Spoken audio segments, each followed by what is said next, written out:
Hello, welcome. If these stories speak to you, if you find comfort in the lessons found in the dark corners of history, please check if you're following the show. It helps more than you know, helping new viewers find us, and helping me to make better videos for you all. Let me know in the comments where you're listening, what time it is there, and let's journey back in another life. What does it take to stop being yourself and become someone else entirely? Not for an evening or afternoon, for years, for decades, for a whole life, lived under a borrowed name, in a borrowed bed, behind a borrowed face, and kept up, in some cases, all the way to the grave. We'll move from a false messiah to a stranger who convinced the kings of Europe he was their rightful prince, to a man who invented an entire country and printed fake money, to a peasant who completely slipped unnoticed into another man's marriage. Some of them you'll pity. A few, I suspect, you'll quietly admire. And one of them, composed and utterly unbroken, looked everyone in the world dead in the eye and lied. Yes, I am the Queen. Welcome, Midnight Magnates. This is Mr. Calder. As the world goes quiet, we step into the shadows to uncover the stories that built our world. If you enjoy listening or falling asleep to the hidden history of power, fortunes made, and the human nature behind the price of greatness, then this is the place for you. Toulouse. The summer of 1560. The air in the great chamber is thick and motionless, heavy with the heat of the day and the breath of too many bodies pressed in to watch. At the center of it all stands a man on trial for his life, accused of being someone he is not. And he is winning. For days, he has answered every question. He has named cousins and neighbors, recalled old quarrels and small kindnesses, produced memories so precise that the very men who came to condemn him now glance at one another in doubt. His wife stands beside him. The village is split down the middle, and the magistrates of the highest court in the region, sober, careful men, are leaning, slowly, towards setting him free. And then, there is a sound at the back of the hall. A door opens. The crowd shifts, turns, and through it, slowly, comes a man on a wooden leg. The other lost, they say, to a cannonball in a war far away. He moves without hurry. He doesn't need to. Every eye in that chamber has already understood what his arrival means. The accused does not turn around. He doesn't need to either. We'll return to that courtroom, I promise you. But the question it asks, how a stranger can put on another man's entire life and wear it like his own skin, is one we are going to meet tonight. Again and again and again. If these stories speak to you, if you find comfort in the lessons found in the quiet corners of history, tap the follow button to join our circle of dreamers, and let the next story find you when you need it most. Let's begin with a face. A small woman, frail now, sitting in a cluttered parlor in Charlottesville, Virginia. It is decades into the strangest performance of the 20th century, and a visitor has come, as visitors always do, to test her, to catch her out, to ask, gently or not, whether she is really who she says she is. She fixes him with a look that has not softened in 50 years, and she says, in that accented, unhurried voice, "I am Anastasia, Nikolaevna, the daughter of the Tsar. She has said it since she was a young woman. She will say it until the day she dies.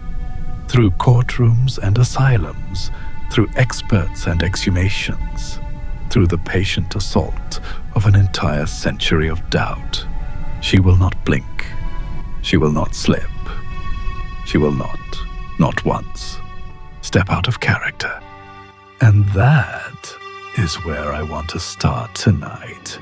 Not with how a person fools a crowd for an afternoon, but with what it takes to become someone else completely, and to hold that shape for a lifetime. Because the most successful imposters in history did not simply tell a lie.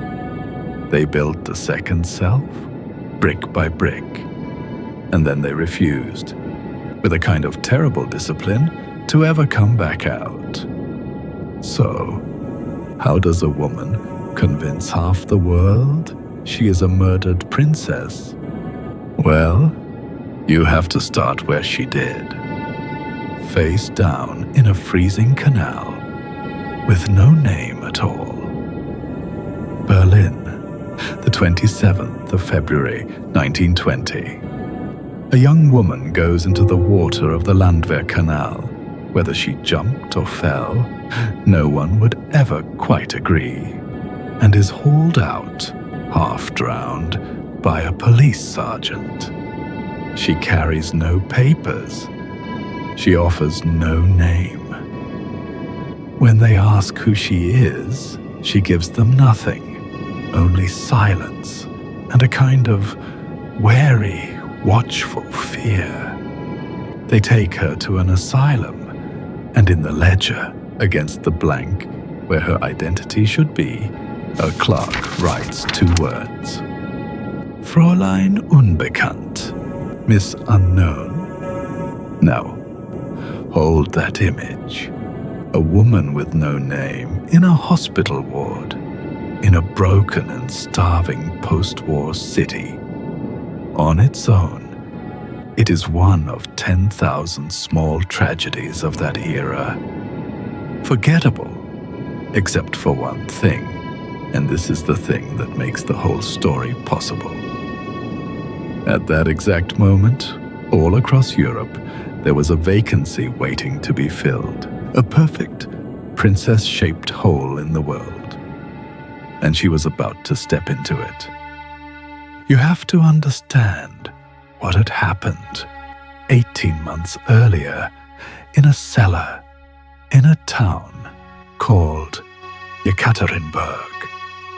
In July of 1918, the Bolsheviks had taken the deposed Tsar Nicholas II, his wife, and their 5 children, and they had killed them. All of them. In a single night. In a single room. It was meant to be quiet. It was meant to be final. But the bodies were hidden, and the announcement was tangled in rumor and denial. And for years afterward, the world simply did not know with certainty what had become of each child. Into that uncertainty crept a beautiful, irresistible rumor that one of them had survived. That a daughter, young, lovely, royal, had somehow slipped out of that cellar alive.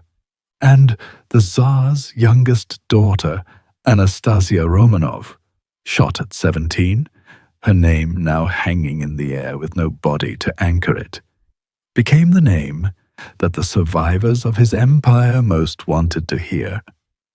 Because there were survivors. Not of the family, of the world. Hundreds of thousands of Russian émigrés scattered across Berlin and Paris and beyond, who had lost everything. Their country, their fortunes, their certainty about how the universe was supposed to be arranged. And there was, threaded through all of it, the whisper of money. A Romanov fortune, supposedly waiting in foreign banks for a Romanov heir to claim it. So when, around 1922, a fellow patient and then a small circle of émigrés began to suggest that Fräulein Unbekannt, this silent, damaged woman, might be the Grand Duchess Anastasia herself, the idea did not have to fight very hard to be believed. It was welcomed. It was wept over. The world had been holding the door open for her before she ever arrived. This is the first pattern I want you to notice tonight, because we are going to see it again and again, in every century and on every continent. The impostor is rarely the whole engine of the deception. Very often, the impostor is just the last piece that snaps into a space the believers have already carved out. The con is a collaboration, and the most powerful collaborator is longing. Now, here is where it gets genuinely strange. You might assume that the people who could most easily expose her would be the ones who had actually known the real Anastasia. The relatives, the servants, the childhood companions, people who had bounced the real girl on their knee. Surely they would take one look at this woman and settle the matter. They did take one look, and they split violently, permanently, down the middle. Some of them embraced her, sobbing, certain. Among the most devoted was a man named Gleb Botkin, the son of the imperial family's physician, a doctor who had been murdered in that same cellar. Botkin had known the Romanov children as a boy.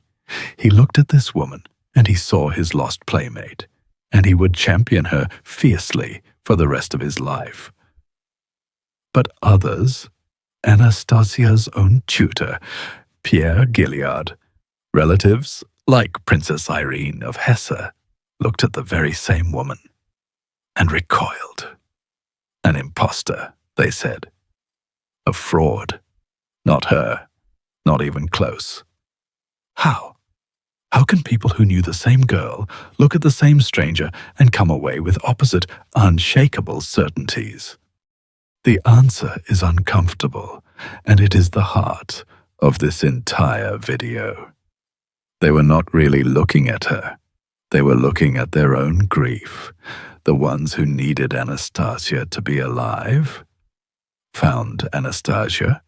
The ones who had already buried her saw a thief at the grave. The evidence in front of their eyes barely mattered. The wanting did the seeing. And then, in 1927, the wanting met something it could not absorb. A private investigation, funded, ironically, by relatives hoping to settle the matter, produced a name, and not a royal one. They identified her as Franziska Szankowska, a missing Polish factory worker, a woman with a documented history of mental illness who had been injured years before in an explosion at a munitions plant. A woman, in other words, with scars that could be mistaken for a survivor's wounds, and a damaged mind that may have made the line between deception and genuine delusion almost impossible to draw, even for her. Here was the answer. In 1927, sitting right there on the table. She denied it. Of course she denied it. She would deny it for the rest of her life. But here is the part that should give you pause. The believers denied it too. They would not have it. They had her uncanny command of small, obscure details of court life, details she had likely absorbed over years of living among people who fed them to her, hint by hint, hoping she'd confirm what they already believed. And every time she produced one, it felt like proof. To doubt her, now, felt like cruelty, like accusing a frail, traumatized survivor of being a liar. So the answer that existed in 1927 was simply outvoted by hope for another 67 years.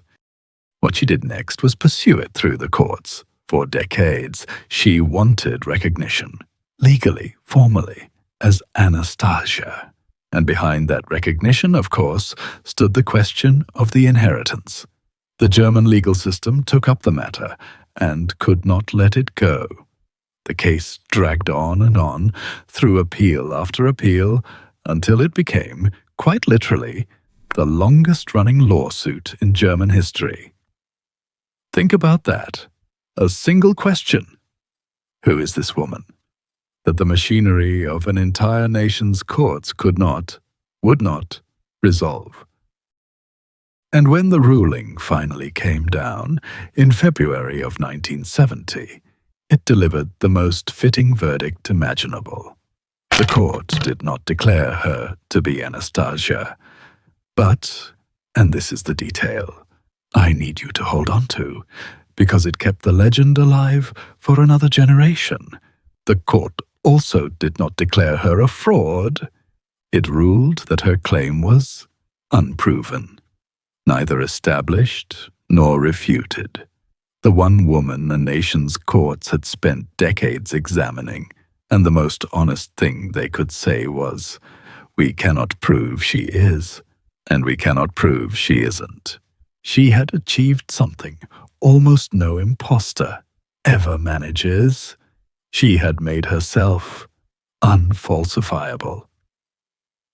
By then, her life had drifted across the Atlantic. In 1968, in Charlottesville, Virginia, she married an eccentric American history professor named Jack Manahan, a man genuinely delighted to style himself, to anyone who'd listen, as son-in-law to the Tsar.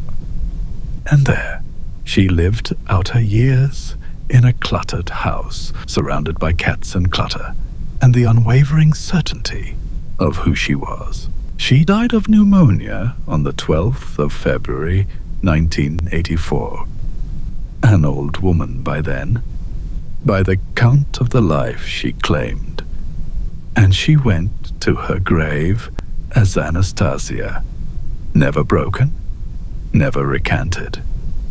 The performance ran the full length of the life, which should have been the end. The unanswerable question carried off into silence.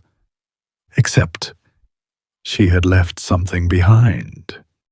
Years earlier, in 1979, she had undergone surgery in Charlottesville, and a small sample of her intestinal tissue had been removed, and, as hospitals do, quietly preserved and filed away. A scrap of her, sitting forgotten in a Virginia hospital. And in the early 1990s, science had finally caught up to the question her whole life had been built around. They tested it. They compared her mitochondrial DNA, the thread that runs down the maternal line, against the Romanovs, whose remains had by then been recovered.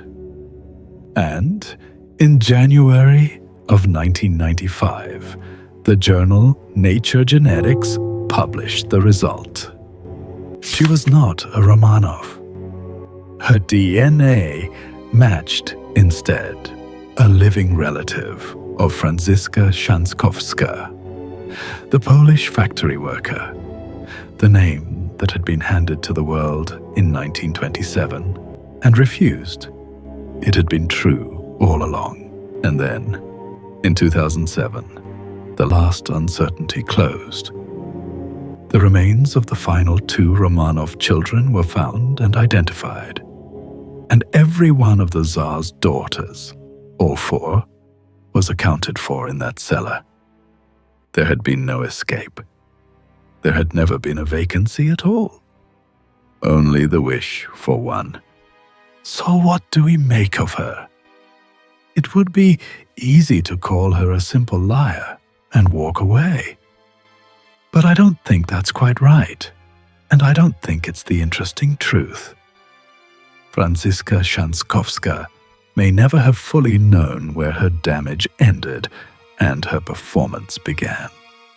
What we can say for certain is colder and stranger. She didn't build her legend alone. A grieving empire, a missing body, a rumored fortune, and 100,000 people who could not bear the alternative. They built most of it for her. All she had to do was refuse, with absolute conviction, to ever say the word no.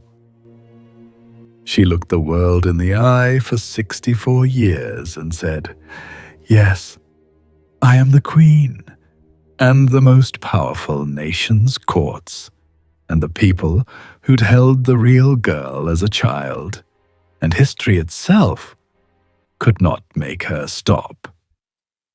Now, if a woman could borrow a dead princess simply by standing in the space the grieving left open, imagine what a man could do if he didn't borrow a person at all. If instead, he borrowed an entire country. Every imposter we'll meet tonight borrows something. A name, a title, a dead man's place at the table. But Gregor McGregor looked at all of that and found it too small, too modest. Why borrow a single identity when you could simply manufacture an entire nation and crown yourself its prince?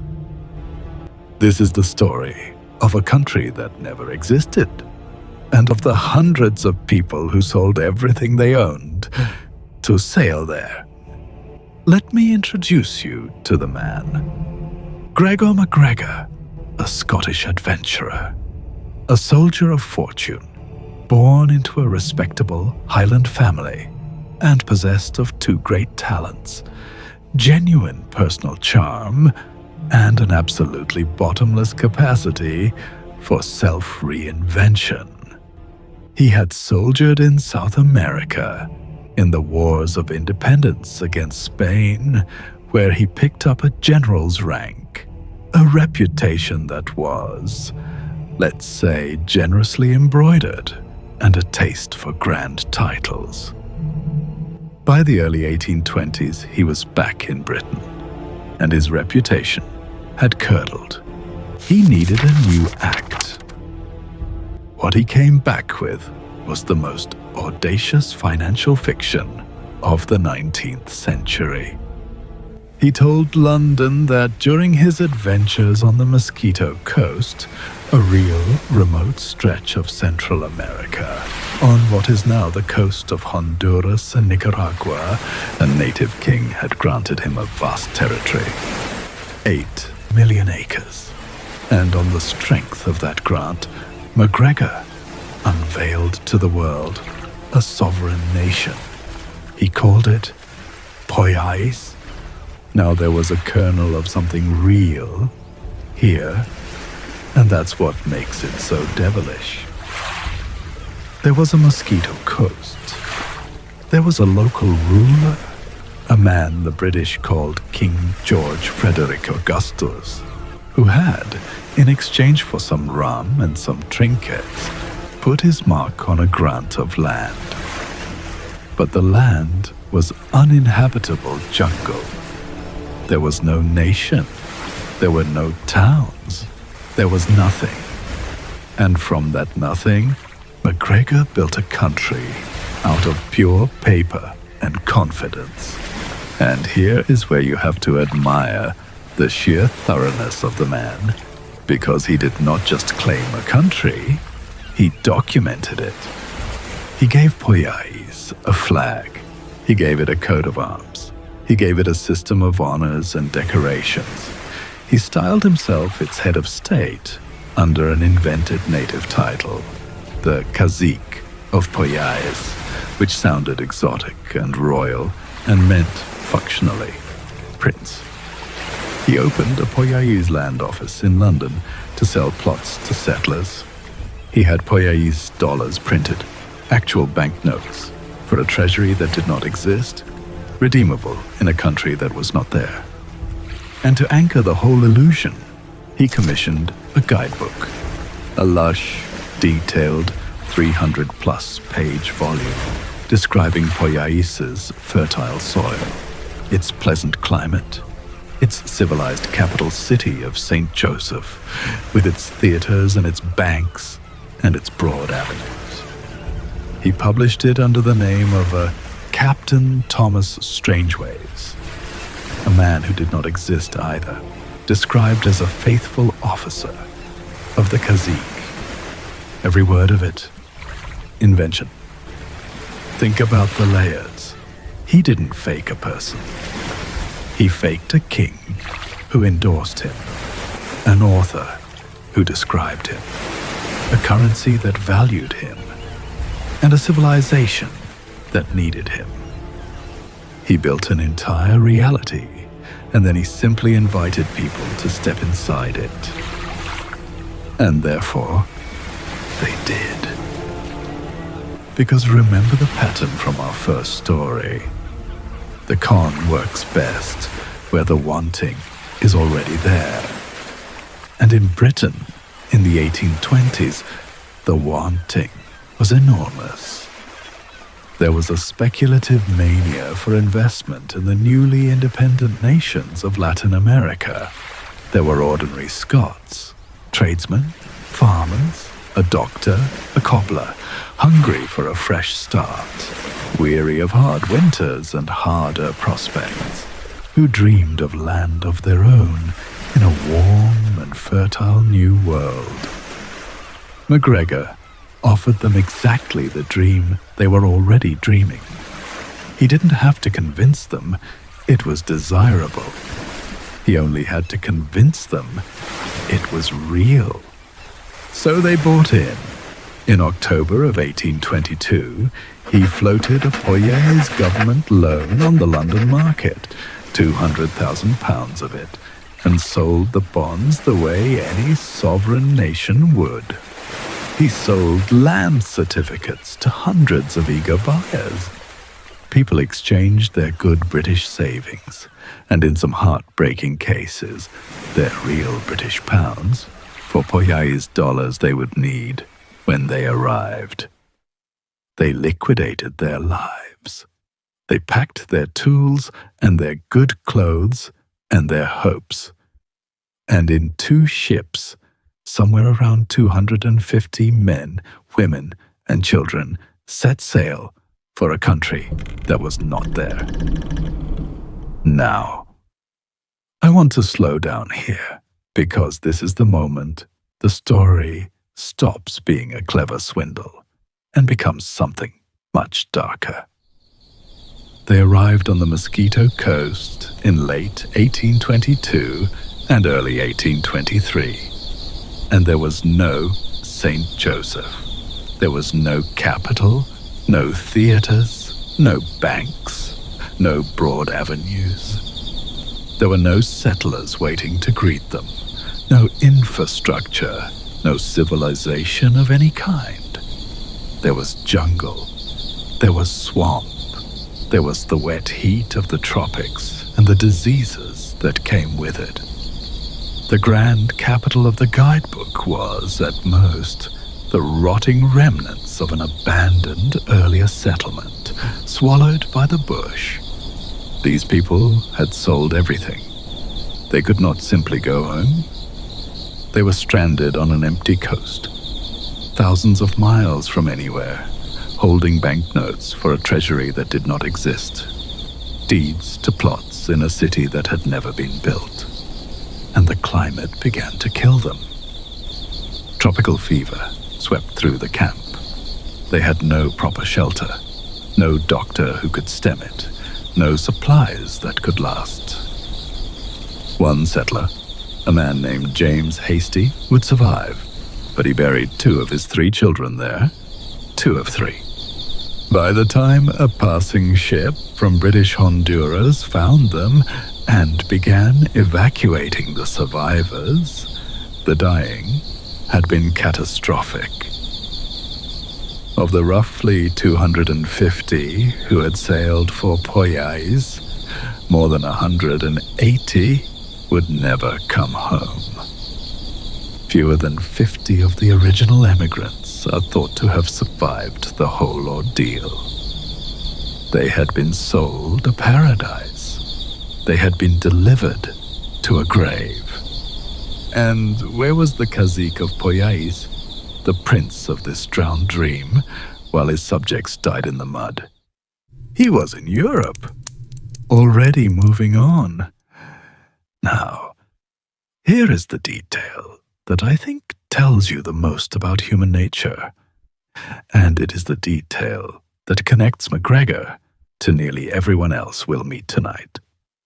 When the survivors finally straggled back to Britain, broken and bereaved, you would expect a single, unanimous howl of rage against the man who had killed their families with a guidebook. And there was rage, there were accusations, but there was also this. A group of the survivors signed a public statement defending him. They insisted the cazique had been deceived too, that the fault lay with the agents, the organizers, the men beneath him, that General MacGregor himself surely could not have known. Read that again. People who had buried their own children in the swamps of a country that did not exist stood up to protect the man who had invented it. Why? Because the alternative was unbearable. To accept the full truth that there had never been a Poyais, that it had all been a lie, that their children had died for a fiction dreamed up to enrich one charming Scotsman, was a horror almost too large to hold. It was, in a terrible way, easier to keep believing in him a little while longer than to admit how completely they had been played. Even at the graveside, the wanting did not entirely let go. And MacGregor? He understood that about people better than anyone. So he did the only thing a man like that ever does. He went to France, and he tried to run the entire Poyais con again. He set up a fresh scheme to send French settlers to his imaginary kingdom. This time the French authorities grew suspicious before the ships could sail, and in 1826 he was arrested and put on trial for fraud in Paris.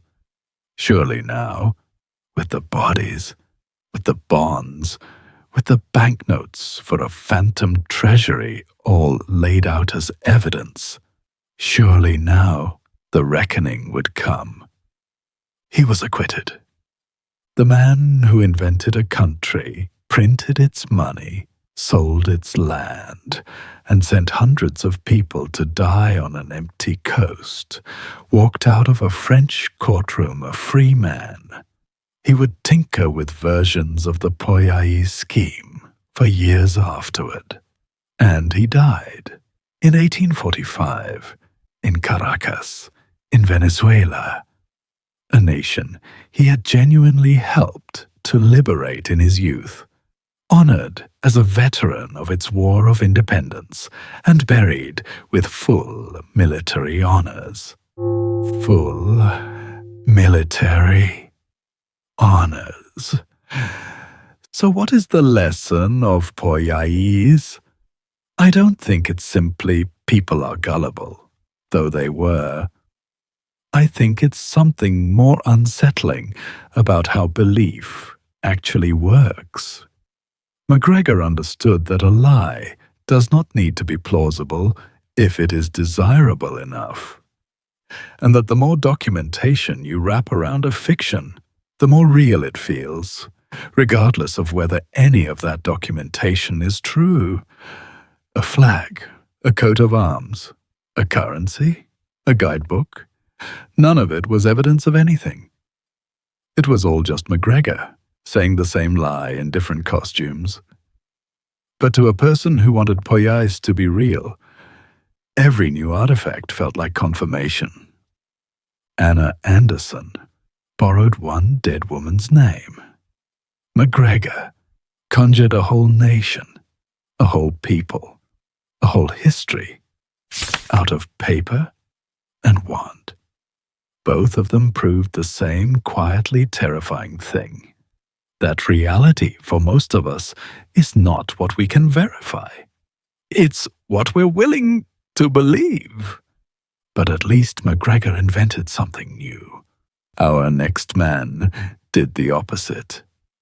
He took the most contested, most dangerous identity in all of Europe, a name with the blood of princes on it, and dared to wear it in the courtroom we left a few minutes ago. It's time, as promised, to go back to Toulouse. I promised we'd return to that courtroom in Toulouse, to the man on the wooden leg, and the accused who would not turn around. So let's go back. But to understand why that single moment is one of the most extraordinary in the history of human deception, we have to start a dozen years earlier, in a small village in the south of France, with a marriage that nobody was happy in. The village is Artigat. The year is around 1548. And the man at the center of this, the real one, is a young peasant named Martin Guerre. Martin had married young, as people did, to a girl named Bertrande de Rolls, and by the standards of his world, he had every reason to be content. He had land, a wife, a son, a place. But Martin Guerre was, by all accounts, an unhappy and restless man. There was tension in the marriage, tension with his family, and then one day, after he was accused of stealing a small quantity of grain from his own father, a real shame in a peasant household, Martin Guerre simply left. He walked away from his wife, his child, his land, and his name, and he vanished. For 8 years, nothing. No letter, no word, no sign of whether he was alive or dead. Now, put yourself in Bertrand's position, because it is a genuinely cruel one. Under the law and custom of the time, she was neither wife nor widow. She could not remarry. There was no proof Martin was dead. She was suspended indefinitely in the absence of a man who had chosen to disappear. Years passed. Her son grew, and she waited in a kind of legal and social limbo for a husband who showed no signs of ever coming back. And then, in the summer of 1556, 8 years after Martin Guerre walked out of Artigat, Martin Guerre walked back in. Or, at least, a man did. A man who knew the village, who greeted people by name, who recalled old conversations, private details, the small, intimate history of the Guerre family. He embraced Bertrande. He embraced Martin's sisters. He took up residence in the house, took up the life, took up the marriage. And the village, which had every reason to recognize its own, accepted him. This was Martin Guerre, returned at last. Except he wasn't. The man who came back was a drifter from elsewhere in Gascony, a quick-witted, sharp-tongued fellow with a reputation for loose living, whose real name was Arnaud de Tille, though people called him by a nickname, Pincette. And at some point, somewhere, Arnaud had been mistaken for the missing Martin Guerre, by people who'd known him or had heard enough about the man's life to realize an astonishing opportunity. So he had studied. He had gathered every scrap of detail he could about Martin's life, his family, his history, his marriage, until he knew it well enough to wear it. And then he had walked into Artigat and claimed it. Here is what makes this case so much stranger and so much more intimate than a stolen title or an invented country. Arnaud de Till did not just take a man's name. He took his entire domestic life. He lived in his house. He worked his land. He took his place at his family's table. And he took his place in Bertrand's bed. And over the next 3 years, the two of them had 2 daughters together. Now, the great question that has haunted this case for 450 years is this: did Bertrand know?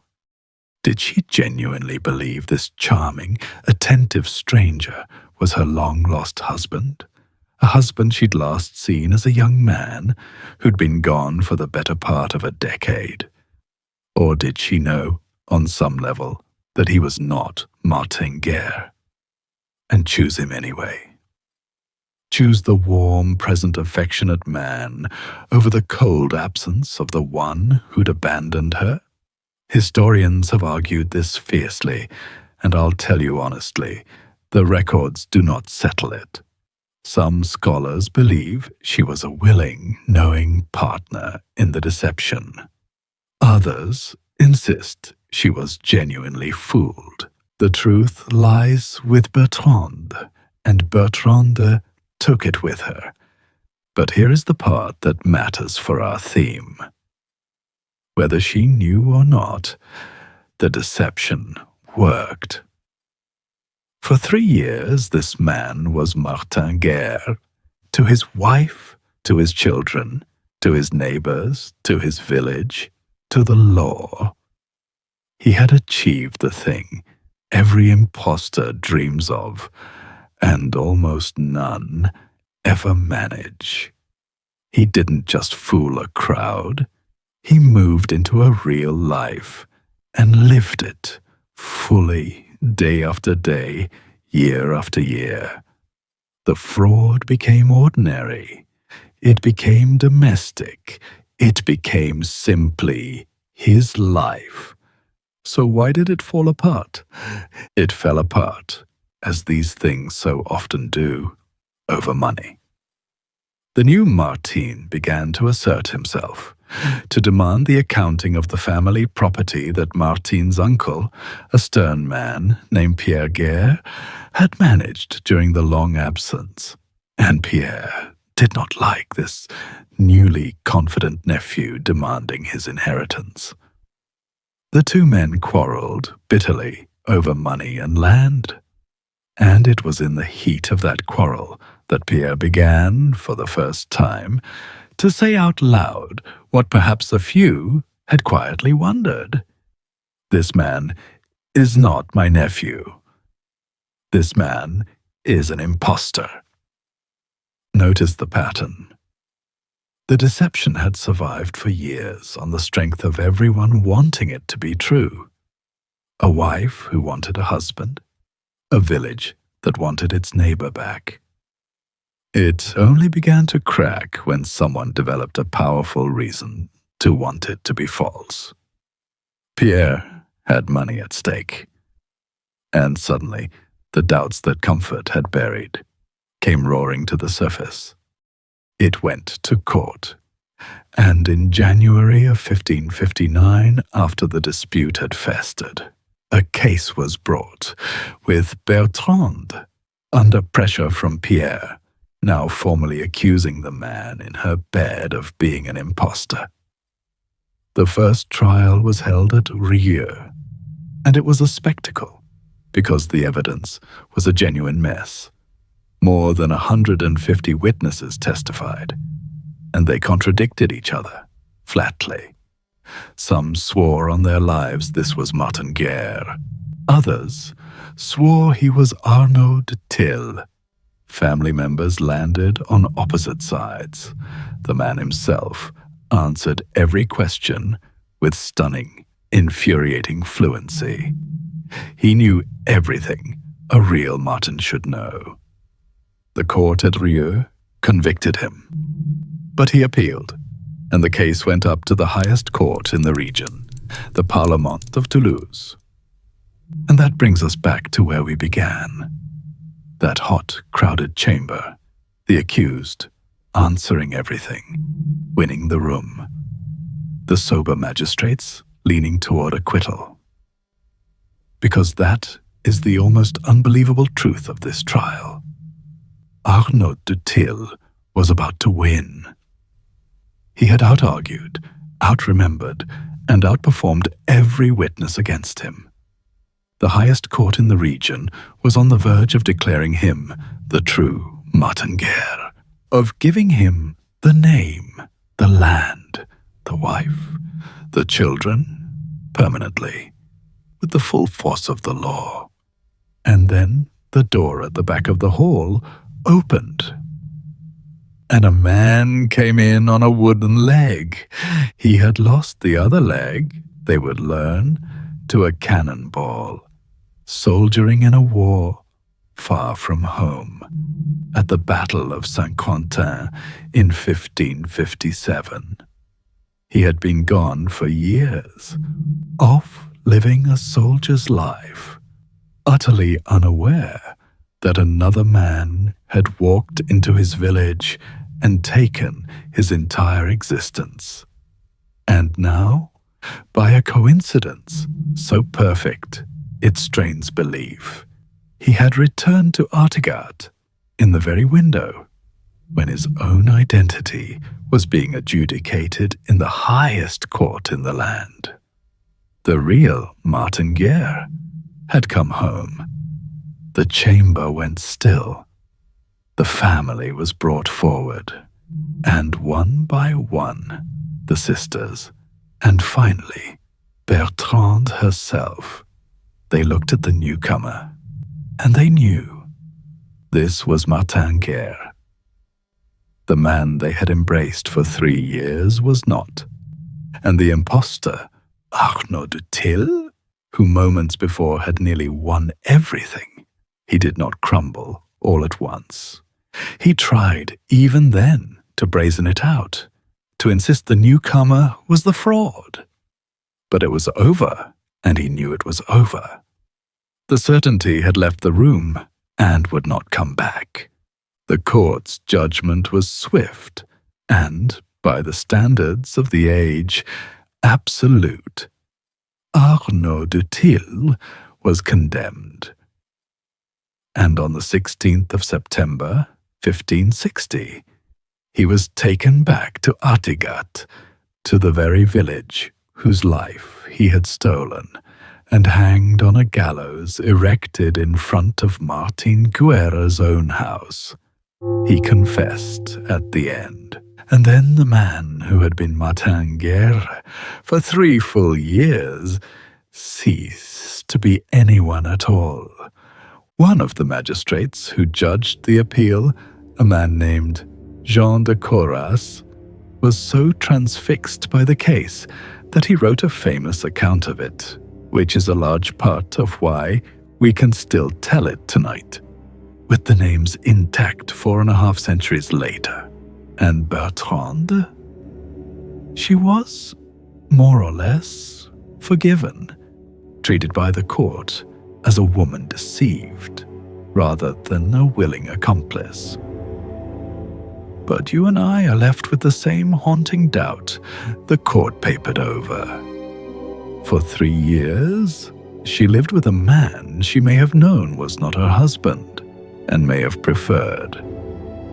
Which raises the question this whole story turns on: if a stranger can love your family better than the real man did, if he can be the husband more faithfully than the husband ever was, Then what exactly is the difference? What is an identity? If a stranger can wear it so well that even the people who love you can't tell or won't? Hold that question.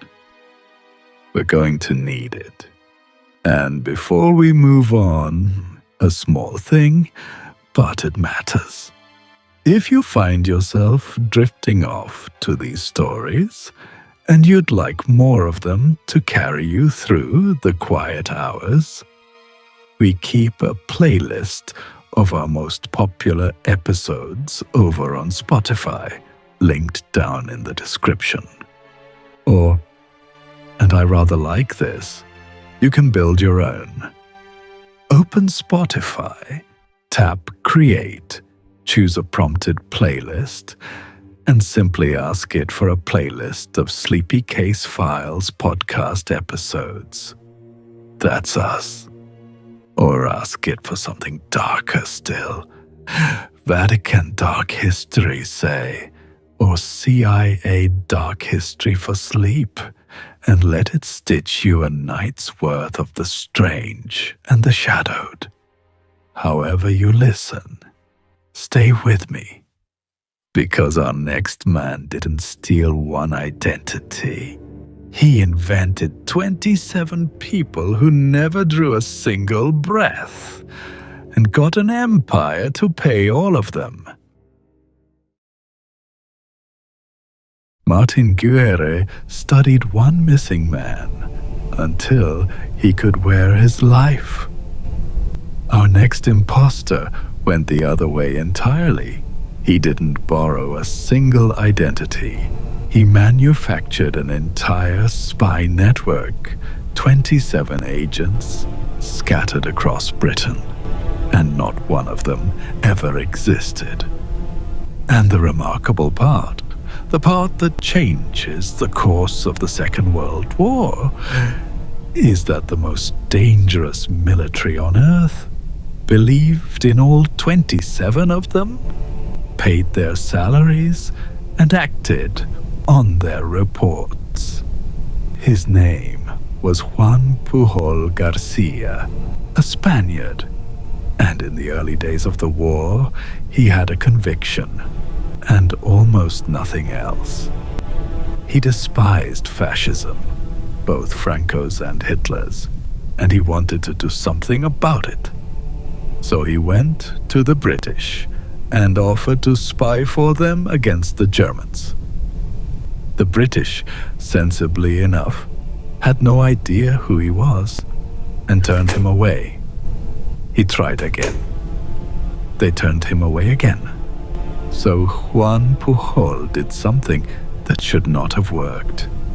He decided that if the British wouldn't make him a spy, he would simply become one on his own and prove his worth by results. He went to the Germans and offered his services as a Nazi agent. They took him on, and they sent him to Britain to build a network and report back. Except he never went to Britain. He went to Lisbon, and from a desk in neutral Portugal, using a tourist guidebook, a map, some reference books, and a truly heroic imagination, Juan Pujol began inventing the war. He wrote to his German handlers as though he were embedded in Britain, filing detailed intelligence reports about a country he had never set foot in. He got things wrong, of course, comically wrong sometimes. He famously reported that men in Glasgow would do anything for a liter of wine, which is not, I am told, the historic vice of Glasgow. But the Germans believed him. And here is the thing. The better he got, the more they trusted him. And the more they trusted him, the more elaborate his fictions became. This is finally what got the British to pay attention. Because Allied codebreakers were intercepting German communications, and they kept seeing references to a phantom spy feeding Berlin a stream of reports, a spy who was causing the Germans to chase invasions that weren't coming and waste resources, guarding against ghosts.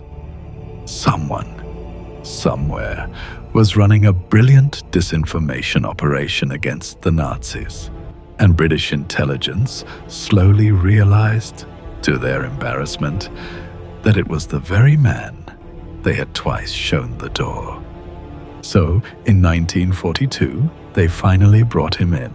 They gave him the codename Garbo, after Greta Garbo, because they considered him the finest actor in the business. And they paired him with a case officer named Thomas Harris, a gifted, half-Spanish MI5 officer. And together, the two of them turned Pujol's one-man act into a cathedral of lies. They built a network, a fictional one. Pujol invented subagents, informants supposedly scattered across the British Isles, each with a name, a personality, a profession, a backstory. A disgruntled Welsh nationalist, a Venezuelan businessman in Glasgow, a loose-lipped secretary. By the end, there were around 27 of these phantom agents, an entire web of espionage made of nothing but paper and performance. Pujol and Harris wrote their reports, gave them distinct voices, even invented personal dramas for them. One fictional agent died, and they had his fictional widow continue reporting, so the Germans would keep the network alive. The Germans paid salaries for all of them. They sent money, real money, to fund a spy ring that consisted of exactly 2 men in a room in London. Across the war, Garbo sent the Germans hundreds of letters and well over 500 radio messages. And the Germans came to regard him as their single most valuable, most reliable agent in Britain. Which set up the most important lie he would ever tell. By 1944, the Allies were preparing to invade occupied France. The Germans knew the invasion was coming. What they did not know was where. Normandy or the Pas de Calais, the narrow crossing, the obvious choice. The entire success of D-Day depended on keeping the Germans uncertain, and ideally convinced it would be Calais. This was Operation Fortitude, one of the great deceptions of military history. And the most trusted German agent in Britain, Garbo, was perfectly placed to sell the lie. In the hours around the real Normandy landings on the 6th of June 1944, Pujol played his masterstroke. He actually sent the Germans a warning that the Normandy invasion was coming, timed carefully to arrive too late to matter, which only burnished his credibility as the agent who got it right. And then, days later, with his reputation at its peak, he told Berlin the thing they most wanted to hear, that Normandy was a feint, a diversion, that the real, larger invasion was still to come at the Pas de Calais. And they believed him. Hitler's command held powerful divisions back at Calais, waiting for an attack that would never come, while the beachhead at Normandy held and grew. We cannot tally exactly how many lives one fiction saved, but the man who invented 27 imaginary spies helped pin a German army in the wrong place at the most decisive moment of the war in the West. Here is my favorite detail in all of it.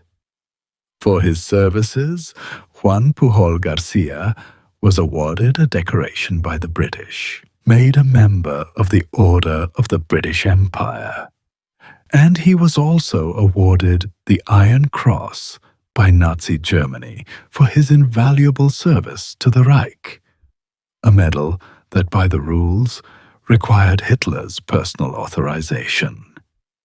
One man, the same deception, decorated by both sides of the same war. He may be the only person in history who holds an Iron Cross and an MBE for the identical act. And then Garbo did the last thing a great impostor does. He disappeared. Fearing Nazi reprisals after the war, he had British intelligence help spread word that he had died of malaria in Angola around 1949. And then he quietly vanished to Venezuela, where he lived in obscurity for decades, running a bookshop, an ordinary man with an extraordinary secret. The world believed Garbo was dead for 35 years. It was only in 1984 that he was coaxed back into the light to be honored at last, before he died for real in 1988. Now you'll notice Juan Pujol is the most sympathetic figure we have met so far. A man who used the art of the impostor not for money, not for a throne, but to fight something genuinely monstrous. And that's worth sitting with, because it tells us the skill itself is morally neutral. The same talent, the ability to build a convincing person out of nothing and make the powerful believe in him, can drown settlers on an empty coast, or it can help win a war. The deception is the same. Only the aim changes. But most of the people in this story were not trying to save the world. Most of them wanted exactly what you'd expect: money, status, a name above their station. And no name in Europe was further above its station than the one our next imposter reached for. The most dangerous identity on the entire continent. A boy who was supposed to be dead. Most of the imposters we'll meet reached for something within plausible distance of themselves. A richer cousin, a higher rank, a borrowed profession. Perkin Warbeck reached as high as it is possible for a human being to reach. He reached for a throne. And, for nearly a decade, the crowned heads of Europe reached back. To understand why his claim was so dangerous, you have to understand the wound it pressed on.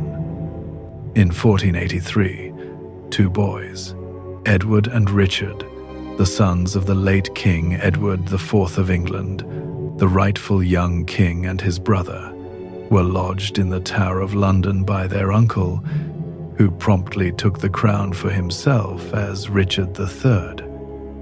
And then the boys vanished. The princes in the tower.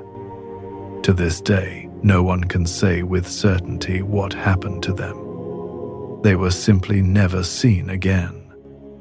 And an unconfirmed death, as we keep learning tonight, is the most fertile soil an imposter can hope for. A few years later, the throne changed hands again. Henry Tudor defeated Richard III at Bosworth and became Henry VII, the first of the Tudor kings. But Henry's claim was thin, his grip was new, and his dynasty was haunted by those two missing boys. Because if one of them were alive, then Henry was not the king. He was a usurper sitting in a dead child's chair. Into that anxiety, around 1491, in the Irish city of Cork, stepped a poised and convincing young man of about 17. And he let it be understood that he was Richard, Duke of York, the younger of the two princes, who had not died in the tower at all, but had been spirited away to safety, and had now grown to manhood and come to claim his birthright. Who was he really? By his own later confession, though it was almost certainly extracted under pressure, so treated with care, he was a young Fleming named Pierre de Verbeck, born around 1474 in the city of Tournai, the son of a boatman, a commoner, a nobody. But he was an extraordinarily good nobody. He was handsome, he was graceful, he spoke well, he carried himself like a prince. And in an age before photographs, when almost no one in Europe had ever actually seen the lost boy's face up close, looking and sounding the part was a very great deal of the battle. And here is what makes Warbeck's case so much grander than a village fraud. He was not believed by gullible peasants. He was believed, or at least used, by the most powerful people on the continent. Margaret of York, the Duchess of Burgundy, Edward IV's own sister, and the leading patroness of the Yorkist cause abroad, embraced this young man as her nephew. Now, did she truly believe he was her brother's lost son? Or did she simply recognize a magnificent weapon to aim at the Tudor king she despised? Perhaps both. It hardly mattered. Her recognition gave him a royal seal of legitimacy. And from there, the dominoes fell. He was received at courts across Europe. Maximilian, then King of the Romans, the future Holy Roman Emperor, recognized him as Richard IV, the rightful King of England. He became a piece on the great chessboard of European politics, a living threat that Henry's rivals could deploy whenever they wished to make the English king sweat. But acclaim is one thing. A crown is another. And every time Warbeck tried to convert recognition into an actual kingdom, it went wrong. He attempted a landing on the English coast at Deal, in Kent, in 1495, and it was a fiasco. His advance party was cut to pieces before he ever committed himself ashore, and he sailed away. He fled to Scotland, where King James IV took him up with real enthusiasm, sheltered him, and married him to a high-born Scottish noblewoman, Lady Catherine Gordon, lending the pretender the dignity of a royal marriage. James even raided into northern England in Warbeck's name.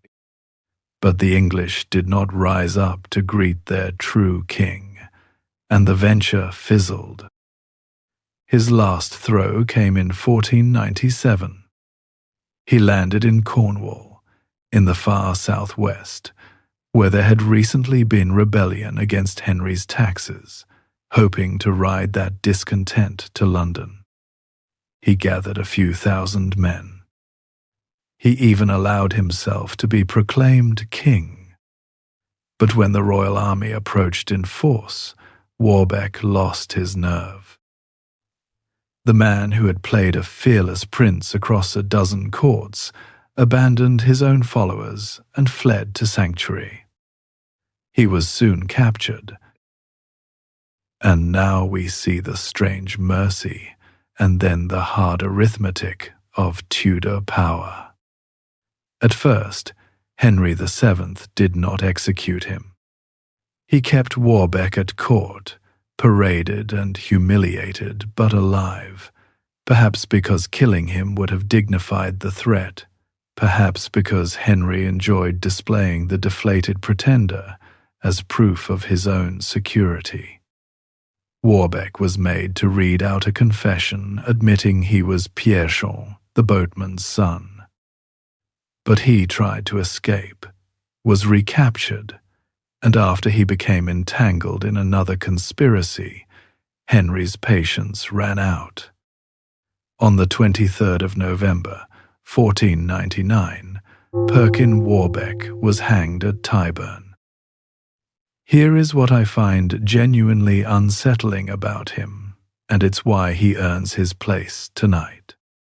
We still do not know who he was. The Tudor account, that he was a Flemish boatman's son who confessed his fraud, comes to us from the victors, the very people with the strongest possible motive to brand him an impostor. The prince's fate was never confirmed. And so, 5 centuries later, a serious historian cannot stand up and tell you with certainty that Perkin Warbeck was not Richard, Duke of York. The doubt is real.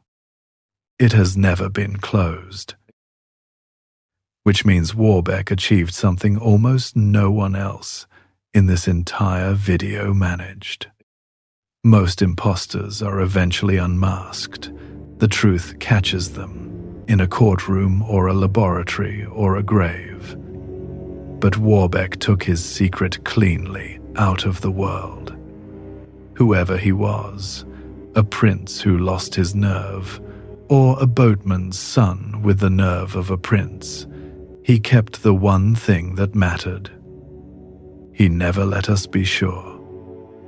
And it's worth dwelling on just how far that recognition carried him, because it was not a season's fashion. It was years of sustained royal theatre. The Duchess, Margaret of York, who embraced him as her nephew, was no minor figure. She was the wealthy, formidable heart of the Yorkist cause in exile, and her word opened doors across a continent. He was received at the court of the future Holy Roman Emperor. He was taken in by King James IV of Scotland, who then did something no man does for someone he believes a fraud. He gave him a noblewoman of his own court, Lady Catherine Gordon, in marriage, and led an army into England in his name. For the better part of a decade. In other words, a boatman's son from Tournai, if that is truly what he was treated as a king in waiting by men who wore real crowns. He dined at their tables. He married into their families. He rode at the head of their soldiers. Whatever else he was the most thoroughly believed pretender of his age, and the belief came from the very top. He aimed at the highest identity in the land, and reached it on the strength of resemblance and audacity alone.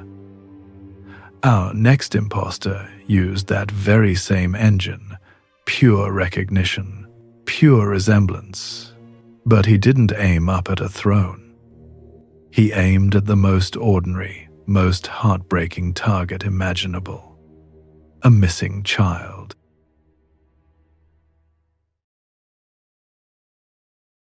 His name is Frederick Bourdin. The press would come to call him the chameleon, and his is the only story tonight where, even now, no one can give you the ending. Because what he stole was not a fortune, or a title, or a throne. It was the empty place a missing child leaves behind, in a family that had stopped breathing 3 years before. Begin in San Antonio, Texas, in June of 1994. A 13-year-old boy named Nicholas Barkley, blonde, blue-eyed, a gap in his front teeth, goes out to play basketball, calls home for a ride, and is never seen again. No body, no ransom, no answer. Just a family suspended in the worst limbo there is, the one where you cannot grieve because you cannot stop hoping. 3.5 years pass. And then, in October of 1997, thousands of miles away in the Spanish town of Linares, the authorities take in a frightened young person who claims to be an American teenager, a lost, abused runaway. When pressed for an identity, this person reaches, almost at random, for a real missing child from a database of the disappeared. And the name that comes back is Nicholas Barclay. The trouble is that the person claiming to be Nicholas Barclay was not a 13-year-old American boy. He was Frédéric Bourdin, a Frenchman, born near Paris in 1974, which made him 23 years old. He had brown eyes, not blue. He spoke English with a distinct French accent. He was, by any sober measure, obviously not a teenager from Texas. And the Barclay family accepted him. They flew him home. They took him in. He lived as their Nicholas for nearly 5 months. Now, how on earth does that happen? How do you embrace a grown, brown-eyed Frenchman as your blonde, blue-eyed boy? Part of the answer is that Bourdin was a genuine master of his craft.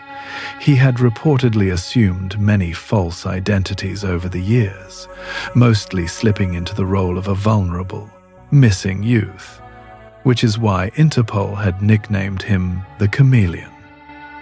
He would later claim hundreds of identities, though that figure is his own, and only a handful are documented. He had answers ready for everything. The eyes. He spun a horrifying story that he had been abducted by a shadowy ring of abusers who had deliberately altered his appearance. I'm not going to dwell on that fiction. It is exactly that, a fiction. A manipulator's cover story designed to make decent people too uncomfortable to ask the next question. And it worked. The accent, the age, the eyes, every glaring impossibility was waved away, because to challenge him was to risk accusing a traumatized child of lying. But there's a second part of the answer, and it's the part that connects Bourdin to Anna Anderson and to everyone else tonight. The family wanted Nicholas to come home. They had been hoping for 3.5 years. And hope, as we keep seeing, is not a clear lens. Hope is a fog. When the thing you have prayed for walks through the door, you do not interrogate it. You hold it. So for those months, the fog held. And then, slowly, it began to lift, because of 2 people who were not inside the grief. The first was a private investigator named Charlie Parker, brought in around the edges of the case, who could not shake how wrong this Nicholas looked. He studied photographs of the real boy and photographs of the man in the house, and he fixed on the ears. Ears are nearly as distinctive as fingerprints, and they don't change with abuse or age. The ears did not match. They were not the same person's ears. The second was an FBI agent, Nancy Fisher, who pushed past the cover story and the discomfort and insisted on the one thing that cannot be charmed, a DNA test. And in February of 1998, the test came back.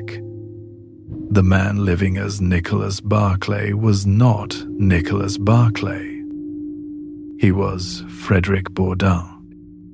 He pleaded guilty later that year to passport fraud and perjury and served a sentence of around 6 years. His audacity would later be the subject of an acclaimed documentary, fittingly titled The Impostor. But here is why this story doesn't end. Why it just stops. Because once you remove Bourdin from the Barclay house, The original wound is still open. Nicholas Barclay is still missing. He was never found. The impostor was caught, tried, and jailed, and the actual little boy, the one whose name was borrowed, never came home. And there's a darker shadow that hangs over the case, which I'll offer to you only as what it is, a question, not a fact. The investigators who worked it found it strange that a grieving family could embrace so obvious a fake. Some of them came to suspect that the family's willingness to accept a stranger might not have been simple desperation. But let me be absolutely clear. No member of the Barclay family was ever charged with anything in connection with Nicholas's disappearance. That darker reading is suspicion, an investigator's instinct, and nothing more. It has never been proven, and I will not present it as though it were. What we are left with is the bleakest version of our theme. Every other imposter tonight took something, a fortune, a throne, a comfortable life. Bourdain took 5 months inside a stranger's home and walked out with nothing but a prison sentence. The con gained him almost nothing. It cost a fragile family a fresh cycle of false hope and public agony. And it left the real question: where is Nicholas Barclay? Exactly as unanswered as the day he didn't come home. The unraveling, when it finally came, turned on the smallest of things. The private investigator, Charlie Parker, kept comparing photographs of the real Nicholas with the man living in the Barclay home, and he fixed on the one feature that disguise and trauma cannot alter: the ears. Ears are nearly as individual as fingerprints, and these did not match. That single hunch was enough to bring in the FBI agent, Nancy Fisher, who pushed past the lurid cover story to the one test that ends all arguments: a DNA comparison. It came back exactly as the eyes had said all along. No relation. None. And this, it turned out, was Bourdain's whole strange career in miniature. Interpol had nicknamed him the Chameleon, precisely because he had done versions of this before, slipping again and again into the identity of some missing, vulnerable young person, drawn less by money than by the simple warmth of being taken in, of being somebody's child. The Barclay case was only the most audacious and the most heartbreaking, because this time the child whose place he took was real and still gone. It's a reminder worth carrying for the rest of the night. The cost of these deceptions almost never lands on the deceiver. It lands on the deceived. It lands on the people whose only crime was to want, very badly, for something to be true. From a man who borrowed an identity for a few cruel months to someone who held one for 50 years, not to take anything from anyone, but simply, quietly, to be allowed to live.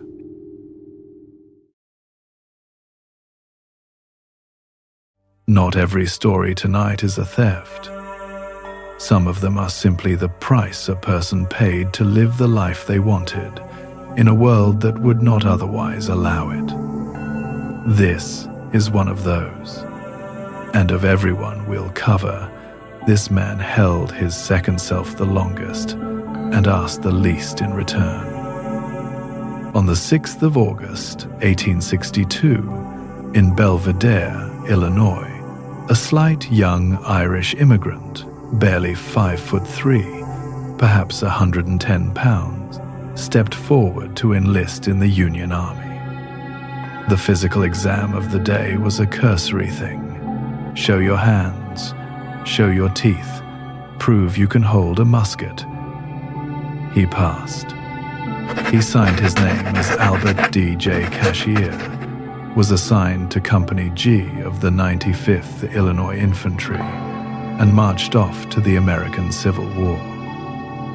Albert Cashier had been born in Ireland under the name Jenny Hodges, and from his enlistment to his death more than half a century later, he lived as a man. Now, I want to handle this man with the care he's owed, because his is not a story of fraud for profit. It's a story about what a single identity could unlock in the 19th century, and what it cost to hold it.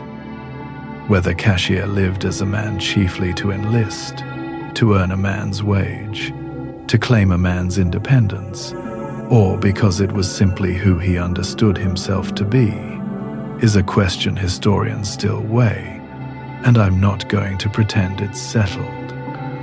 The evidence allows for more than one reading, and the honest thing is to leave it open. What is not in doubt is the life he actually led, and it was, by any measure, the life of a soldier. Cashier served 3 full years. His regiment fought in something like 40 engagements, including the long, grinding siege of Vicksburg, the Red River Campaign, the Battle of Nashville. He marched the marches, stood the lines, took the risks. His comrades knew him as a quiet, private, reliable little soldier who kept to himself, and not one of them, through years of camp life and combat, ever suspected. He mustered out honorably in 1865. And then he did the thing that makes his case so remarkable. He just kept living. Most stories of soldiers in disguise end with the war, discovered in a field hospital, or quietly slipping back to an old life afterward. Cashier didn't.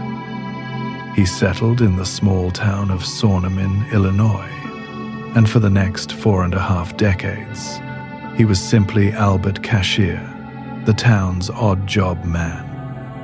He worked as a farmhand, a janitor, a handyman, a lamplighter. He voted, casting a ballot as a man, decades before women could legally do so. He drew a soldier's federal pension, year after year, paid out to a veteran of the 95th Illinois. He built an entire ordinary American life, in plain sight, in a community that thought it knew him completely. For 50 years, it held. What undid it in the end was not suspicion. It was an accident. In late 1910, Cashier, by now an old man, was struck by an automobile belonging to a former state senator named Ira Lish, and his leg was badly broken. And in the course of treating that injury, the doctor learned what Cashier's body had quietly carried all along. I'll leave the discovery there, where dignity asks me to leave it. It was a private fact found by a physician that did not match the public life. And to the doctor's lasting credit, he chose, at first, to keep it. But age and infirmity are harder to keep secrets from than neighbors are. Cashier was moved into a soldier's home, and later, as his mind began to fail, into a state hospital. And there, the institution did the cruel, tidy thing that institutions do. They decided his body should determine his clothing. They put the old soldier into a dress. By accounts that survive, he was bewildered and unhappy in it. A man who had worn trousers for 60 years, made to end his life as someone he had never been. And yet, here is the part that redeems the story, and its pure human loyalty.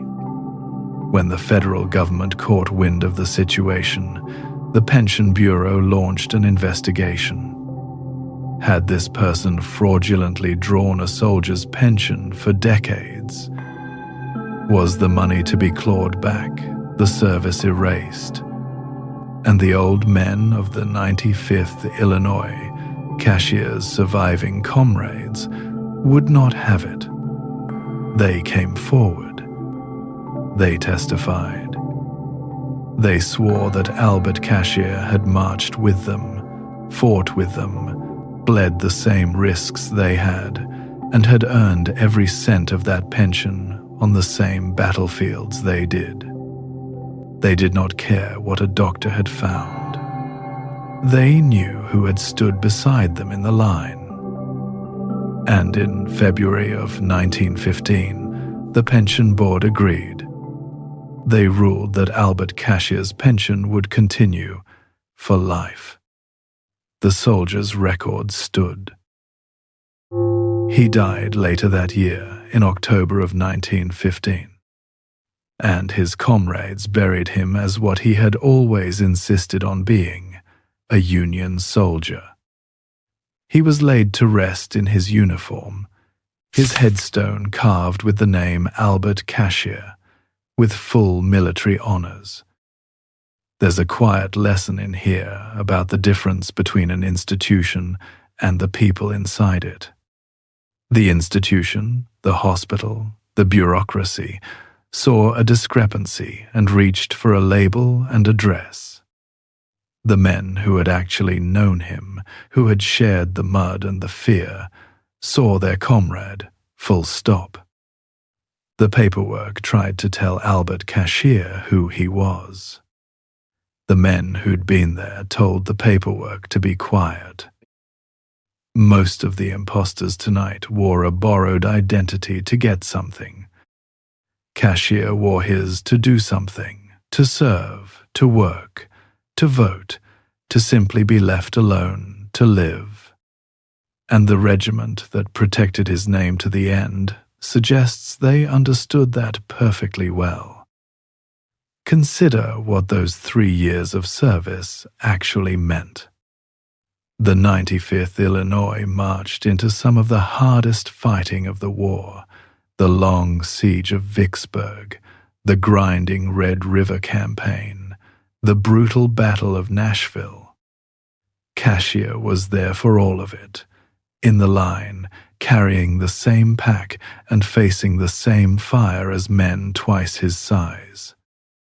There's a story, hard to verify fully, that he was once captured and made a daring escape. What is certain is that across some 40 engagements, through years of close camp life, not one of his comrades ever caught the secret he carried every single day. And afterward, in the small town of Saunamin, he built the quiet, unremarkable life of a respected old veteran, odd jobs, church, the Grand Army of the Republic, the slow accumulation of decades.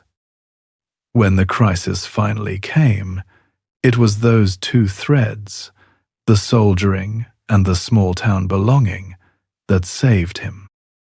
The men who testified for his pension weren't making a point about identity. They had no modern vocabulary for any of it, and wouldn't have wanted one. They simply knew, with the flat certainty of people who have shared a battlefield, that Albert Cashier was one of them, and that what one of them had earned, he kept. Now, from a man who asked for almost nothing, to a man who asked for everything, and operated on people while he asked for it.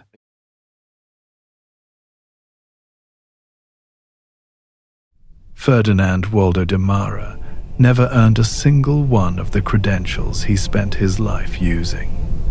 Not one diploma, not one license, not one degree.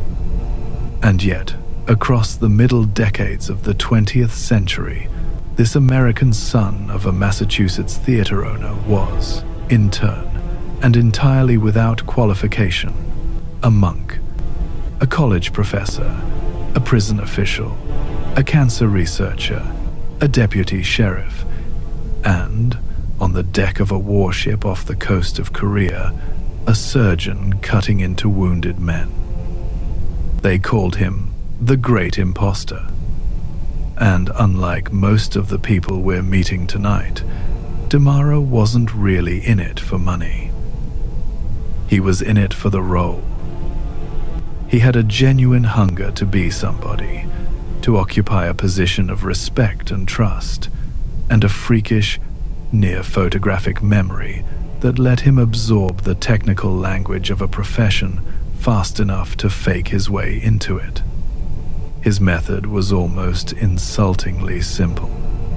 He would acquire the real credentials of a real professional, borrow a name, a background, talk his way into a position, and then learn the job by doing it, frantically, from textbooks, one day ahead of everyone around him. The astonishing thing is how often it worked. He passed as a Trappist monk. He taught psychology at a small college in Pennsylvania, Gannon, having simply assumed the identity of a credentialed academic. He worked in the Texas prison system, where he rose to a position of real authority over hardened inmates, running rehabilitation programs with, by some accounts, genuine success. The pattern held. He would arrive as an expert, perform the expert convincingly enough that no one thought to check, and move on before the gap between his confidence and his competence could catch up to him. But the role that made him a legend, the one that should have been impossible, came during the Korean War. DeMara assumed the identity of a real Canadian physician named Joseph Sear, and on those borrowed papers, he got himself a commission in the Royal Canadian Navy as a surgeon lieutenant. He was posted to a destroyer, HMCS Cayuga, as its sole medical officer, and sent to the waters off Korea. Take a moment with the horror and the comedy of that. A man with no medical training whatsoever was the only doctor on a warship in a war zone. The crew's health and, when casualties came, their lives depended entirely on a fraud. For a while, he managed it with first aid manuals and bluff, and that ferocious memory. He reportedly pulled a captain's tooth flawlessly. But then, the moment every imposter in his position must dread actually arrived. Wounded men were brought aboard, combat casualties, some of them seriously hurt, needing real surgery, immediately, with no one else to do it. So DeMara did what DeMara always did. He crammed. He retreated with a textbook, read the relevant procedures as fast as he could, and then he went and performed real operations, including chest surgery, on badly wounded men. And, as the story has come down to us, he did not lose a patient. I won't give you a precise tally of the wounded or the wounds, because the sources genuinely disagree, and the dramatic versions have grown in the retelling. But the core of it is true, and is almost too much to believe. A man who had never been to medical school, operating on the gravely injured off the coast of a war, and pulling them through by reading the book a few hours before he cut. And it was that very success that destroyed him. His battlefield surgery was so impressive that it made the newspapers a feel-good story about the heroic Navy doctor. And back in Canada, the real Dr. Joseph Sear's mother read about her son's exploits aboard a ship he had never served on. The truth came out. The Navy hauled DeMara in. He locked himself in his cabin for several days. And then, in a decision that tells you everything about how institutions protect their own dignity, the Royal Canadian Navy decided not to prosecute him. To put him on trial would mean admitting, in open court, that they had let an unqualified impostor operate on their sailors. Easier, quieter, to simply discharge him and make it go away. That is a pattern we keep meeting tonight, isn't it? The same one that kept Anna Anderson's case alive and let Perkin Warbeck dine at royal courts. Authority is, very often, a symbol that the people around it have quietly agreed not to audit. A uniform, a white coat, a confident manner, a borrowed name, and the checking simply stops. We assume that someone, somewhere, must have verified this man. Damara's entire career was the discovery that, astonishingly often, no one had. He kept at it, on and off, for years afterward, even under the name Brother John Payne, lending a hand in chartering a small Catholic college in Maine, an institution whose lineage runs by a winding path to a university that exists today.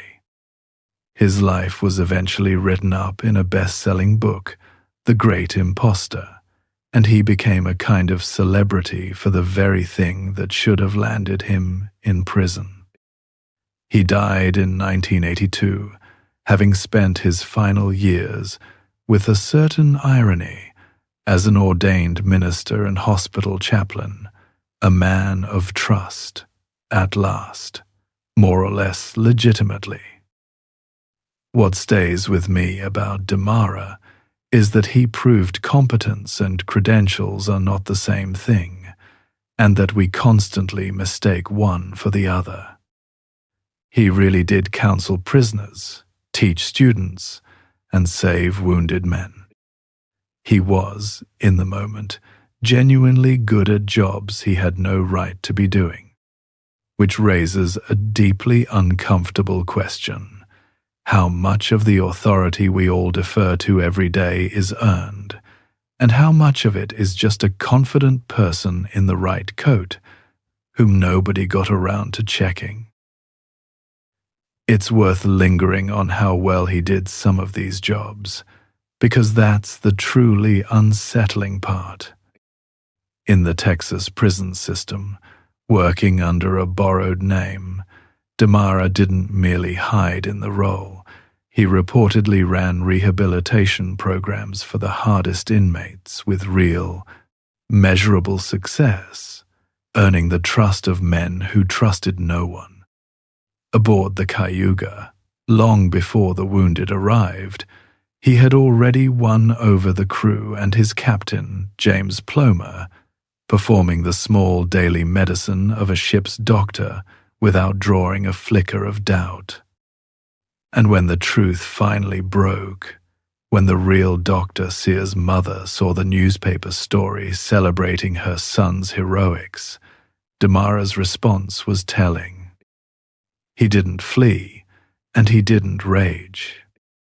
He locked himself in his cabin for 3 days, alone, and then surrendered, quietly. The Navy's decision to let him slip away rather than face a court-martial was, in its own way, the final proof of his entire thesis about the world. An institution will protect its dignity long before it will admit it was fooled. To try him in open court was to confess, in public, that the Royal Canadian Navy had placed its sailors' lives in the hands of a man who had learned surgery from a library book the night before.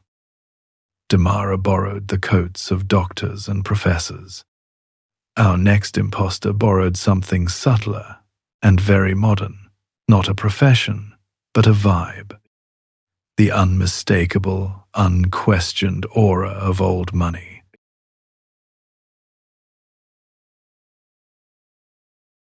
That aura of old money, unquestioned, unaudited, is exactly what our next imposter learned to bottle and sell. 200 years after Gregor McGregor conjured a country out of paper and confidence, a young woman in Manhattan proved you could run the very same con at human scale. Not a whole kingdom this time, but a single dazzling heiress. And like McGregor's Poyar, this heiress existed only on paper and nerve. Her real name is Anna Sorokin.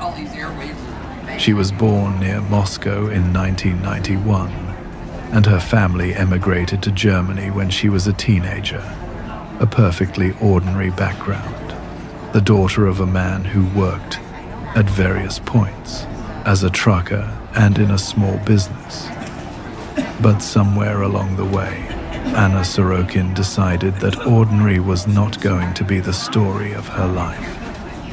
And so she became Anna Delvey, a German heiress, sophisticated, untouchable, with a trust fund she let people understand was worth something like 60 million euros, just waiting to mature. The genius of it, and it is a kind of genius, the same one McGregor had, is that she understood you don't have to prove wealth. You only have to perform it convincingly enough that other people's assumptions do the rest. She dressed the part. She stayed in the right hotels. She tipped extravagantly, in cash, $100 bills handed to concierges and waiters and drivers, because nothing signals bottomless wealth like treating money as beneath your notice. She surrounded herself with the right people, dropped the right names, and let New York's status economy fill in the blanks. If she tipped like a billionaire and dressed like a billionaire and never, ever flinched at a price, well, then she must be one who would dare to ask. For several years, from roughly 2013 to 2017, it worked beautifully. She floated through the elite layer of the city, luxury hotels, fashionable restaurants, private clubs, the orbit of art and money, as Anna Delvey, the German heiress. And then she got ambitious, because performing wealth was no longer enough. She wanted to build something, a private arts club, the Anna Delvey Foundation, a glittering members' institution with her name on the door. And for that, she needed real capital. Serious capital. So she went to the banks. And this is the part that should genuinely stop you. She came within arm's reach of persuading real financial institutions to lend her enormous sums, pursuing financing in the tens of millions of dollars for her foundation. She produced documents. She projected total, serene confidence. And she got far enough that one bank, as part of the process, advanced her a substantial sum, around $100,000, which she promptly took and never repaid. Now the first have to be precise here, because it matters. When all of this finally came to trial, the jury did not convict her on every count. On the most spectacular charge, the attempt to land that multi-million-dollar loan for her foundation, she was actually acquitted. The same with the most personally painful episode, a luxury trip to Morocco for which she stuck a friend, Rachel Williams, with a bill of around $62,000. The jury acquitted her on that count too. So let me be careful and fair. She nearly talked a bank into a fortune, and she left a friend holding a staggering bill, but the law did not, in the end, convict her of those particular acts. What it did convict her of was plenty: grand larceny and theft of services, For the hotels and services and the money she took and never returned, a real-world haul somewhere in the range of $200,000 to $300,000. She was arrested in October of 2017, convicted in the spring of 2019, and sentenced to several years in prison, ordered to pay around $200,000 in restitution. And here is the modern twist that McGregor never got to enjoy. Because the story did not end in disgrace. It ended in a development deal. The saga of the fake heiress became a sensation, and then it became content, a hit streaming series, reportedly built on a deal that paid Sorokin herself somewhere around $320,000 for the rights to her own life story. Sit with that arithmetic for a moment. She was convicted of stealing roughly $200,000 and then paid more than that for the story of stealing it. The fraud didn't just survive exposure. It got optioned. That is the genuinely new thing the 21st century adds to our very old theme. For most of history, an exposed impostor was finished, hanged at Tyburn, dead in a prison cell, ruined and forgotten. But in an attention economy, exposure is not the end of the performance. It's the sequel. The notoriety becomes the asset. Anna Delvey didn't need the €60 million trust fund to have ever been real. She just needed enough people to be fascinated by the fact that it wasn't. And underneath the modern gloss, the engine is ancient and familiar. She exploited exactly what Cassie Chadwick and Sarah Wilson exploited a century before her. The simple truth that people of means are reluctant to question one of their own. To ask, "Are you actually rich?" is a breach of manners so severe that almost no one in that world will commit it. Anna Delvey understood that the velvet rope, once you're inside it, is patrolled by politeness. And politeness, it turns out, is very easy to walk straight through. It's worth pausing on the mechanics, because they're a masterclass in performing a fortune you do not have. Delvey understood that in the world she was infiltrating, cash is a kind of theater. She tipped in $100 bills to concierges, to drivers, to waiters, because nothing signals bottomless wealth quite like treating money as something beneath your notice. She let slip the right names. She wore the right labels. She never, ever flinched at a price.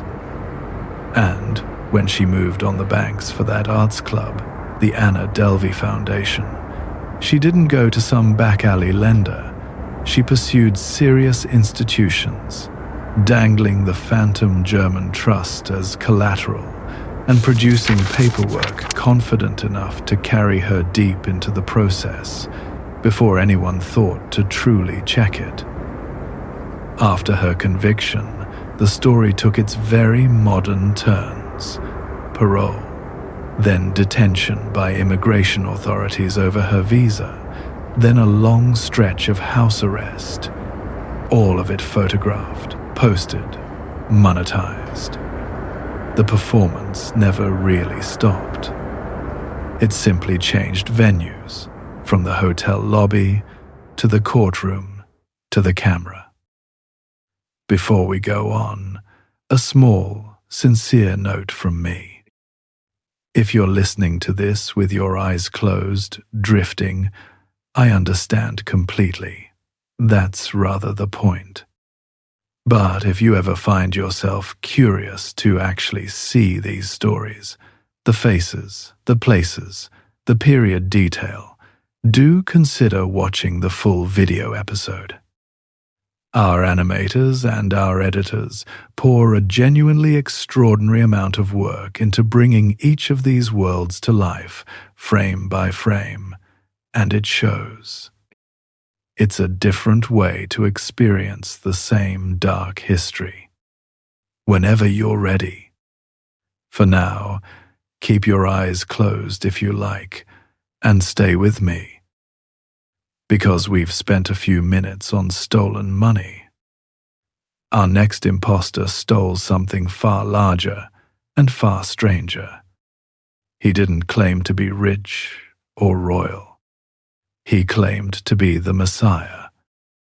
And tens of thousands of people believed him.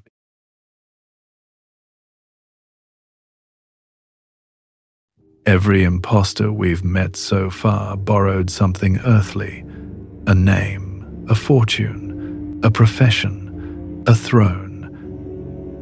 This next man reached for something no swindler had any right to touch. He let an entire faith believe he was the Messiah. And for about 2 years, in the middle of the 17th century, a very large part of the Jewish world believed him. His name was Sabbatai Zevi, and to tell his story fairly, I have to be careful, because this is not a simple case of a cynic fleecing the gullible. Sabbatai Zevi was, by every account, a genuinely strange and magnetic man. Born in the great Ottoman port of Smyrna in 1626, he was steeped from youth in mystical Jewish learning, in the secret traditions of Kabbalah. And he suffered, almost certainly, from what we would now recognize as a profound cycle of mental extremes, soaring periods of ecstatic exaltation, in which he felt himself touched by the divine, and performed strange, forbidden acts as though the ordinary laws of the world no longer applied to him, followed by long, crushing descents into darkness. To his neighbors in Smyrna, he was an unsettling figure, a holy eccentric, a man who would, in his high periods, do things no pious Jew should do, and seem to glow while doing them. For years he wandered the eastern Mediterranean, alternately revered and expelled from one community after another. And then, in 1665, he met the man who would turn his private affliction into a world-shaking movement. His name was Nathan of Gaza, a brilliant young scholar with a gift no mystic should be without, the gift of publicity. Nathan looked at this troubled, charismatic wanderer and saw not a sick man, but the Redeemer the world had been waiting for. And crucially, Nathan provided the theology, the framework that explained everything. Sabbatai's bizarre behavior, his violations of religious law, his swings between glory and despair. Nathan reframed them. These were not symptoms. They were signs, the strange and necessary works of the Messiah, who must descend into the depths in order to redeem them. Nathan declared Sabbatai the Messiah and fixed the year of redemption. 1666 was coming, and with it, the end of the exile and the dawn of the Messianic age. And here is where you must understand the world this landed in, because, as always tonight, the impostor did not create the hunger. He arrived to fill it. The Jewish communities of the 17th century were a people scarred and yearning. Only years before, the Khmelnytsky massacres in Eastern Europe had slaughtered tens of thousands of Jews. Sabbatai's own wife, Sarah, was an orphan of that catastrophe, a woman with a wild reputation whom he married in a way that itself seemed scandalous, and which Nathan again reframed as part of the messianic design. The wounds were fresh, The longing for deliverance was enormous. And into that longing came word, spreading along the trade routes faster than anyone could check it. The Messiah has come. He is in the East. The redemption is at hand. The movement that followed was not a fringe. It was a wildfire. Across the Ottoman Empire, across Italy, the Netherlands, Poland, Germany, Jewish communities erupted in messianic fervor. People fasted and repented and danced in the streets. They sold their businesses and their homes, packed their belongings, and prepared to be carried to the Holy Land. Sober rabbis and wealthy merchants were swept up alongside the poor. Letters flew between cities, confirming the miracle. By the measure of how many believed, Sabbatai Zevi may have been the most successful impostor in the entire history we are telling tonight. Not in money, not in years, but in sheer, intoxicated, continent-spanning belief. Tens upon tens of thousands of people reordered their whole lives around the certainty that this man was the Redeemer. But a Messiah eventually has to do something. And in early 1666, the Messiah sailed for Constantinople, into the heart of the Ottoman Empire, the empire that ruled the very land he was promising to reclaim. The Ottoman authorities did what any empire does with a man around whom tens of thousands are rallying. They arrested him. They imprisoned him, at first in conditions so comfortable, with so many pilgrims permitted to visit and venerate him, that the believers took even his captivity as further proof. His prison at Gallipoli was nicknamed, by the faithful, the Tower of Strength. The legend only grew. And then the empire decided to end it. Sabbatai was brought before the Sultan, Mehmed IV, and his court. And he was offered a choice that was not really a choice at all. Prove your divinity, or convert to Islam. The accounts vary in their drama. Some say he was threatened with death, with archers ready to test whether the Messiah's flesh could be pierced. But the heart of it is not in dispute. Faced with the turban or the grave, the Messiah chose the turban. He converted to Islam on the spot. He put on the turban, took a Muslim name, Aziz Mehmed Effendi, and accepted a quiet pension from the very empire he had threatened to overthrow. Now, stop and think about what that should have done. The Messiah, the man tens of thousands had staked their fortunes and their faith on, had just publicly abandoned the religion he was meant to redeem and bowed to a foreign sultan to save his own skin. The lie was exposed in the most total, most humiliating way imaginable. By every rule of how belief is supposed to work, the movement should have collapsed in an instant. The believers should have woken from the dream, ashamed. And many of them did. The disillusionment was vast and bitter. For a great many Jews, the apostasy was a wound and a warning, and they turned away. But not all of them. And this is the detail that I think tells you the most disturbing truth about human belief in this entire video. A core of the faithful refused to let go. And led again by Nathan of Gaza, they did something extraordinary. They absorbed the betrayal into the faith. The conversion, they decided, was not a failure. It was the deepest and most secret part of the plan. The Messiah had to descend into the realm of the unclean, to put on the disguise of the enemy faith, in order to gather up the sparks of holiness trapped there and complete the redemption from within. His apostasy wasn't proof he was false. It was proof of how profound the mystery truly was. Do you see what happened there? The single most damning piece of evidence against him, the absolute refutation, was converted, by the sheer force of need, into the strongest proof for him.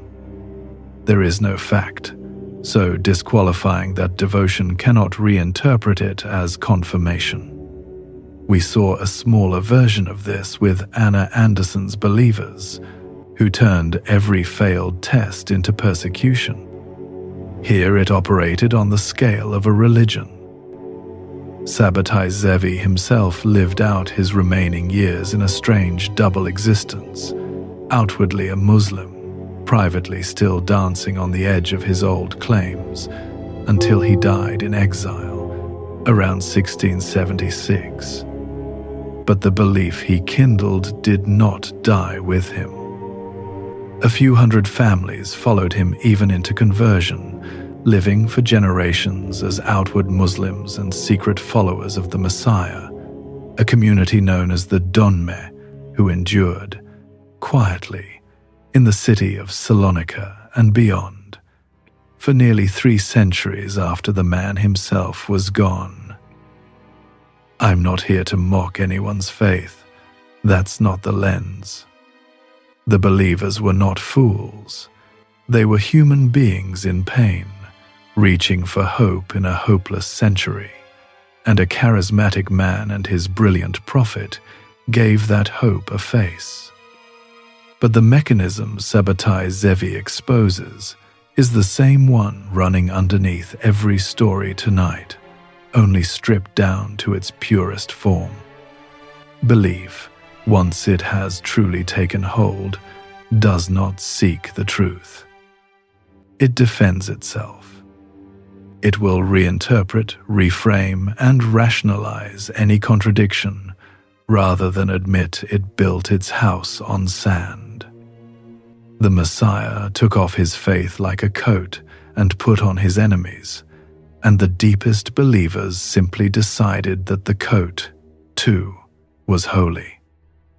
From a man who let a whole world believe he could redeem it, to a woman who needed only one man to believe one thing, that she was the secret daughter of the richest man alive.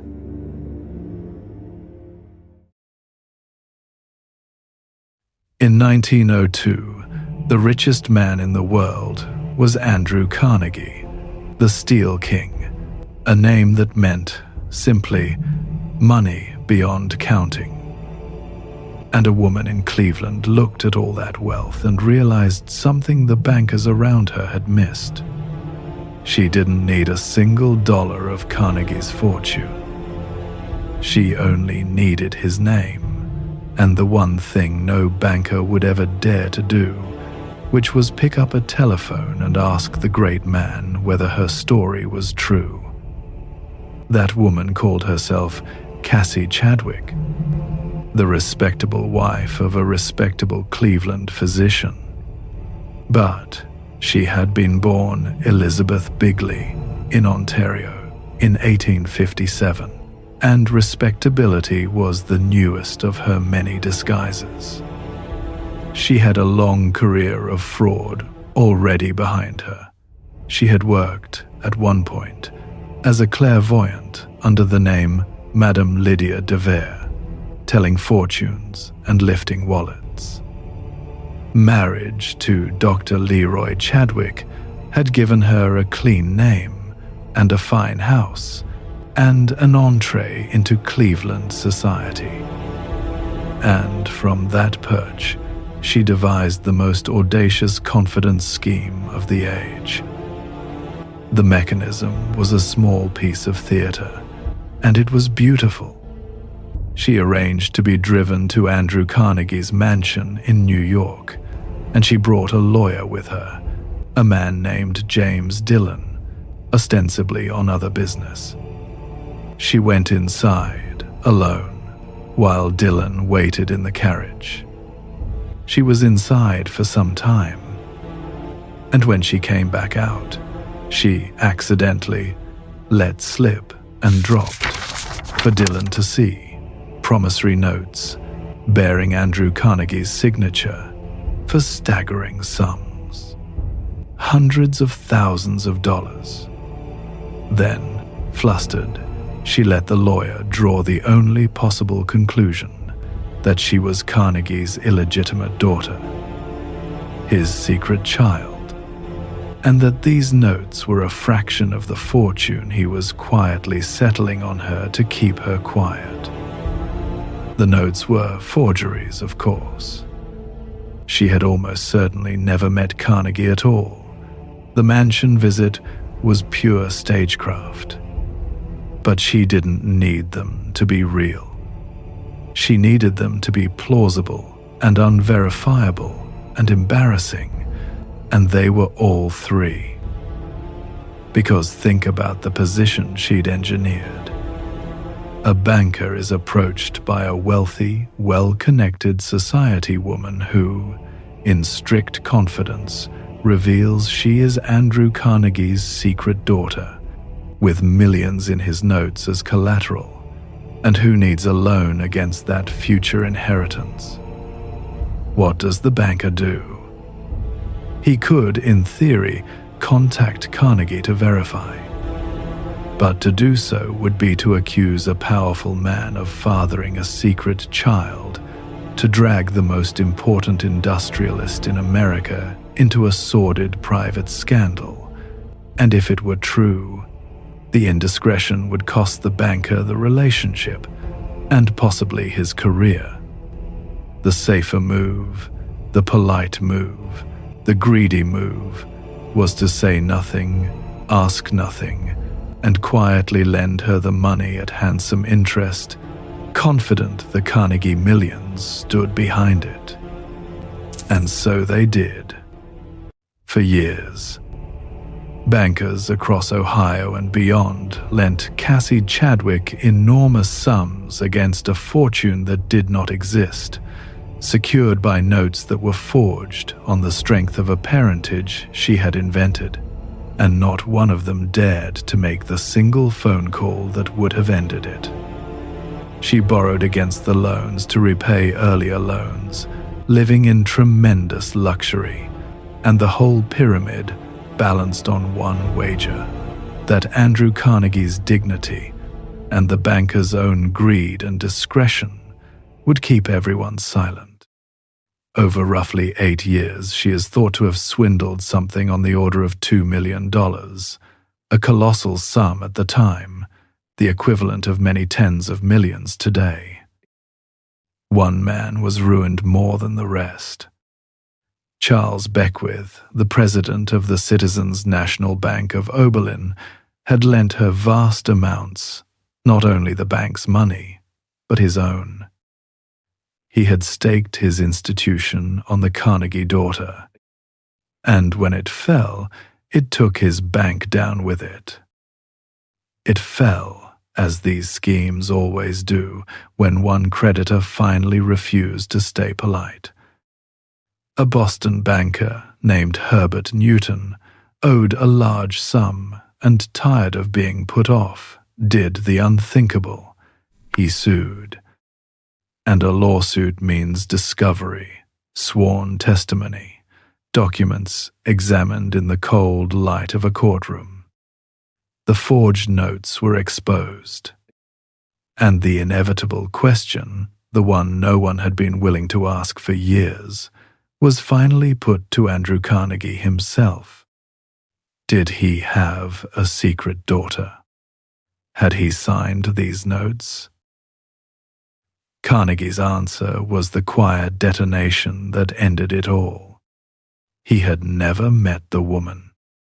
The signatures were not his. He pointed out, reportedly with some amusement, that he hadn't signed a note in decades. Anyone in finance should have known that the great Carnegie dealt in other instruments entirely. The whole magnificent edifice had been built on a signature he would never have written, that no one had ever checked. Cassie Chadwick was arrested, and the spectacle gripped the nation. In March of 1905, she was convicted, fined, and sentenced to 14 years. She entered the Ohio Penitentiary. And there, on the 10th of October, 1907, which, by a piece of grim symmetry the universe rarely bothers to provide, was her 50th birthday, Cassie Chadwick died behind the walls, the Carnegie millions as imaginary in her cell as they had always been.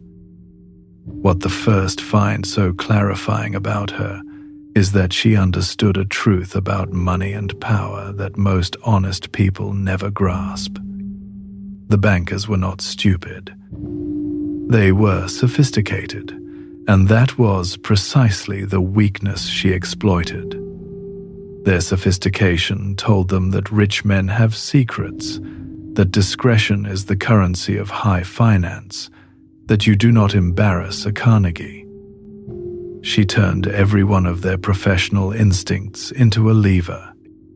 The same shame and deference that protect the powerful, the unwritten rule that you do not question one of their own or their secrets, is exactly what a clever impostor uses to rob the people guarding the vault.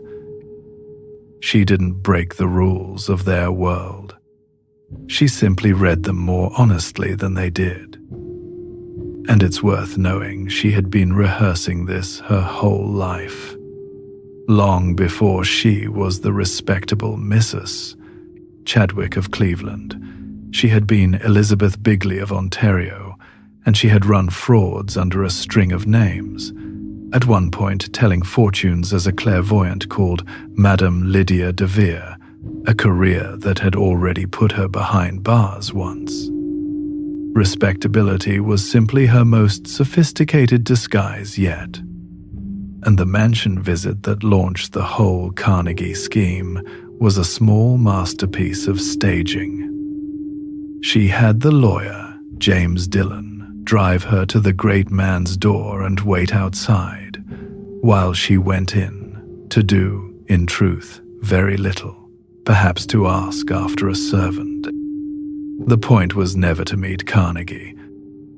The point was the long, plausible interval and the forged notes she let Dillon glimpse when she came back out, flustered, as though she'd let a great family secret slip. And when it all finally collapsed into a courtroom in 1905, the nation could not look away. The papers crowned her the Queen of Ohio Finance, a doctor's wife who had quietly bled banks across a state on the strength of one whispered lie that is precisely the kind of scandal that sells newspapers, and it sold a very great many. She weaponized a question no one would ask out loud. Whose child are you? Our next figure weaponized a question even more forbidden, and turned all of fashionable London into a betting floor over the answer. The question was, what are you?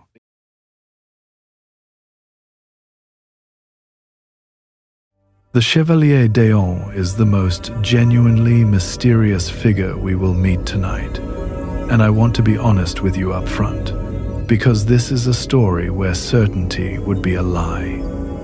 For most of the people in this video, we can say with confidence, here is the deception, here is the truth beneath it. With d'Eon, the truth itself is contested, and has been for 2.5 centuries. So the first will give you the facts as we have them, and let the mystery stay a mystery, which is, I think, the only respectful thing to do. Begin with the facts that are not in doubt, because they are remarkable enough on their own. d'Eon was born in Burgundy, in France, in 1728, and lived the first half of a very long life as a man, and not just any man. A brilliant, dangerous, accomplished one.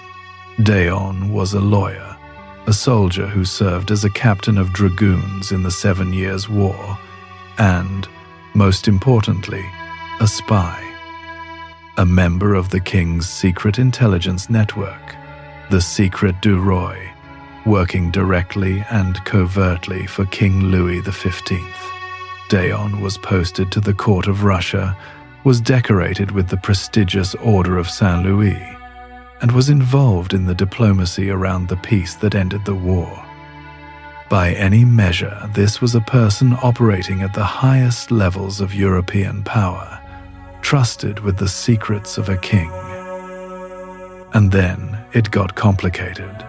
Deon fell out with the French crown over money and status, and, being a spy, held a very dangerous trump card, a cache of secret diplomatic correspondence, including, it was rumored, plans touching on a French invasion of England.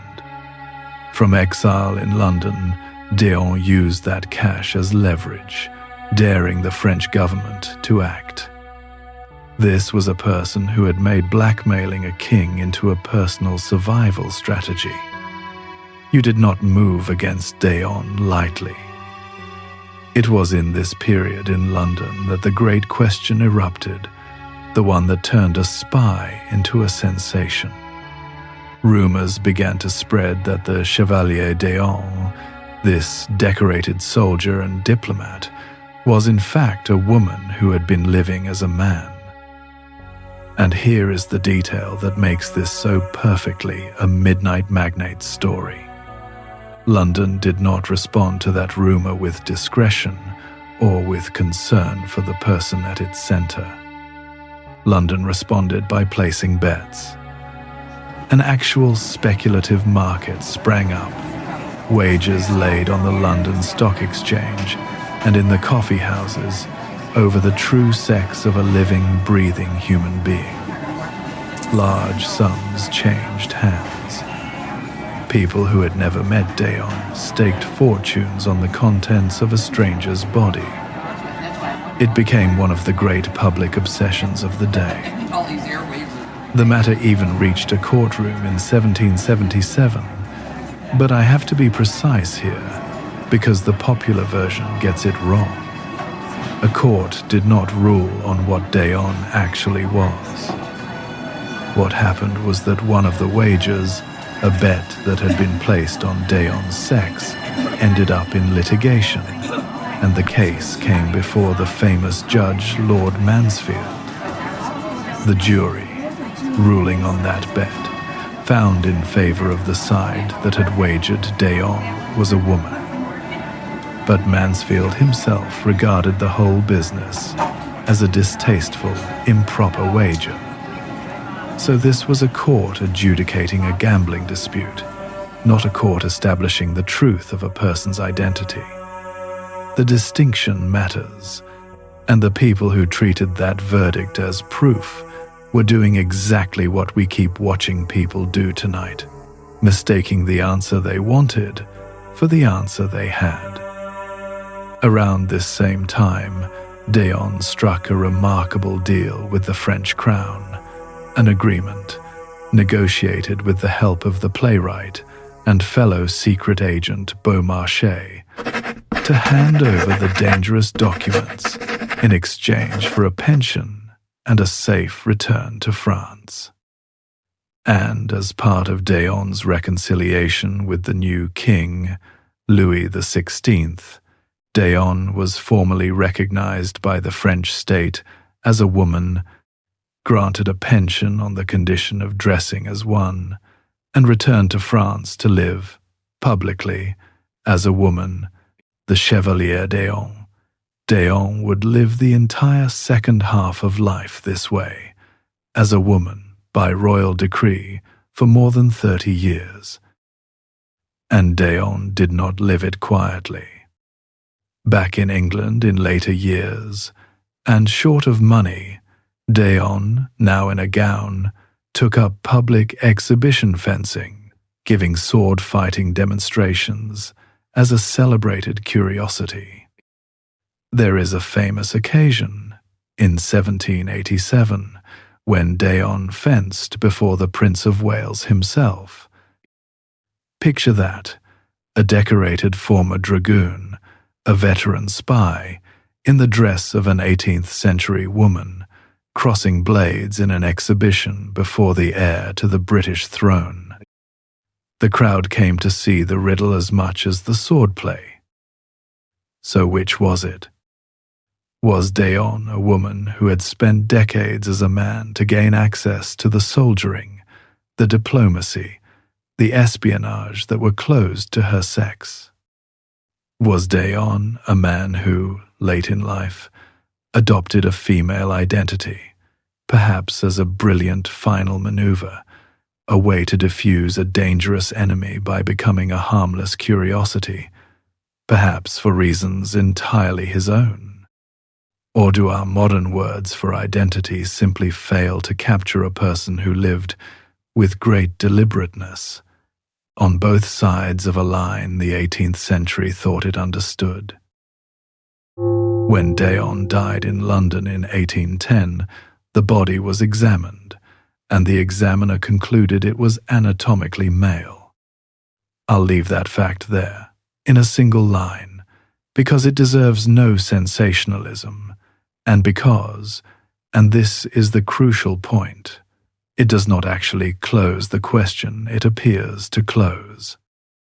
Whatever Daon's body was, Daon had lived, openly and by the recognition of the French state, as a woman for more than 3 decades, and as a celebrated man for 3 decades before that. Both lives were real. Both were lived in full public view. The deception, if that's even the right word, was not a single mask hiding a single truth. It was a person who held 2 complete identities across one extraordinary life, and never let the world fully resolve which was the costume. I won't reduce Daon to a punchline or a con, because I don't think that's what this was. What Daon proves, more than anyone tonight, is how desperately a society wants to know, to file every person under a fixed and final category, and how much power flows to the rare individual who refuses to be filed. London bet fortunes trying to settle Daon. A court was dragged in. A king issued a decree. And still, 200 years later, we cannot tell you for certain who Daon was. Daon kept the one thing the whole world was wagering to take: the answer. It's worth dwelling for a moment on just how formidable the person at the center of all this really was, because it's easy to lose the spy behind the spectacle.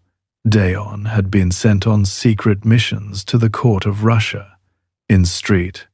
Petersburg, working the most dangerous edges of European diplomacy on the king's private business. Daon had served as a captain of dragoons in the field, and had been decorated with the Order of St. Louis. This was no drawing-room curiosity. This was a hardened soldier and intelligence operative who had handled the genuine secrets of a great power, which is precisely why the French crown could not simply ignore Daon's threats.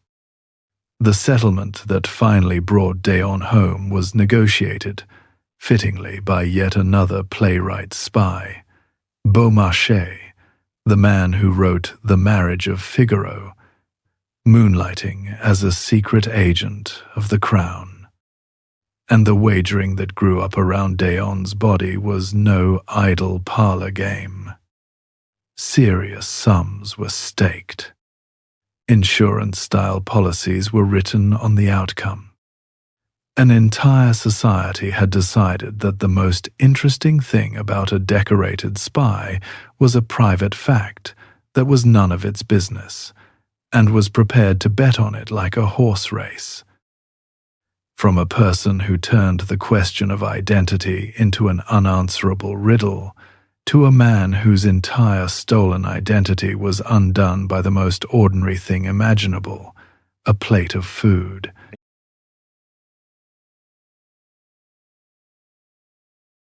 A con that lasted nearly 30 years, a fortune in jewelry, a Lamborghini, private jets, the courtship of real billionaires, came undone, in the end, by a single dinner.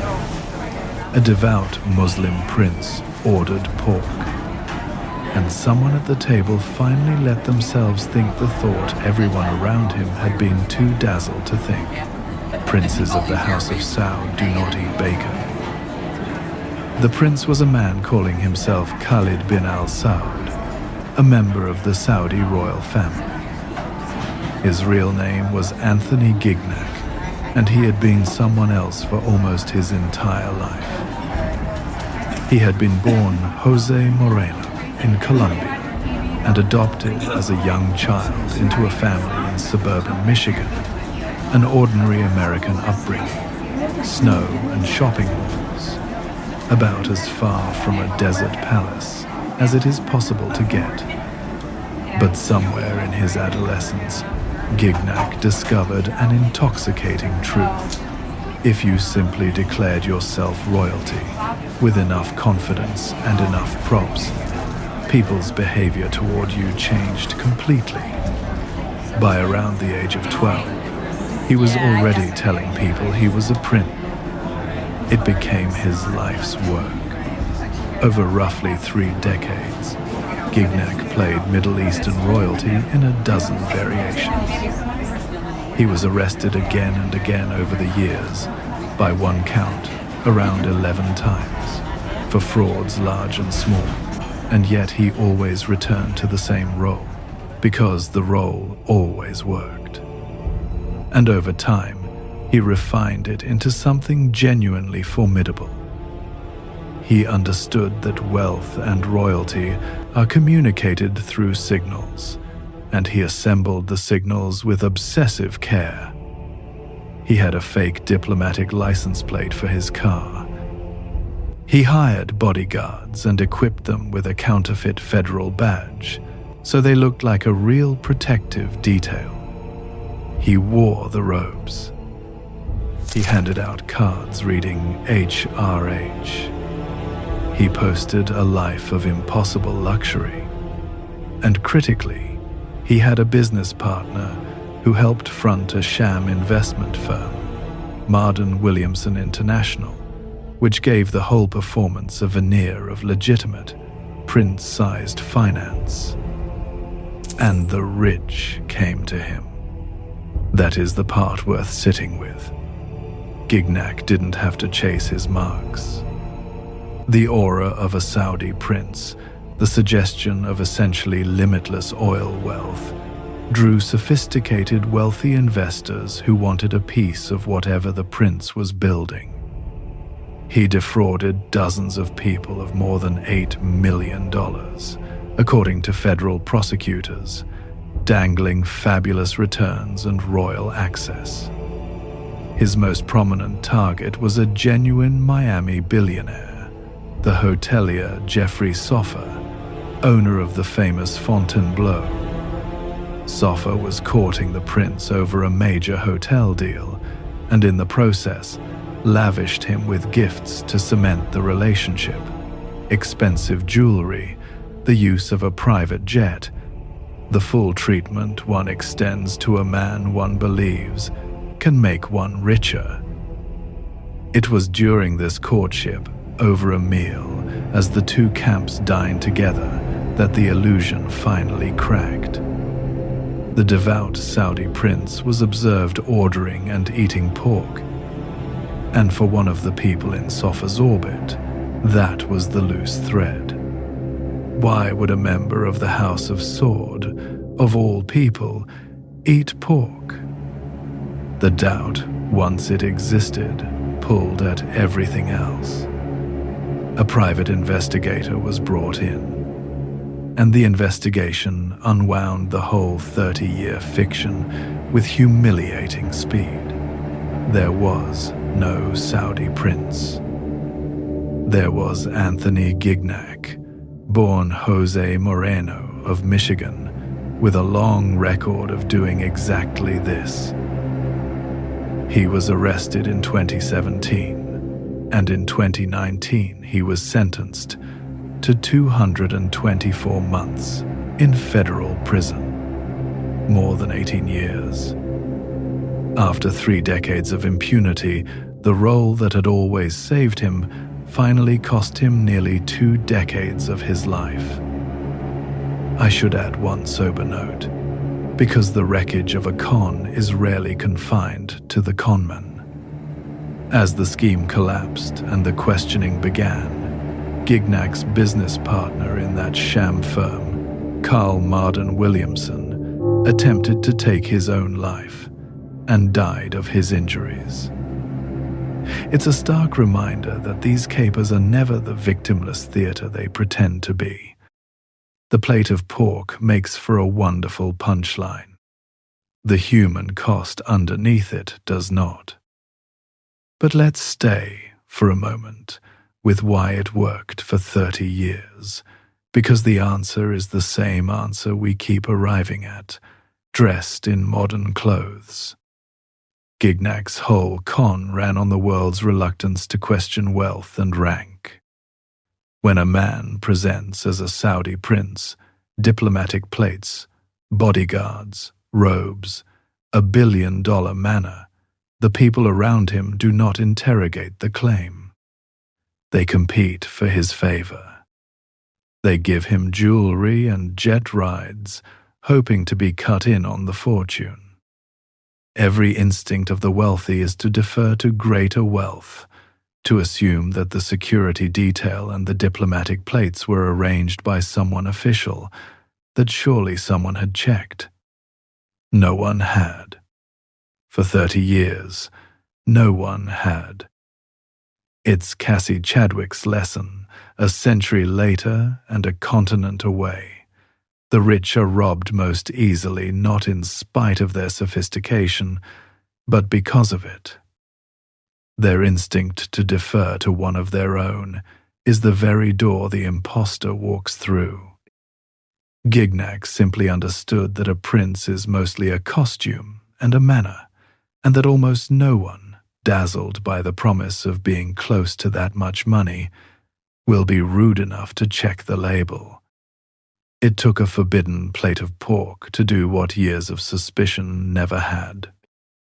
And the props are almost the best part, because they show how cheaply a fortune's worth of trust can be bought. Gignac fixed fake diplomatic license plates to his cars. He equipped his bodyguards with a counterfeit federal badge, so the muscle around him read as an official protective detail. He handed out cards stamped with the letters HRH, His Royal Highness. He wore the robes, kept the Lamborghini, posted the jets and the suites. None of it was real. All of it was persuasive. Because we don't actually verify wealth, we read its signals. And Gignac had simply assembled a flawless set of signals and let everyone's assumptions supply the rest. When the Miami billionaire Jeffrey Soffer courted the prince over that Fontainebleau deal, lavishing him with jewelry and private jet rides, it wasn't because Soffer was a fool. It was because that is simply how the very rich court one another. And the prince fit the part so completely that to check him would have felt almost insulting. And remember, this was not Gignac's first time. He had been arrested again and again across 30 years, around 11 times in all, for versions of the very same act. The role kept failing him, and he kept going back to it. Because for Anthony Gignac, by the end, there was no other self to go back to. He had been a prince since he was 12 years old. The boy from the Michigan suburbs had been gone so long that there may have been nothing left of him to return to, even if Gignac had ever wanted to. Now, every single story tonight has been about a person pretending to be someone they were not. Our next one runs the other way entirely, and it is, I think, the strangest case in this whole collection. Because in this one, the courts looked at the so-called impostor and ruled that he was telling the truth.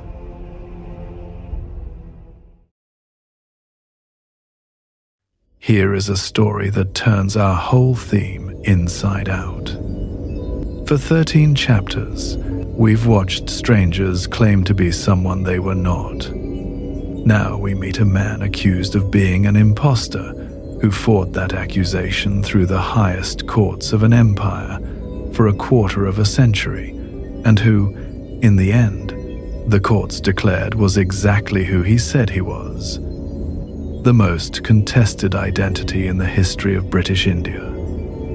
And the unsettling thing is that, even now, you can read the whole case and not be entirely sure whether justice was done or whether the greatest impostor of all simply won. It begins in Bengal in 1909 with a death. The second Kumar, the second prince of the wealthy Bawal estate, a young man named Ramendra Narayan Roy, was around 25 years old when he fell gravely ill while traveling in Darjeeling, in the foothills of the Himalayas. He died there, the family said. His body was carried to the cremation ground, and, as Hindu custom required, he was given to the fire. The prince was gone. His young widow, Bibabati Devi, became a widow in mourning. The estate absorbed the loss.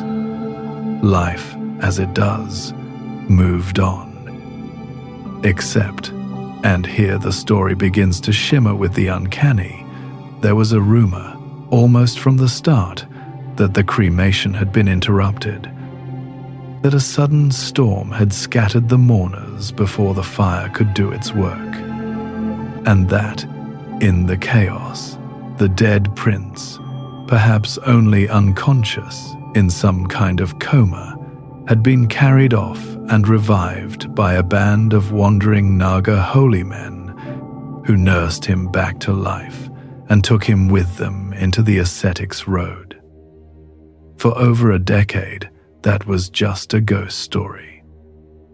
And then, around 1920, the ghost walked into town. A sannyasi, a wandering Hindu ascetic, his body smeared with ash, his hair matted, dressed in the rags of a man who had renounced the world, appeared in the city of Dhaka and took up residence near the Bawal lands. And people began to notice something. They thought they recognized him. The features beneath the ash, the bearing, the voice, the whispers grew until they became a roar. This holy man, they said, was no stranger. He was the second Kumar of Bahal. The prince who had died in Darjeeling 12 years before had come home. And then the sannyasi did the thing that turned a rumor into one of the great legal sagas of the 20th century. He agreed. He declared that yes, he was Ramendra Narayan Roy. He had not died. He had been revived from the very edge of the pyre, had wandered for years as an ascetic with his memory clouded, and had now returned to reclaim his name, his family, and his share of the Bawal estate.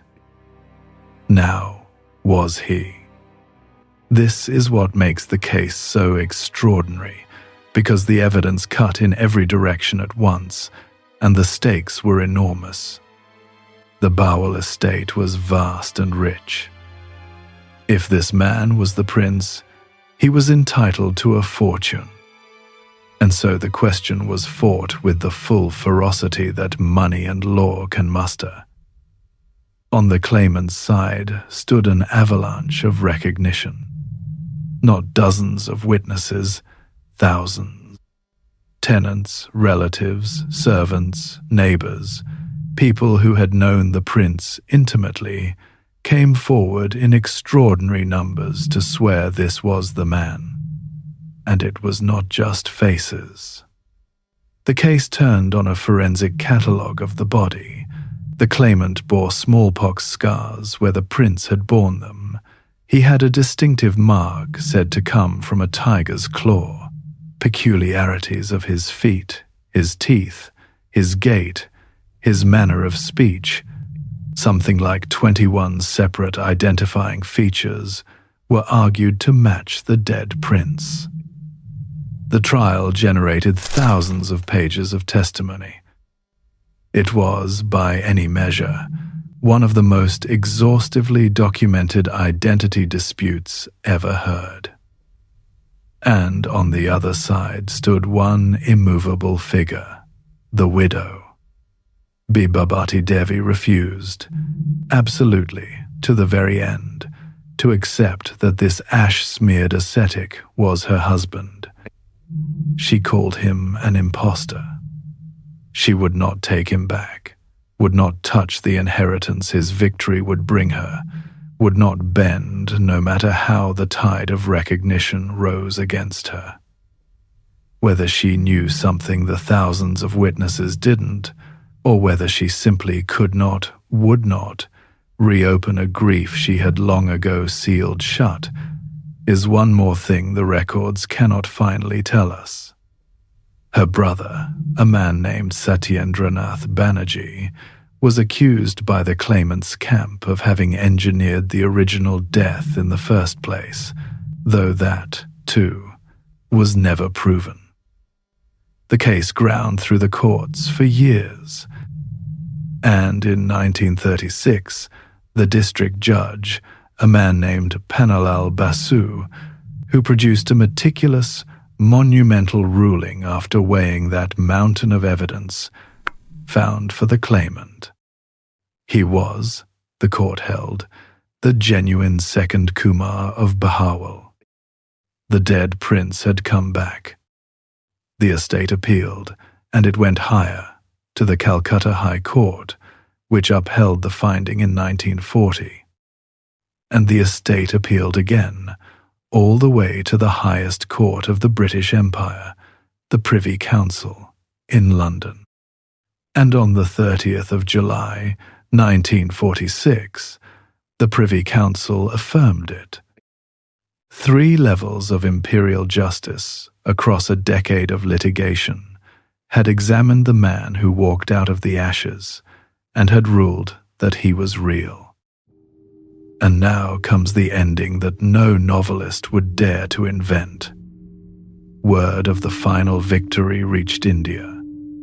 The man who had spent 25 years and a fortune fighting to prove he was alive had, at last, been declared so by the highest court there was. And within roughly 2 weeks of that ultimate vindication, he suffered a stroke and died. Think about the terrible symmetry of that. He could not be confirmed to be the prince until the very end, and the confirmation and the end arrived almost together. It is as though the identity could only be made permanent at the cost of the man who held it. He won, and then there was no one left to enjoy the winning. So what do we do with the Pawal Sannyasi in a video about imposters?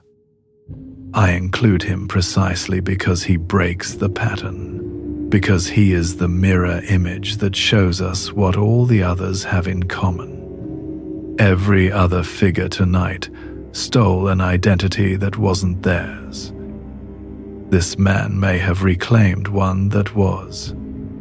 And yet, the experience from the outside is eerily identical. A person of contested identity, a chorus of believers, a furious denier, a fortune in the balance, courts and crowds straining to settle a question about who someone really is.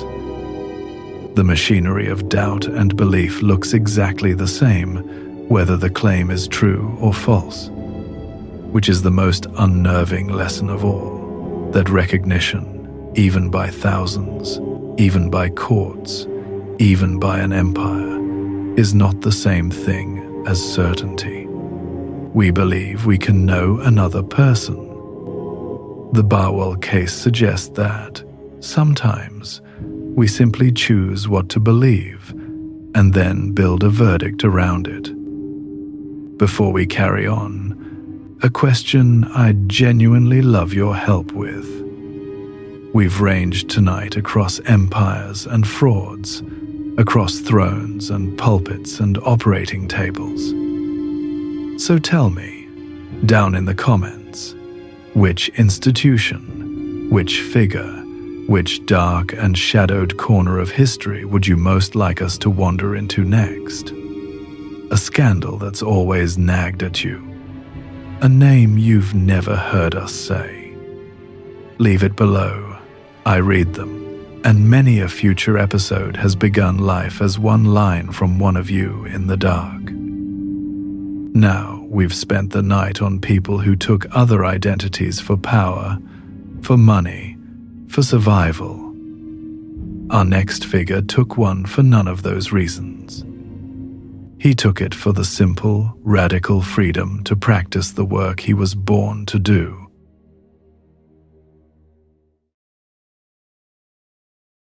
In the summer of 1865, an army doctor died in London after a career almost no one of his era could match.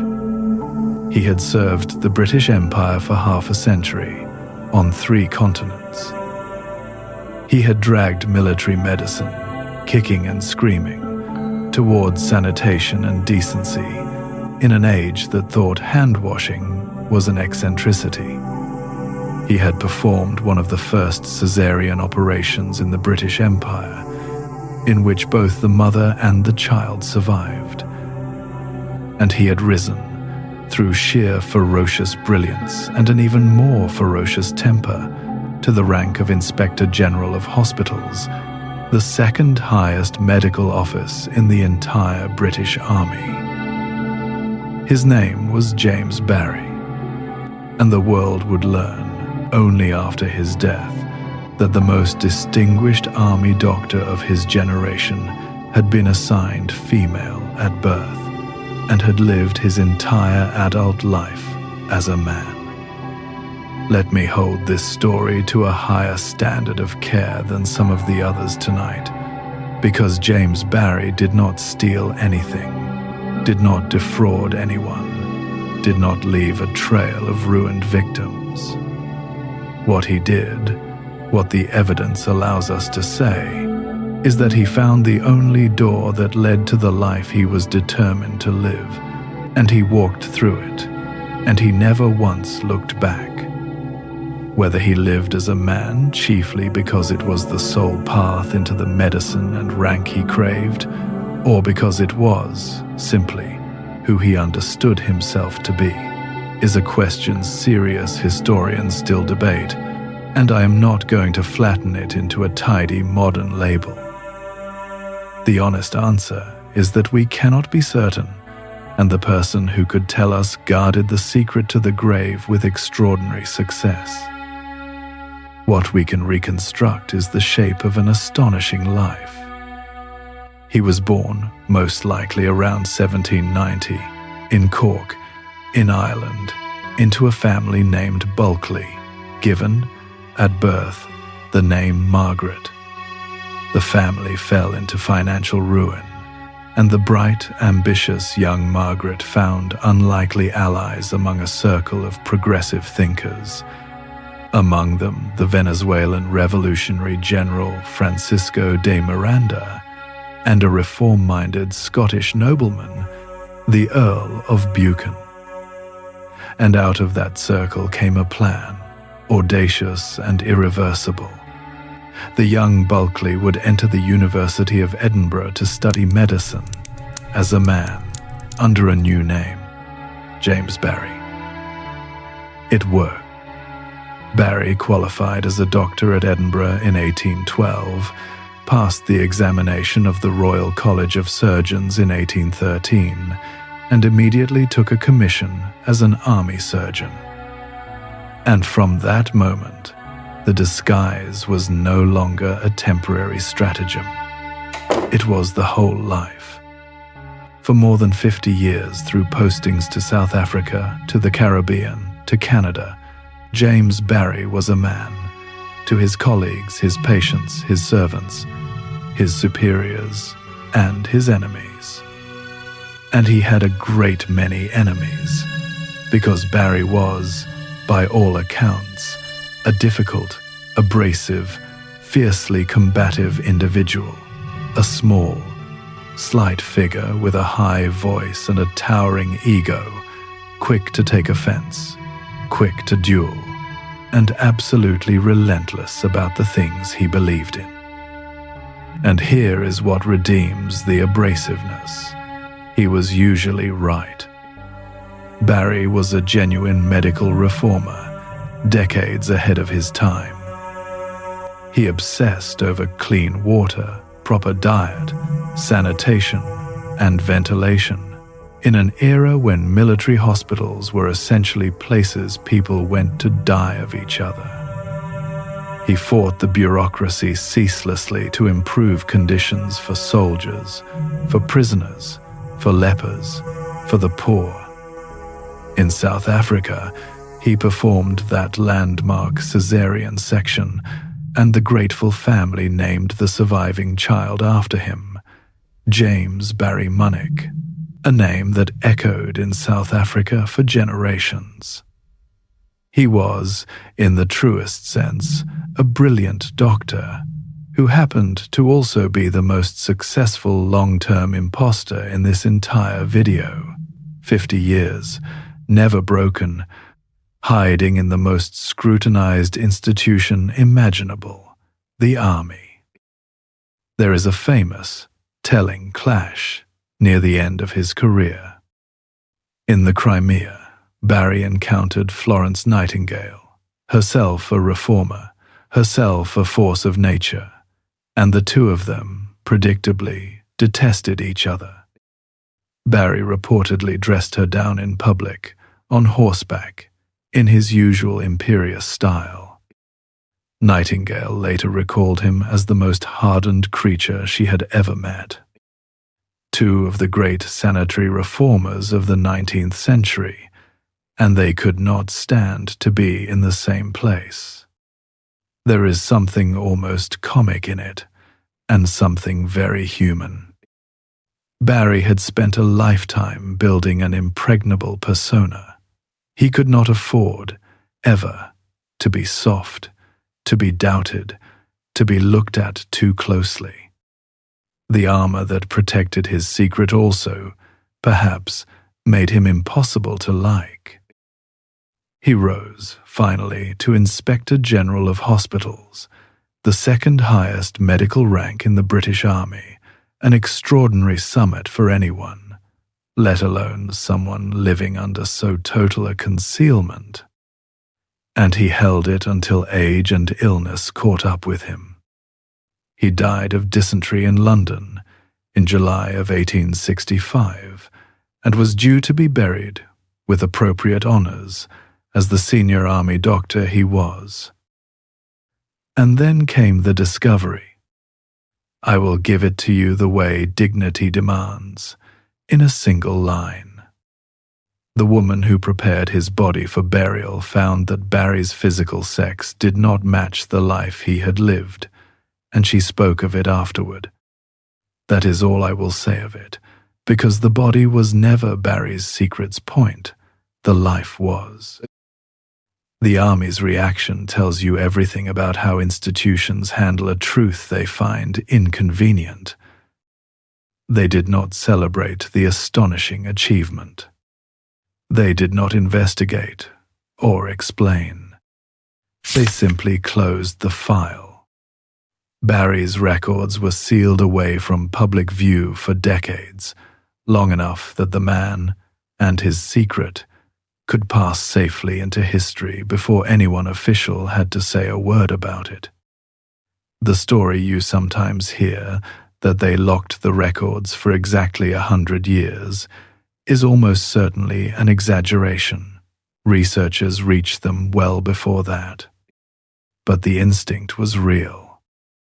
Faced with a life that scrambled their certainties, the institution's first reflex was silence. What stays with me about James Barry is the sheer duration of it, and what that duration cost and bought. 50 years. Half a century of constant vigilance, of never fully relaxing, of holding a self together by force of will every single day, and in exchange, a life of real consequence, real skill, real service, that the rules of his time would otherwise have forbidden him entirely. Every other impostor tonight wore a borrowed identity to take something: money, a throne, a family. Barry wore his to give something, a lifetime of medicine the world would have refused to accept from the person he was born as. He didn't rob the institution. He outserved it, and it sealed his file rather than admit he had. Now, Barry kept his secret for 50 years and took it to the grave intact. Our next impostor did the opposite. He spent 30 years, and one of the longest trials in legal history, fighting to make the world accept an identity that his own body, his own language, loudly contradicted, and a grieving mother helped him do it.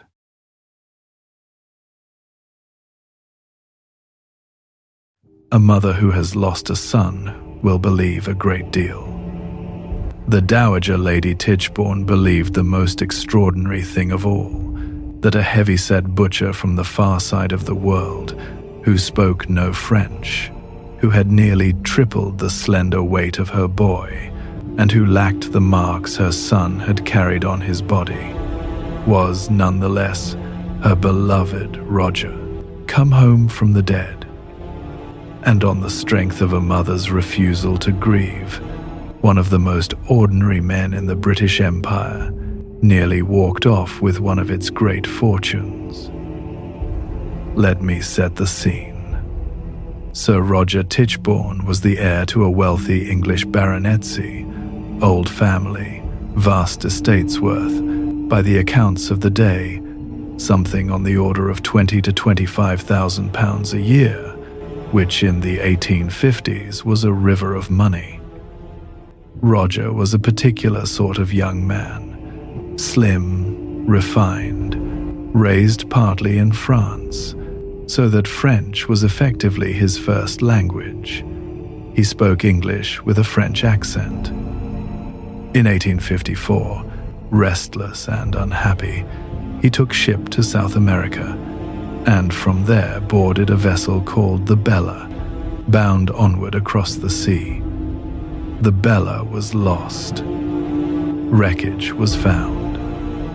No survivors were ever confirmed. Roger Tichborne, 25 years old, was presumed drowned. But his mother would not accept it.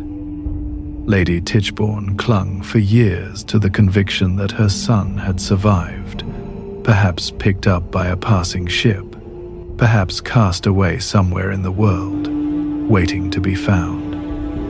And she did what a wealthy, grief-stricken woman could do.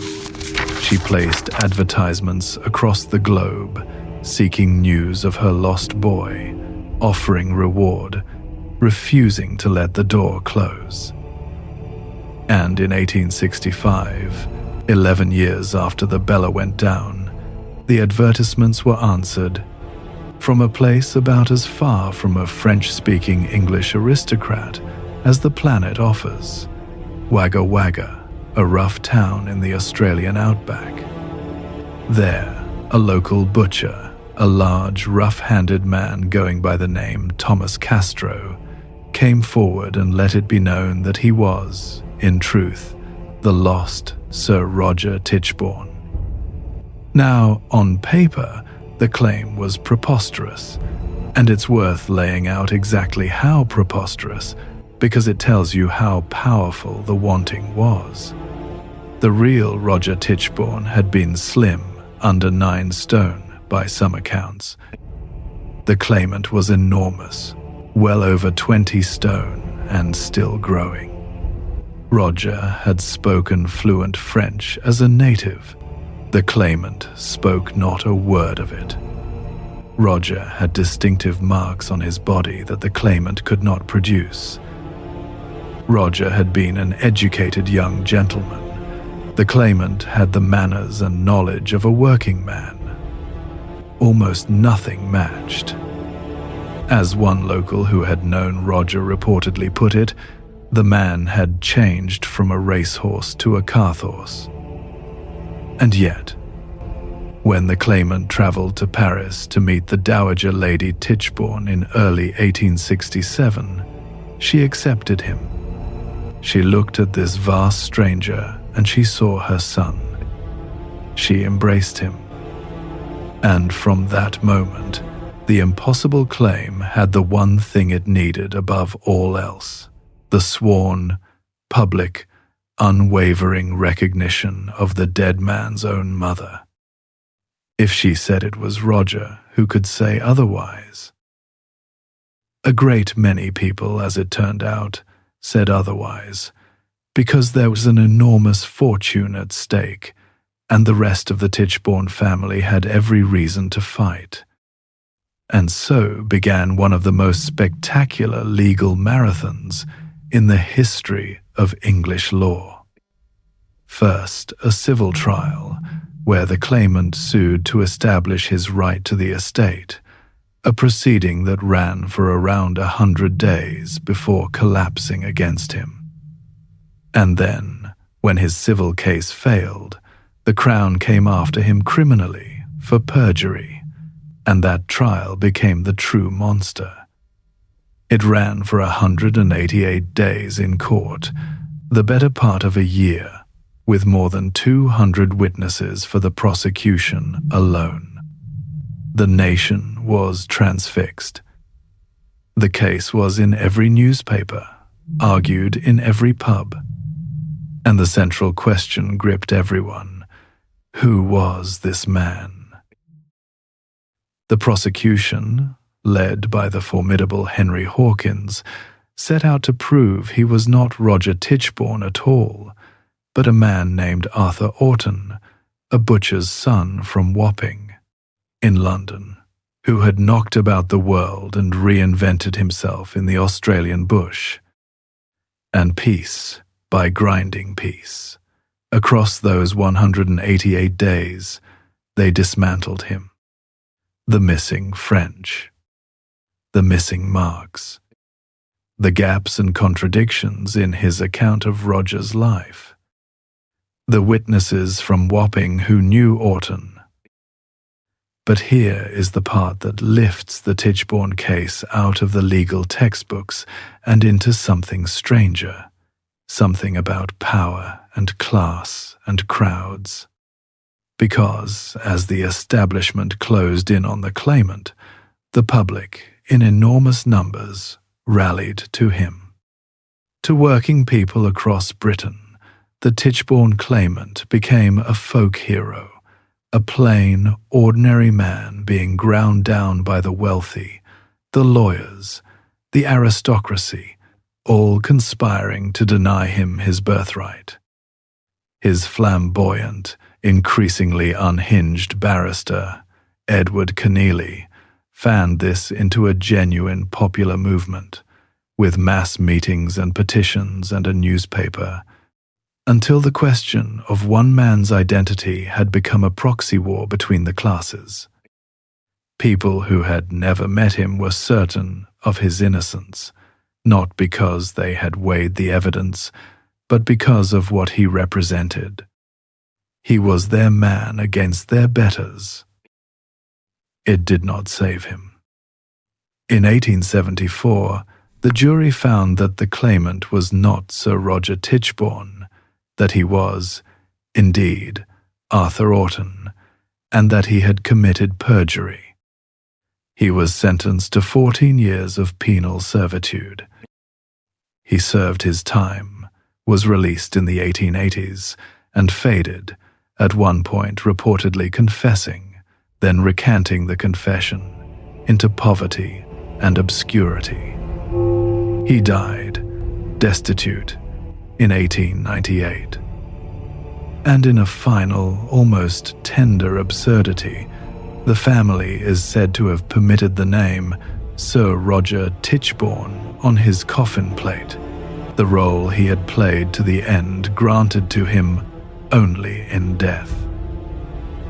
What the first finds so revealing about the Tichborne affair is that it ran on the same fuel as Anna Anderson's, as Borden's, as every returning lost person we've met tonight, a grieving relative who needed the dead to be alive, and whose need overrode every contradiction the evidence could throw up.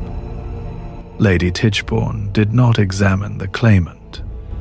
She embraced him, and her embrace did the work that no forgery or rehearsed memory ever could. A mother's recognition is the most powerful credential on earth, because we are all built to trust it.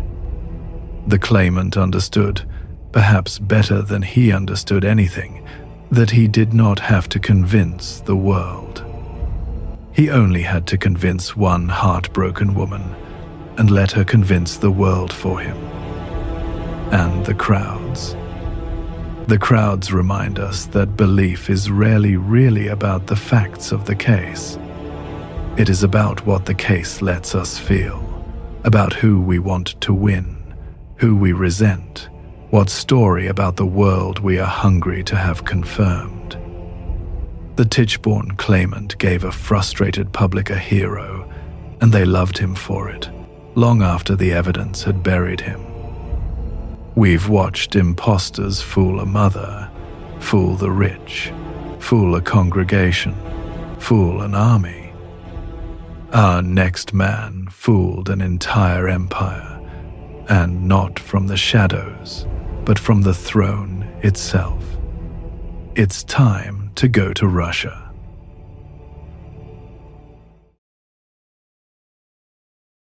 Of all the impostors who have ever lived, almost none ever actually won the prize. They got close, a fortune, a comfortable life, a borrowed family, a few good years before the fall. But the thing they were truly reaching for, the throne, the real power, almost always stayed just out of reach. This next man is the great exception. A man almost certainly born a commoner not only claimed to be a dead prince, he took the crown and ruled for 11 months as Tsar of all Russia. To understand how that was even possible, you need to understand the wound at the center of Russia in this period, a time so chaotic it is simply remembered as the time of troubles. And the wound was a dead child. In 1591, a boy named Dmitri, the youngest son of Ivan the Terrible, the last of that ancient ruling line, died in the town of Uglich. He was 8 years old. The official account said it was an accident, that the boy, who suffered from seizures, had fallen on a knife during a fit. But almost no one fully believed it. Because the man who stood to gain the most from the boy's death was Boris Godunov, the powerful regent who, not long after, became Tsar himself.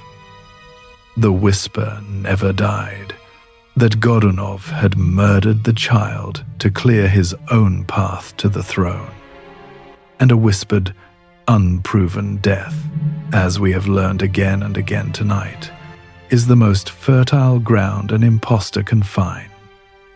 For over a decade, the whisper lay dormant. And then, around 1603, a young man appeared in Poland, Lithuania, Russia's great rival to the West, with an astonishing claim. He was Dmitri, he said. He had not died at Uglich. He had been secretly spirited away, a substitute child killed in his place, and he had been raised in hiding, and now he had come of age to reclaim the throne that was rightfully his. Who was he really? The leading theory, and I stress it is a theory, never proven beyond doubt, is that he was a defrocked monk named Grigory Otrepiev, a man of some education who had drifted to the fringes of power. But the truth of his origins almost didn't matter, because he had found the perfect backers. Polish magnates and the Catholic Church saw in this Dmitri a glittering opportunity, a chance to place a friendly, perhaps Catholic-leaning ruler on the Russian throne. They lent him money. They lent him an army. He converted to Catholicism in secret, promised concessions, and got himself engaged to Marina Mnisek, the ambitious daughter of a Polish noble. In the autumn of 1604, he invaded Russia with a relatively small force, only a few thousand men. By any military logic, it should have been crushed at the border. But here is where the impostor's timing became almost supernatural. As his little army pushed into Russia, gathering disaffected supporters as it went, the man on the throne, Boris Godunov, suddenly died in April of 1605. His death threw the Russian court into chaos. Godunov's young son, Fyodor II, briefly succeeded him, but the boy had no chance. In the turmoil, he was overthrown and killed. The throne was, suddenly, empty, and a man claiming to be the true heir was marching toward Moscow at the head of an army. And Moscow opened to him. In June of 1605, the pretender entered the capital in triumph. Crucially, the dead boy's own mother, the former Tsaritsa, who had every reason to know the truth, publicly acknowledged him as her son Dmitri.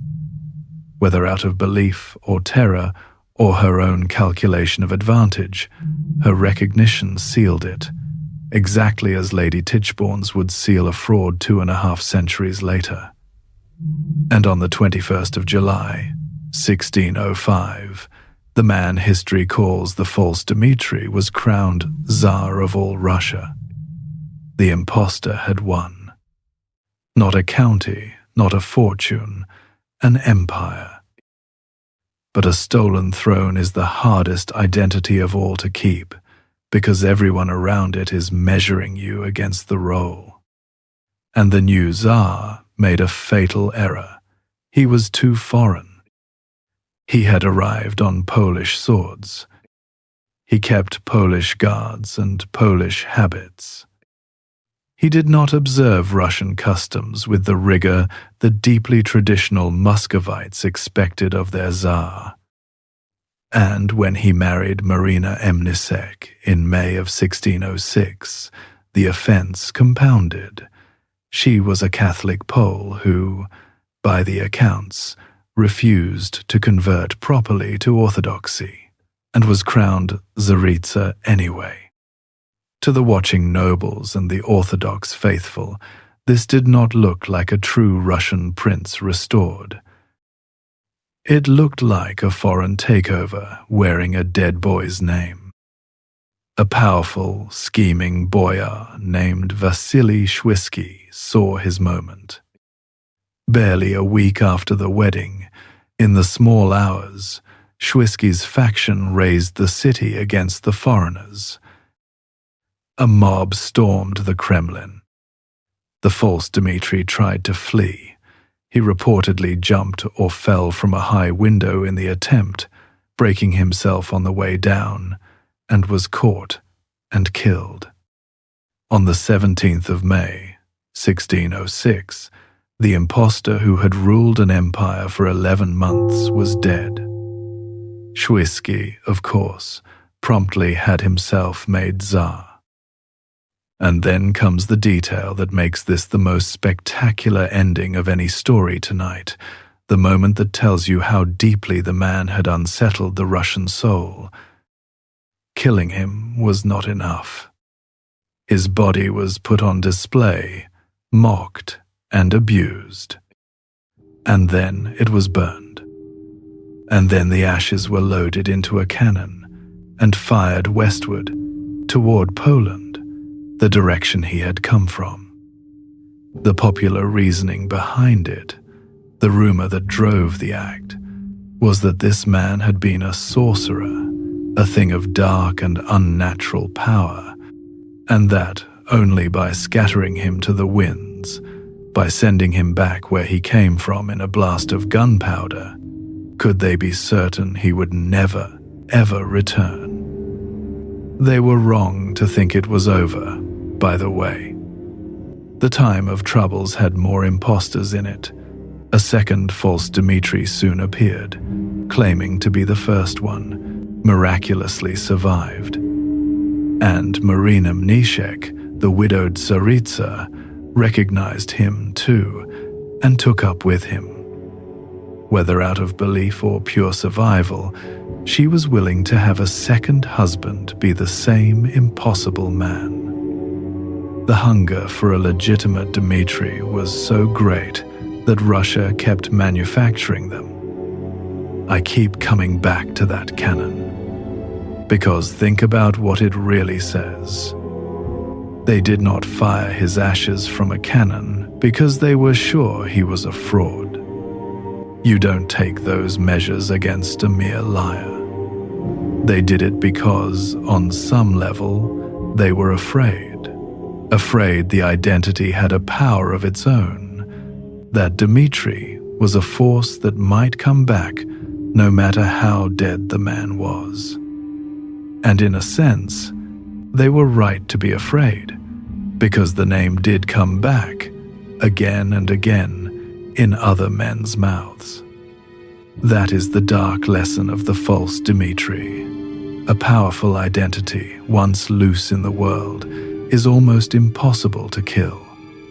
You can hack apart the man, burn the body, fire the ashes into the sky, and the role he played will simply wait for the next desperate, ambitious person willing to step into it.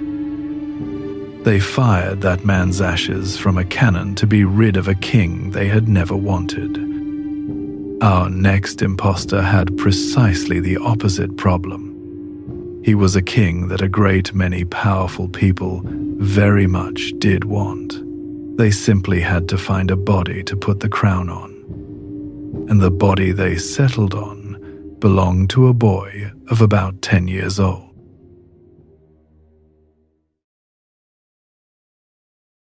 Most of the people we've met tonight chose their own lie. They woke up one morning and decided to become someone else, and spent years defending the choice. This next one didn't choose anything. He was about 10 years old. Hold that, because it changes the shape of the whole story. Every impostor so far was, in some sense, the author of his own deception. This one is different. Here, the impostor is not the schemer. He's the prop. A small boy picked up the way you'd pick up a tool off a workbench, because powerful men had a very specific job that needed doing, and for that job they did not need a clever man. They needed a body, of roughly the right age and face, that could be dressed in royal cloth and set on a throne. His name, or the name history gave him, was Lambert Simnel. A commoner boy of about 10, coached to impersonate a captive Yorkist prince, crowned a rival king, then pardoned to scrub pots in the victor's kitchen. Now, to understand why anyone would crown a child, you have to understand the wound England was still bleeding from. For 30 years, the kingdom had been tearing itself apart. The Wars of the Roses, two branches of the same royal family, York and Lancaster, killing each other for the crown, decade after decade. And in 1485, at a field called Bosworth, it had finally, supposedly, ended. A claimant named Henry Tudor killed the Yorkist King Richard III and took the throne as Henry VII. New dynasty. Fresh start. Except a fresh start is exactly what Henry did not have. His claim to the throne was thin, embarrassingly thin, and everyone knew it. He'd won the crown by force, which is another way of saying someone could come and take it back the same way. The defeated Yorkists were down. They were not gone, and the old bloodline still ran in living veins. In particular, it ran in a boy named Edward, Earl of Warwick. This Edward was the real thing, the genuine Yorkist article, a child with a legitimate claim to the throne Henry was now sitting on. And Henry, being no fool, locked him in the Tower of London. Alive, but caged. A threat kept on a shelf. So, a nervous new king on a borrowed throne. A defeated faction hungry for a way back. And a real Yorkist prince, the perfect figurehead for a rebellion, sitting uselessly in a cell, out of reach. What they needed was a Warwick they could actually hold. Enter the man who supplied one.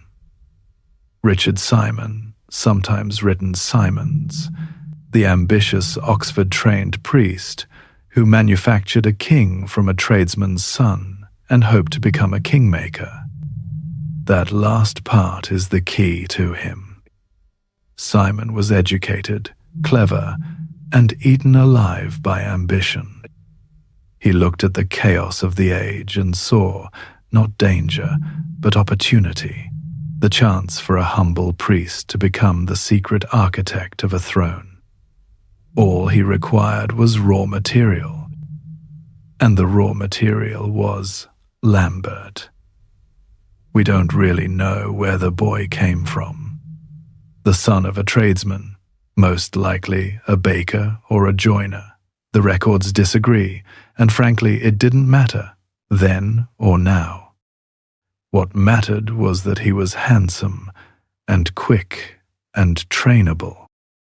Simon went to work on him like a sculptor, how a prince stands, how a prince speaks, the names of relatives the boy had never met, the manners of a court he had never seen. He drilled a peasant child in the performance of royalty until the boy could wear it. And here's a detail that tells you everything about how little the truth mattered. Simon's original plan wasn't even to pass the boy off as Warwick. His first idea was Richard, Duke of York, one of the famous lost princes in the Tower. But then a rumor reached him that the real Warwick had died in custody, and Simon thought, better. A dead prince is safer to impersonate, because a dead prince can't be produced to contradict you. So he simply changed the boy's identity. Swapped one prince for another, the way you'd change a costume, on a rumor, by a man who was guessing. The child didn't choose to be Warwick. He was assigned to be Warwick. His name, his bloodline, his entire claimed self, none of it was his. It was issued from above and could be revised at any moment to suit the men using him. That is the coldest version of the pattern we keep circling tonight. Identity isn't something you are. It's something the powerful confer. Now, a priest and a coached boy do not topple a king. For that, you need money, soldiers, and names with weight behind them. And, remarkably, the boy attracted all three.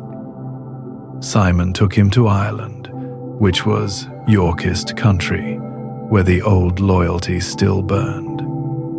And there the cause caught fire. The Anglo-Irish lords rallied to it. And from across the sea came the serious players. There was John de la Pole, Earl of Lincoln, the genuine Yorkist heir who staked and lost his life on the boys' rebellion at Stoke Field. Sit with that, because it's strange. Lincoln himself had a real claim to the throne. And yet here he was, bending the knee to a coach tradesman's child, throwing his own life behind a boy he must have known was a fraud. Because a figurehead you control is worth more, at the right moment, than a claim you have to risk in the open under your own name. Lincoln wasn't fooled. Lincoln was playing. Behind the money stood a formidable woman, Margaret of York, Duchess of Burgundy, Edward IV's exiled sister, who funded the mercenary army behind the fake king. Rich, bitter, tireless in her hatred of the Tudor who'd taken her family's throne. She didn't need to believe the boy was Warwick. She needed Henry gone, and a fake Warwick was simply the cheapest weapon to aim at him. And to do the fighting, her money bought a professional. Martin Schwartz, the hardened German mercenary captain who led 2,000 hired soldiers to their deaths at Stoke for a child impostor. 2,000 paid foreign fighting men, shipped across the sea to put a boy they'd never met on a throne that wasn't his. They weren't dying for Lambert Simnel. Most of them couldn't have told you who Lambert Simnel was. They were dying for wages. And then came the coronation. The genuinely astonishing part.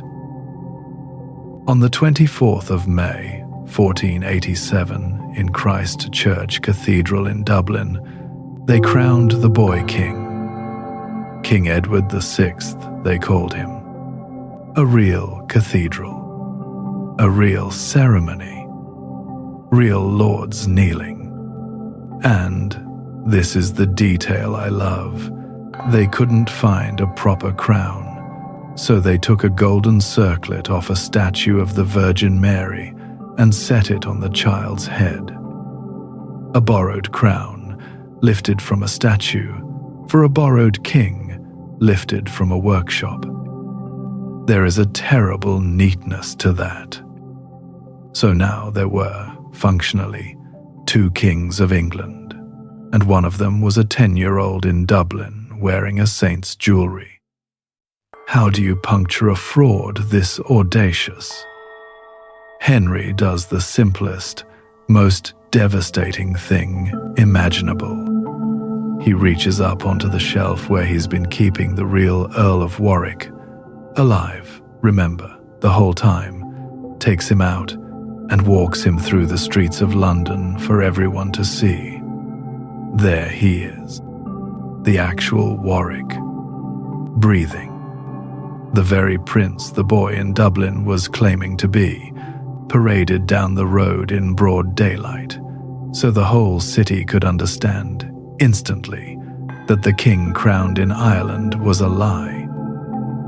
You say you have the prince? I have the prince. Here he is, Look. But here's what's grimly fascinating. It didn't stop the war. The rebellion sailed for England anyway, because by now the boy was almost beside the point. The men behind him were committed, the money was spent, the soldiers were paid. The fraud had taken on its own momentum, and a piece of living proof in a London street couldn't slow an army marching for reasons that had nothing to do with whether the boy was real. They met Henry's forces on the 16th of June, 1487, at Stoke Field in Nottinghamshire. And this is the part that lifts the whole episode out of farce and into history. Stoke Field was the last pitched battle of the Wars of the Roses. The final one. After 30 years and a river of blood, this, a fight over a coached child, is where it actually ended. It ended badly for the rebels. Henry's army was the larger, perhaps 12,000 strong, and the Yorkist force was destroyed. Lincoln, the real heir who'd bet his life on a fake one, was killed. Schwartz, the mercenary captain, killed. Thousands fell. The grudge Margaret had funded and the throne Lincoln had coveted settled in the mud of Nottinghamshire in an afternoon. And the boy was captured. By every logic of the age, he should now die. That is what you did to pretenders, the gallows at Tyburn, the mob in Moscow. A rival king, even a fake one, even a small one, is a loose thread the crown cannot afford. Henry pardoned him. Just pardoned him. Because Henry understood that the boy was nothing. Lambert Simnel had never been the danger. He was a vessel, and the men who'd poured their ambition into him were now corpses on a field in Nottinghamshire. To execute a bewildered 10-year-old would have been pointless, and worse, it would have made him a martyr, lent him a dignity he never had. Far smarter to do the opposite, to show the whole kingdom, in one gesture, exactly how seriously to take this King Edward VI. So Henry gave him a job in the royal kitchen. The boy who had worn a saint's crown in a Dublin cathedral was put to work turning the spit, the lowest, hottest, most menial labor in the palace, a scullion sweating in the smoke, rotating meat over a fire so the great and the grand could dine. From a throne to a roasting fire. From Your Majesty to, boy, turn the spit. There is no sharper way the Tudor crown could have said to England, this is all he ever was. And the priest? Richard Simon, the would-be kingmaker, was spared the executioner. The church protected him, but locked away for life, his grand ambition rotting in a cell. He'd dreamed of making a king. He ended up unmaking himself. But the boy lived. That's the strangest mercy of all.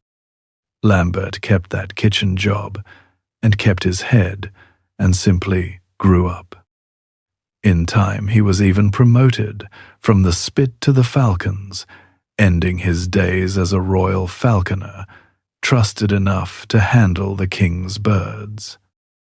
He outlasted the rumor, the rebellion, and nearly everyone who'd staged him, the priest who made him, the earl who funded him, the captain who fought for him, all dead. Most of them young and violently. The figurehead they'd crowned and discarded died quietly, old, in his bed, sometime after 1534. The pretender outlived the plot by half a century. Of all the men in this story, the only one history let grow grey was the boy, who was never anybody at all. So what do we take from Lambert Simnel? I think he's the purest specimen we have of a truth the other stories only hint at. Most of our impostors at least wanted the throne, the fortune, the name. They were grasping at something. Lambert grasped at nothing. He became, briefly, the most contested crown in England, not because of anything in him, but because powerful people needed a face to hang their ambitions on, and his happened to fit. Strip away the cloth of gold and the cathedral and the kneeling lords, and what's left is a frightened boy who could be a king on Tuesday and a kitchen hand on Wednesday, depending entirely on what the men around him required. He was never a king. He was never even, really, an impostor in his own right. He was an answer to a question other people were asking. And when they were finished asking it, they sent him back to the fire. Our next story turns from a child who was used as a pawn to a grown woman who used everyone around her and talked an entire colony into bowing.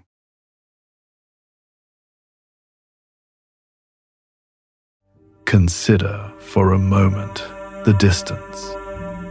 3,000 miles of open ocean between London and the plantations of the American South. A letter takes 2 months to cross it, if the weather is kind.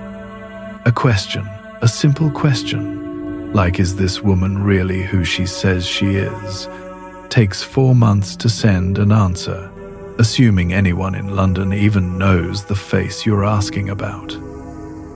And in those 4 months, the woman in question can be 3 colonies away. That distance is the whole story tonight. Because our next impostor didn't have a stolen crown, or a forged signature, or an army. She had a few good dresses, a flawless air of command, and a profound understanding of one fact that the colonial gentry never quite worked out in time. They could not check. Let me introduce you to Sarah Wilson, the transported English thief who passed for years across the colonies as Queen Charlotte's exiled sister. Now, she did not begin at the top. She began, in fact, very near the bottom of the 18th century world. We don't know a great deal about her early life. Popular accounts put her birth around 1745, probably in London, but we know how she came to America, because that part is written down in a courtroom ledger. In January of 1768, Sarah Wilson stood before a Westminster court, convicted of obtaining expensive clothes by false pretenses. She had talked her way into fine garments she had no intention of paying for. Hold onto that small detail. It is the seed of everything that follows. Her first recorded crime was not violence, not burglary. It was a performance. She convinced someone she was a person worth extending credit to and walked away wearing the proof. For that, she was sentenced to be transported, shipped across the Atlantic and sold. Because that's what happened to convicts in those years. Britain had a surplus of the condemned and a shortage of mercy, and the solution was to load them onto ships and sell their labor in the colonies as indentured servants, human cargo, bound to a master for a term of years. So, sometime around 1771, a planter in Frederick County, Maryland, a man named William Duval, the Maryland planter who bought Wilson as a convict servant and watched her vanish into royalty, paid good money for the labor of a convicted London thief. He bought a servant. What he had actually bought, though he could not possibly have known it, was a woman who had already proven she could make people believe whatever she needed them to believe. He did not keep her long. She escaped. And here is where I have to pause, because there is a famous version of this story, and it is almost certainly a lie. The legend, and you'll find it in plenty of popular tellings, is gorgeous. It says that before her conviction, Sarah Wilson had been a maid in the service of one of Queen Charlotte's own ladies, that she crept one night into the royal apartments, into the Queen's own bedchamber, and stole a diamond necklace, a fine gown, and a miniature portrait of the Queen herself. That she was caught, condemned to hang, and reprieved to transportation at the last moment. It's a marvelous story. It explains everything: how she knew the court, why she had royal trinkets to flash, how a servant could play a princess. The trouble is, the record doesn't support it. The documents point not to a daring theft from a royal bedchamber, but to that mundane clothing scam, garments obtained by false pretenses, the crime of a confidence trickster, not a cat burglar. So we should treat the jewels from the Queen tale for what it most likely is: a legend. Possibly one, she told herself later, to give her invented royalty a glittering origin. And honestly, that she had to invent her own backstory, and that it caught on so thoroughly, is more impressive than the theft would have been. She didn't just steal a part, she wrote it.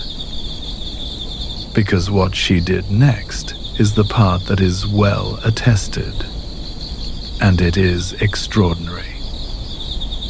A runaway convict servant, somewhere in the Maryland backcountry around 1771, with no money, no protection, and a master who would dearly like her back, looked at colonial America and saw not danger, but opportunity. She saw a society that was starving for something: status. The colonies were rich in land and ambition and desperately, achingly insecure about their place in the world. Out here, 3,000 miles from the only court that mattered, a real connection to the crown was the rarest and most precious social currency there was. And nobody had any. So she gave them one. Herself. She began to introduce herself as Princess Susanna Caroline Matilda of Mecklenburg-Strelitz, the sister, the secret, exiled sister of Her Majesty Queen Charlotte, the German-born British Queen Consort whose imaginary sister Wilson became. There had been, she let it be understood, a scandal at court, a falling out, and she had been quietly sent across the ocean to live in dignified exile, far from the eyes of London. She layered on more grandeur as she went, a marchioness here, another princely title there, building the persona thicker the more it was believed. And therefore, they believed it. They wanted to. Think about why. If you are a Virginia planter, and a woman of unmistakable bearing arrives at your door claiming to be the Queen's own sister, what, exactly, are your options? You cannot ride to London and wait 4 months for confirmation. She'll be gone by spring. You cannot simply demand her papers. One does not card a princess. And consider the downside of guessing wrong. If she is a fraud and you turn her away, well, you've lost a meal. But if she is real, and you insult her, refuse her, treat the sister of your sovereign like a vagrant, you have committed something close to treason against the social order you live and die by. You've ruined yourself.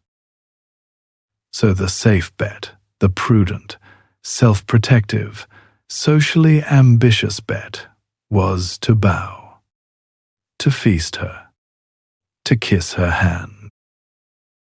And they did. For years she moved through Virginia and the Carolinas, passed from one great plantation house to the next as an honored royal guest. She kept a base around Charleston in 1772 and 1773. She traveled as far north as Boston in the winter that followed. Doors that would never have opened for Sarah Wilson, the convict, swung wide for the princess. She slept in the finest bedrooms in the colonies. She dined at the head of the table. People who would have had her flogged as a runaway competed for the honor of housing her. But she didn't stop at hospitality. This is where her con reveals its real genius and its real lesson about power. She started handing out jobs. She let it be known that, as the Queen's sister, she had influence at court. Considerable influence. And to her grateful hosts, the men angling for advancement, for prestige, for a foothold in the imperial machine, she began, graciously, to promise things. A post in the treasury for this gentleman. A regiment for that one's son. A commission in the Royal Navy. Government offices, army ranks, naval appointments, dispensed like party favors from a woman who had, of course, absolutely no power to grant a single one of them. And here is the detail I want you to really sit with. People gave her gifts. Money, goods, hospitality, not just out of deference, but as an investment. They were greasing the wheels.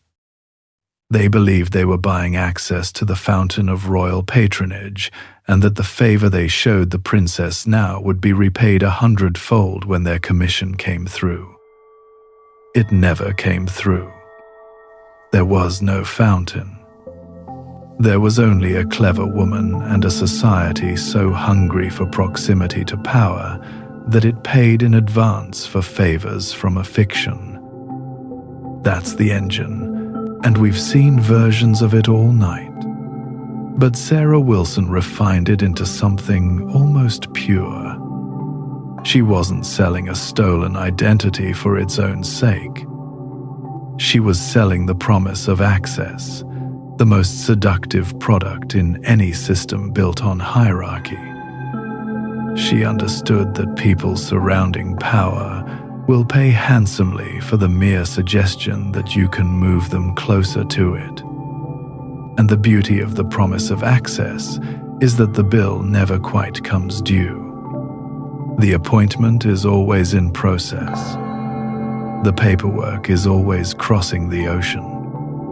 By the time the regiment fails to materialize, the princess is 2 colonies away, being feasted by someone new. She had, in effect, monetized the gap between what the colonies wanted from the crown and what the crown could be bothered to give them. Into that empty space she inserted herself and charged admission. Now, popular accounts like to give this story a tidy ending. They'll tell you her master Duval tracked her down, hauled her back into servitude for 2 more years, and that she eventually married a British officer and faded into respectability. It makes for a satisfying close. The impostor caught, the order restored. But those sequels appear to be later inventions, stitched onto her story after the fact.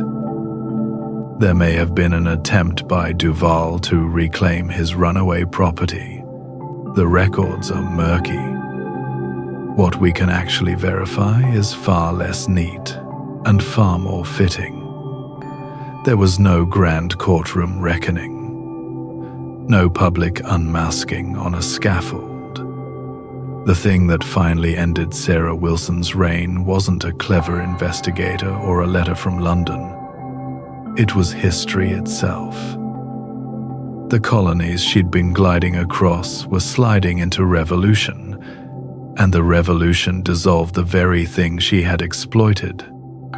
The deference to the crown, the hunger for royal patronage, the whole delicate architecture of bowing to one's betters across an ocean. It simply collapsed.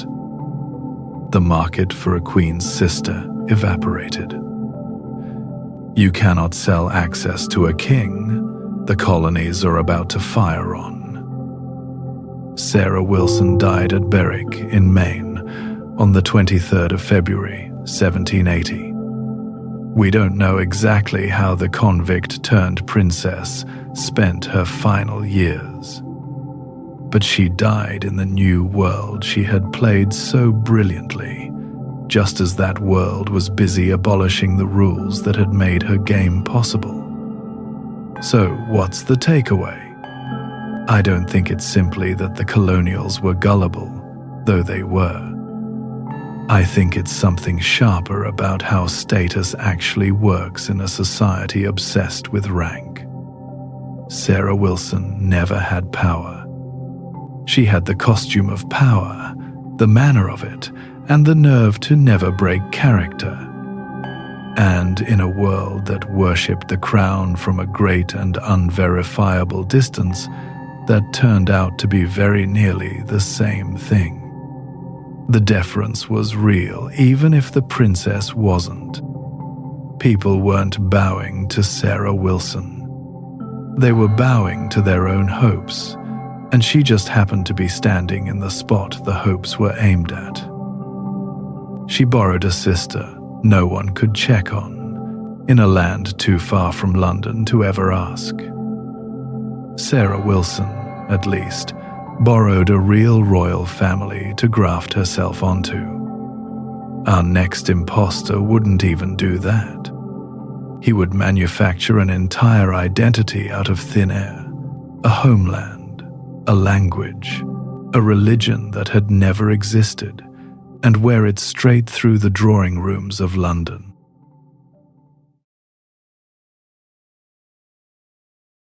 Think about what nearly every deception so far has had in common. Each one borrowed something that already existed. A dead prince, a lost heir, a real family with a real empty chair at the table. Each impostor slipped into a space the world had already built for them. This next man did something stranger, and in a way more audacious. He didn't slip into an empty space. He manufactured the space, the country around it, and the man who stood in it, all three, from nothing, out of his own head. And then he sold tickets. Let me put you in the room. It's London, 1703. A young man has arrived in the city, and the city cannot get enough of him. He has pale skin and fair hair, and he speaks with a curious accent no one can quite place. He says he is a native of Formosa, the island we now call Taiwan, a place so distant, so unreachable, that to nearly every educated person in England, it might as well have been the moon. He worships the sun and the moon. He sleeps sitting upright in a chair. He eats his meat raw, heavily spiced, with an appetite that makes dinner guests stare. And when the learned men of London press him about his homeland, he answers fluently, in a language that no one in the room can contradict, because no one in the room has ever heard it, because it does not exist. His name, the name he gave them, was George Salmanazar. It was not his name. He had no name to give. To this day, 3 centuries later, we do not know what his mother called him. He was a Frenchman, born somewhere in the south of the country around 1680, and that is very nearly the sum of what can be said with certainty about the actual human being underneath. Everything else, the country, the religion, the alphabet, the man himself, was invention. He is, I think, the purest example of a particular and terrible truth that runs through this entire video. A lie cannot be checked if there is nowhere to check it. So, how does a French nobody become a Formosan celebrity? Well, he worked his way up to it. Before London, he had tried on other costumes, wandering Europe first as an Irish pilgrim, then as a Japanese convert to Christianity, drifting and begging and refining the act as he went. He was, in other words, already a professional at being someone else by the time he found the role that would make him famous. He'd just been performing it in the provinces. What he needed was a producer, and he found one. His name was Alexander Innes, the opportunist Scottish chaplain who manufactured the Formosan persona and launched it into London society.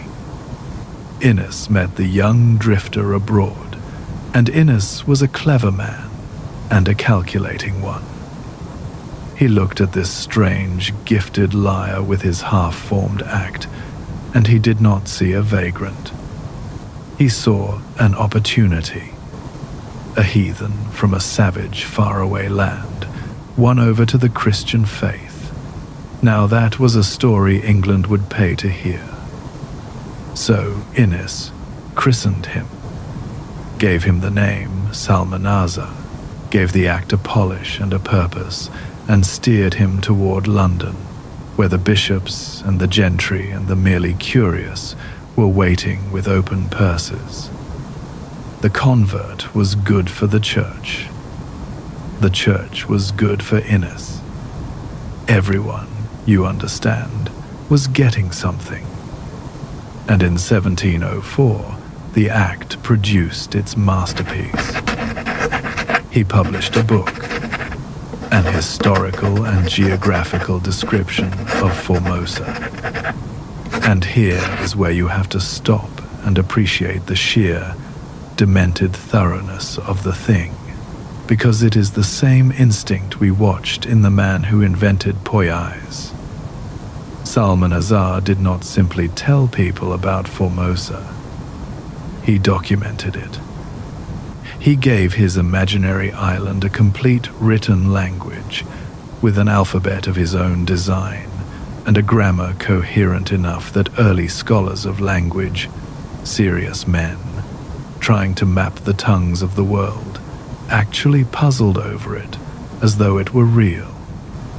He described its money, its architecture, its dress, its government, the daily texture of a civilization that had never drawn a single breath. Hundreds of pages of it, all of it furniture for a house that did not exist. And to give the place weight, to make it feel not just exotic but real, he filled it with horror. Now, I want to be careful here, and you'll understand why in a moment.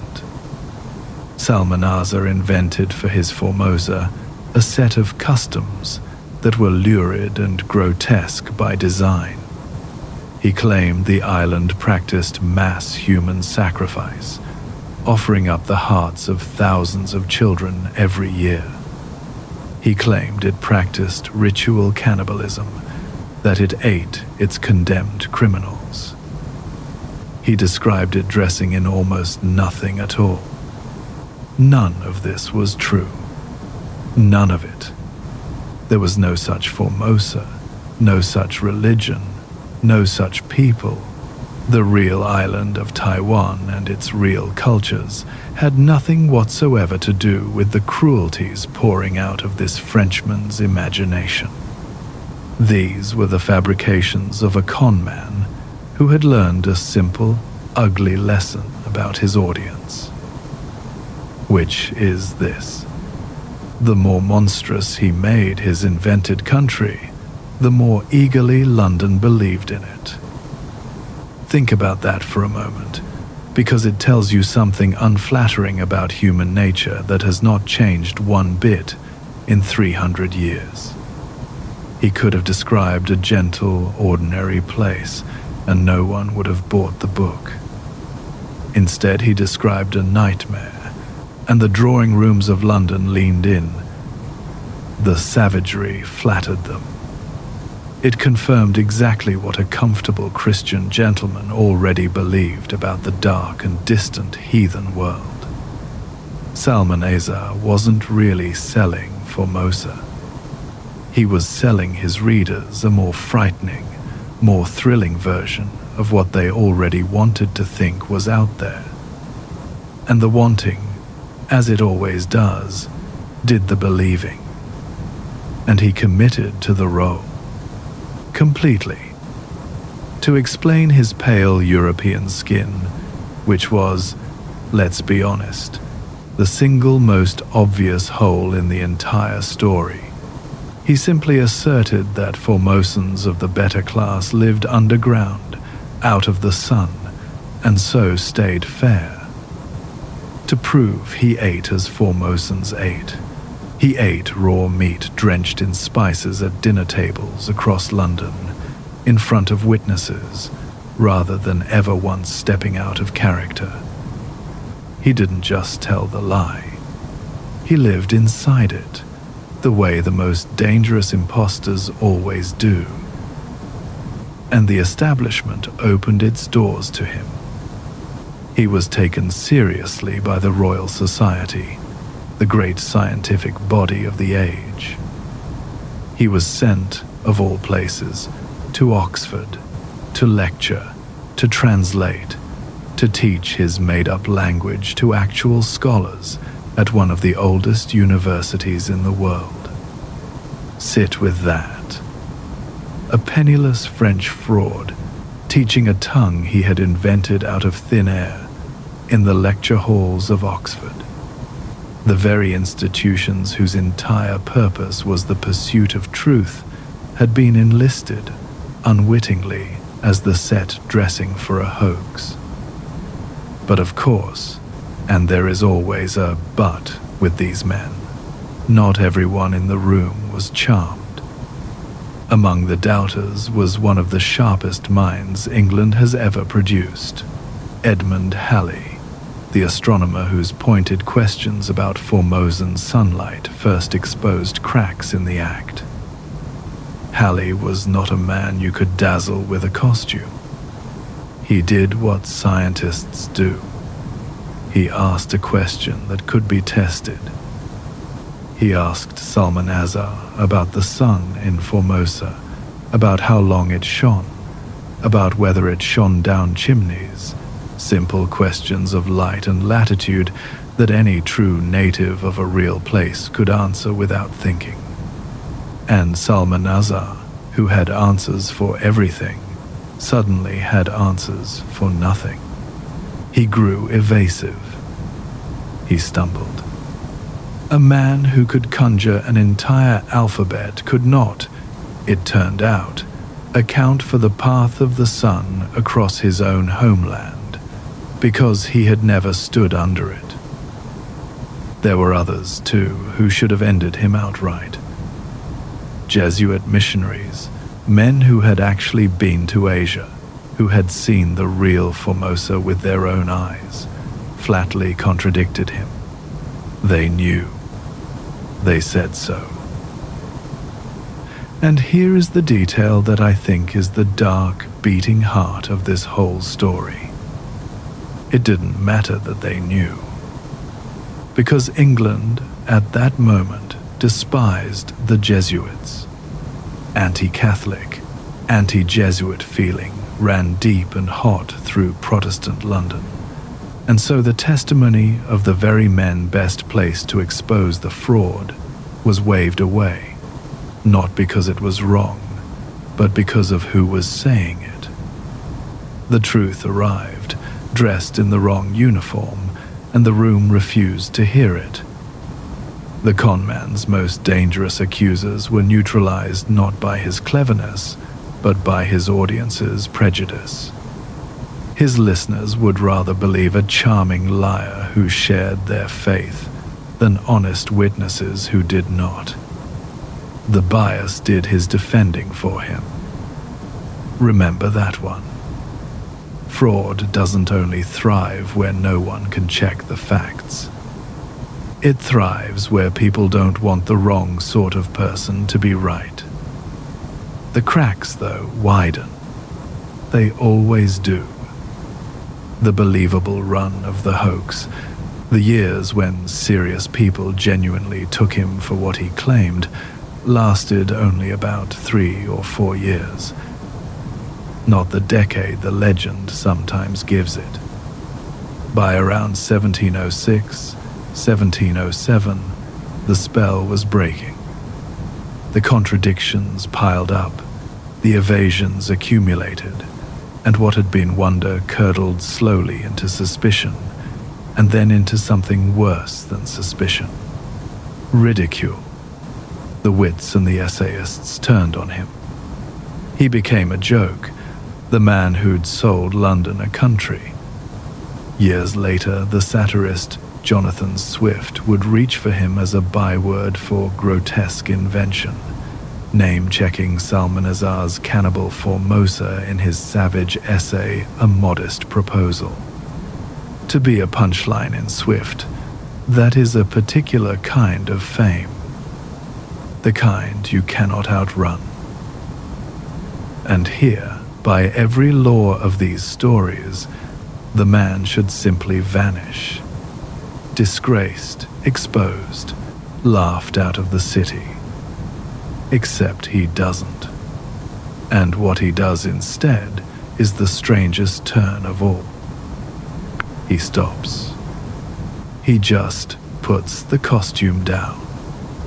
The Formosan dies, quietly, with no confession and no scandal. He simply stops being Formosan and starts being a scholar, a real one. He sets himself up in the hard, anonymous grind of London's writing trade, hammering out books and essays for a living. And over the long years that follow, this notorious fraud becomes known, genuinely known, for his learning, his discipline, and above all his piety. The man who built his fame on a monstrous lie spends his old age as one of the most respected and admired figures in literary London. And the proof of how thorough that transformation was sits in the friendship of the most formidable judge of character of the entire age.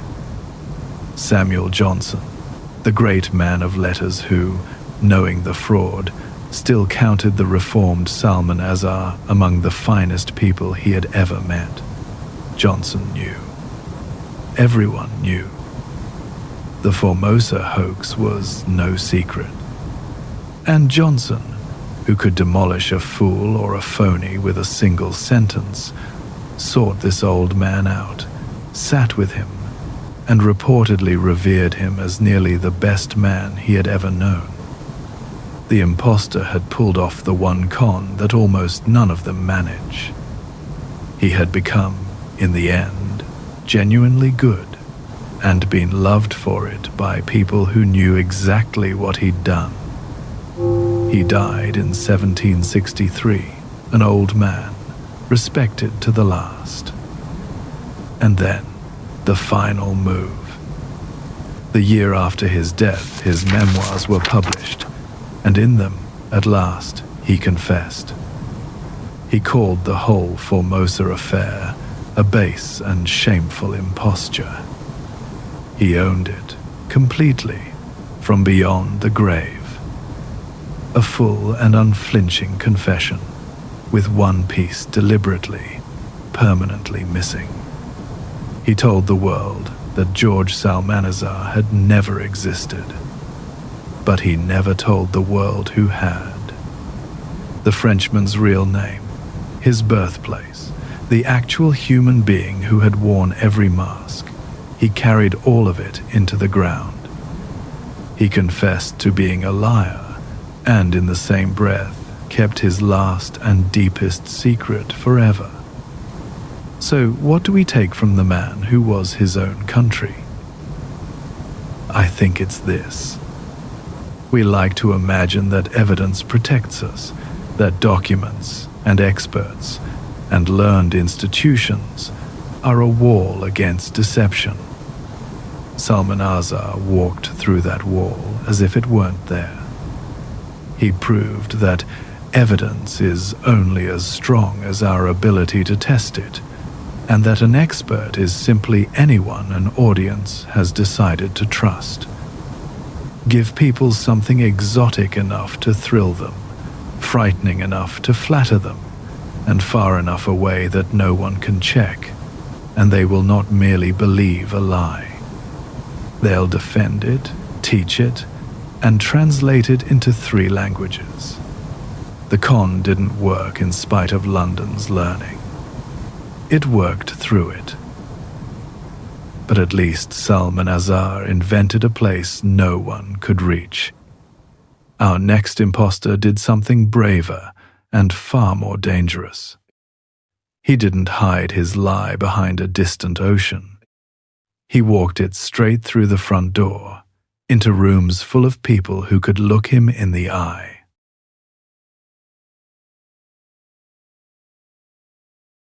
Almost every deception in this collection demanded patience. A dead man's memories studied for months, a country's currency printed and circulated, a stolen name defended across decades of courtroom. The lie was a labor. It took years. Our next man needed an afternoon. He needed an afternoon, a borrowed coat, and the one thing he understood better than any general in the German army, that in Imperial Germany, in the year 1906, nobody actually looked at the man.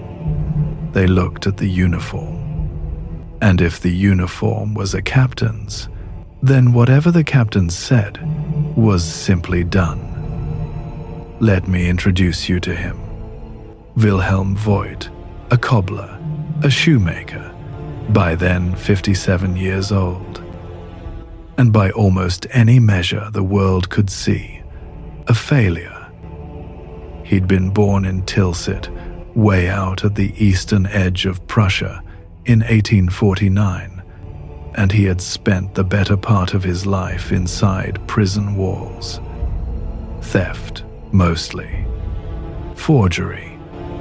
Small, desperate crimes that had cost him, all told, something like 25 years behind bars.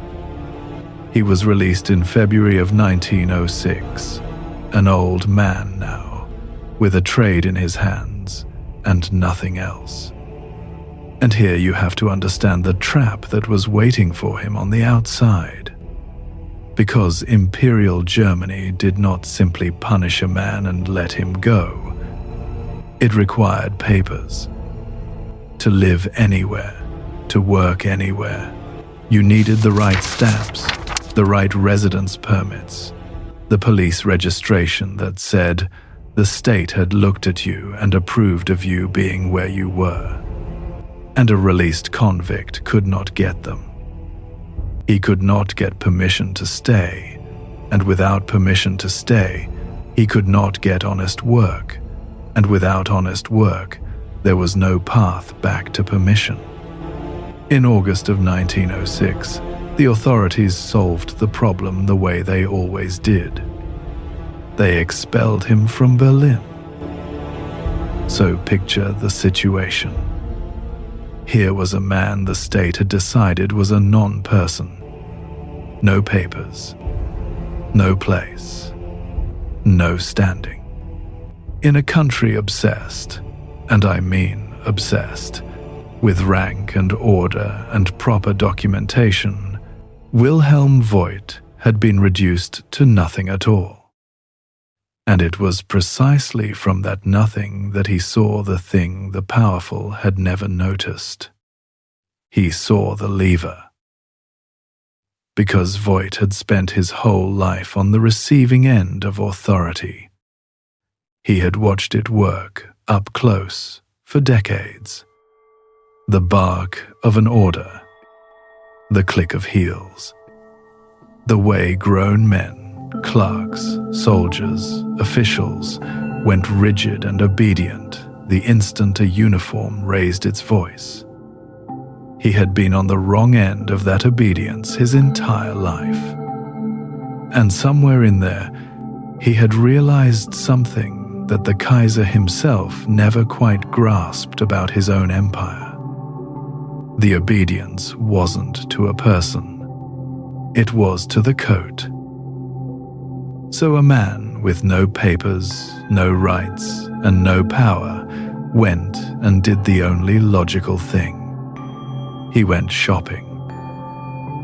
Now, this is the detail I love, because it tells you how cheap the whole illusion really was. He didn't have a uniform made. He didn't infiltrate a barracks or steal one off a parade ground. He went to second-hand shops, the used clothing dealers of Berlin, and he assembled a Prussian army captain's uniform piece by piece, the way you'd put together a costume. A tunic here, the right cap, the proper insignia of a hauptmann, a captain of the guards. None of it was authentic to him. All of it was someone else's discard. And he tried it on, and he practiced. He studied the bearing, the voice, the manner. He had spent 25 years studying it from below. Now he just had to perform it from above. And on the 16th of October, 1906, he put on the coat and walked out into the streets of Berlin, a captain of the Prussian Guard. Here is where the story stops being clever and becomes almost unbelievable. He didn't bring soldiers. He didn't need to. He simply found some. Out on the street, he came across a small detachment of grenadiers, real soldiers, on their way somewhere, going about their day. And the captain stopped them. He pulled rank, the way a captain does, and he commandeered them. About 10 soldiers in all gathered up off the street and from a nearby guardhouse.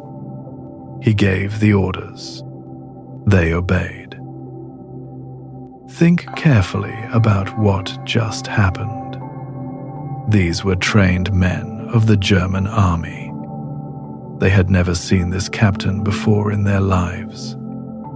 They had no orders from any superior they actually knew, no written authorization, no reason on earth to follow this particular middle-aged stranger anywhere. And it didn't matter. He had the coat. The coat outranked them. So when it spoke, they fell in behind it, and an ex-convict cobbler now had a squad of real soldiers under his command, in the capital of the most disciplined military state in Europe. Where did he march them? To the town of Köpenick, on the edge of Berlin, to the town hall. And there, in the middle of an ordinary working day, the captain took over the building. He posted his borrowed soldiers at the doors and let no one in or out. He marched into the office of the mayor, a man named Georg Langerhans, and he placed him under arrest. The treasurer, too, on whose authority? on the authority of a uniform, and not one syllable more. The mayor, by every account, did not resist. Of course he didn't. A captain of the guard had appeared in his town hall and declared an arrest. In Imperial Germany, you did not interrogate a captain of the guard. You complied. The mayor reportedly asked to see a warrant, and the captain's answer was essentially that his men, standing there with their rifles, were warrant enough. And that settled it. Then Voight got to the real business. He seized the town treasury. He had the cash counted out and handed over 4,002 marks and 37 pfennig, down to the pfennig. And now comes the single most Prussian thing any swindler has ever done. Having just looted a town hall in a stolen costume, surrounded by soldiers he'd kidnapped off the street, Wilhelm Voight did not simply pocket the money and run. He issued a receipt. He sat down and made out a proper receipt for the 4,002 marks and 37 pfennig, so the books would balance. So there'd be a record. And this is the flourish. This is the part where you have to admire him. He signed it with the name of a man who'd once been a warden at one of the prisons that had held him. One last private joke, written into the official ledger of the German state. The treasury is empty, the mayor is under arrest, an impostor is walking off with the town's cash, and the paperwork is in perfect order. Because he understood the system completely. A robbery is a crime, but a robbery with proper documentation, that's just an official act. The receipt wasn't carelessness. The receipt was camouflage. It made the theft look like the state doing what the state does. And then he simply left. He had the mayor and the treasurer put into carriages and sent off across the city to police headquarters, to be processed, to be dealt with by the proper authorities, which had the lovely effect of removing the only two men who might raise an alarm by sending them away under their own captor's orders. The soldiers he dismissed. The captain changed back into ordinary clothes and walked into the crowd. The whole imposture, from the first commandeered grenadier to the last carriage rolling away, a single afternoon. He was free for 10 days. Then a former cellmate, who knew Voight and his schemes, gave him up to the police for the reward. They arrested him on the 26th of October.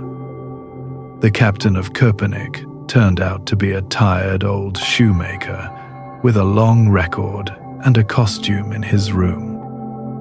Now, here is where almost any other story tonight ends, with the reckoning. The trial, the sentence, the long, quiet years paying for it.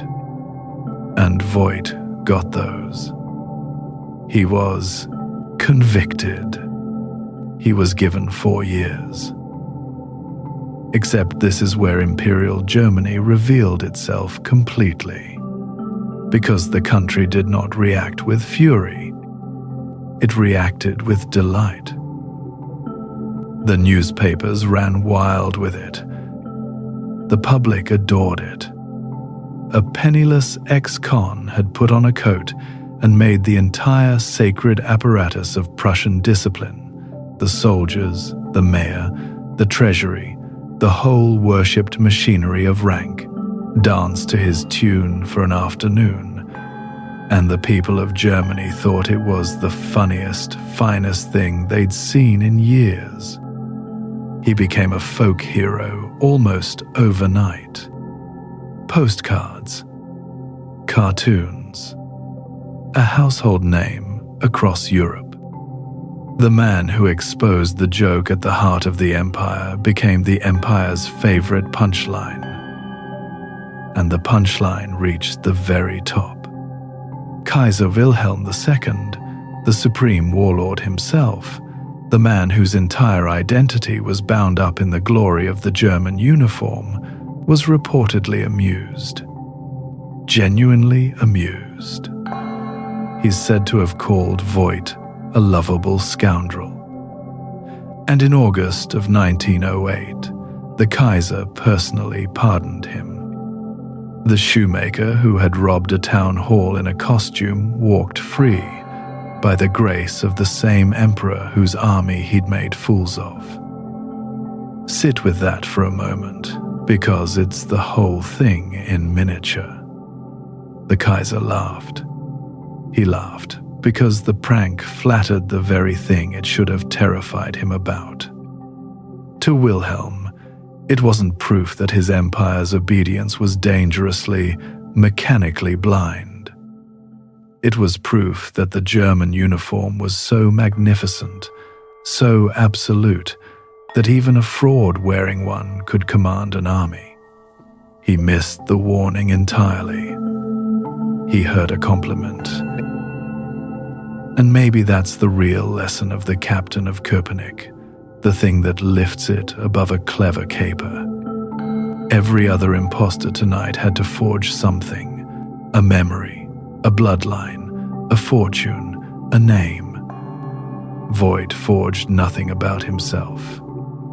He didn't even claim to be a specific person. He just put on the coat and let an entire nation's worship of the coat do all the rest. The town didn't obey a man.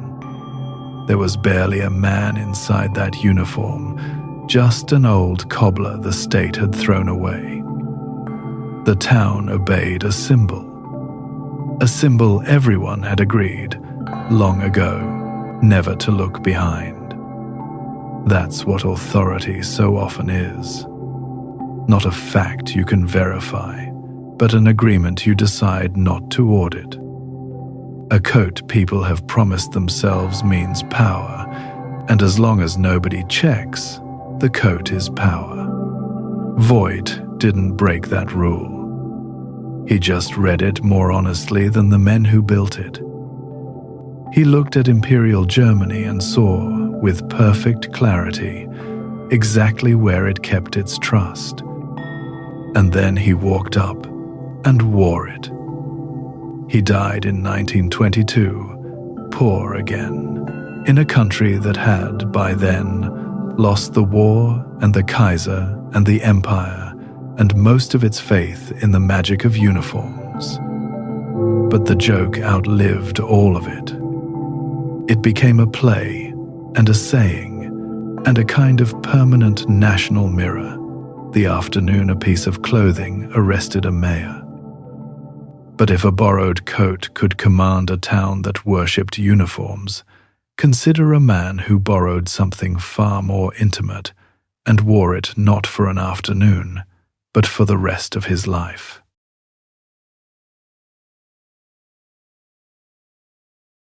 Picture a mountain road in California, somewhere in the 1850s.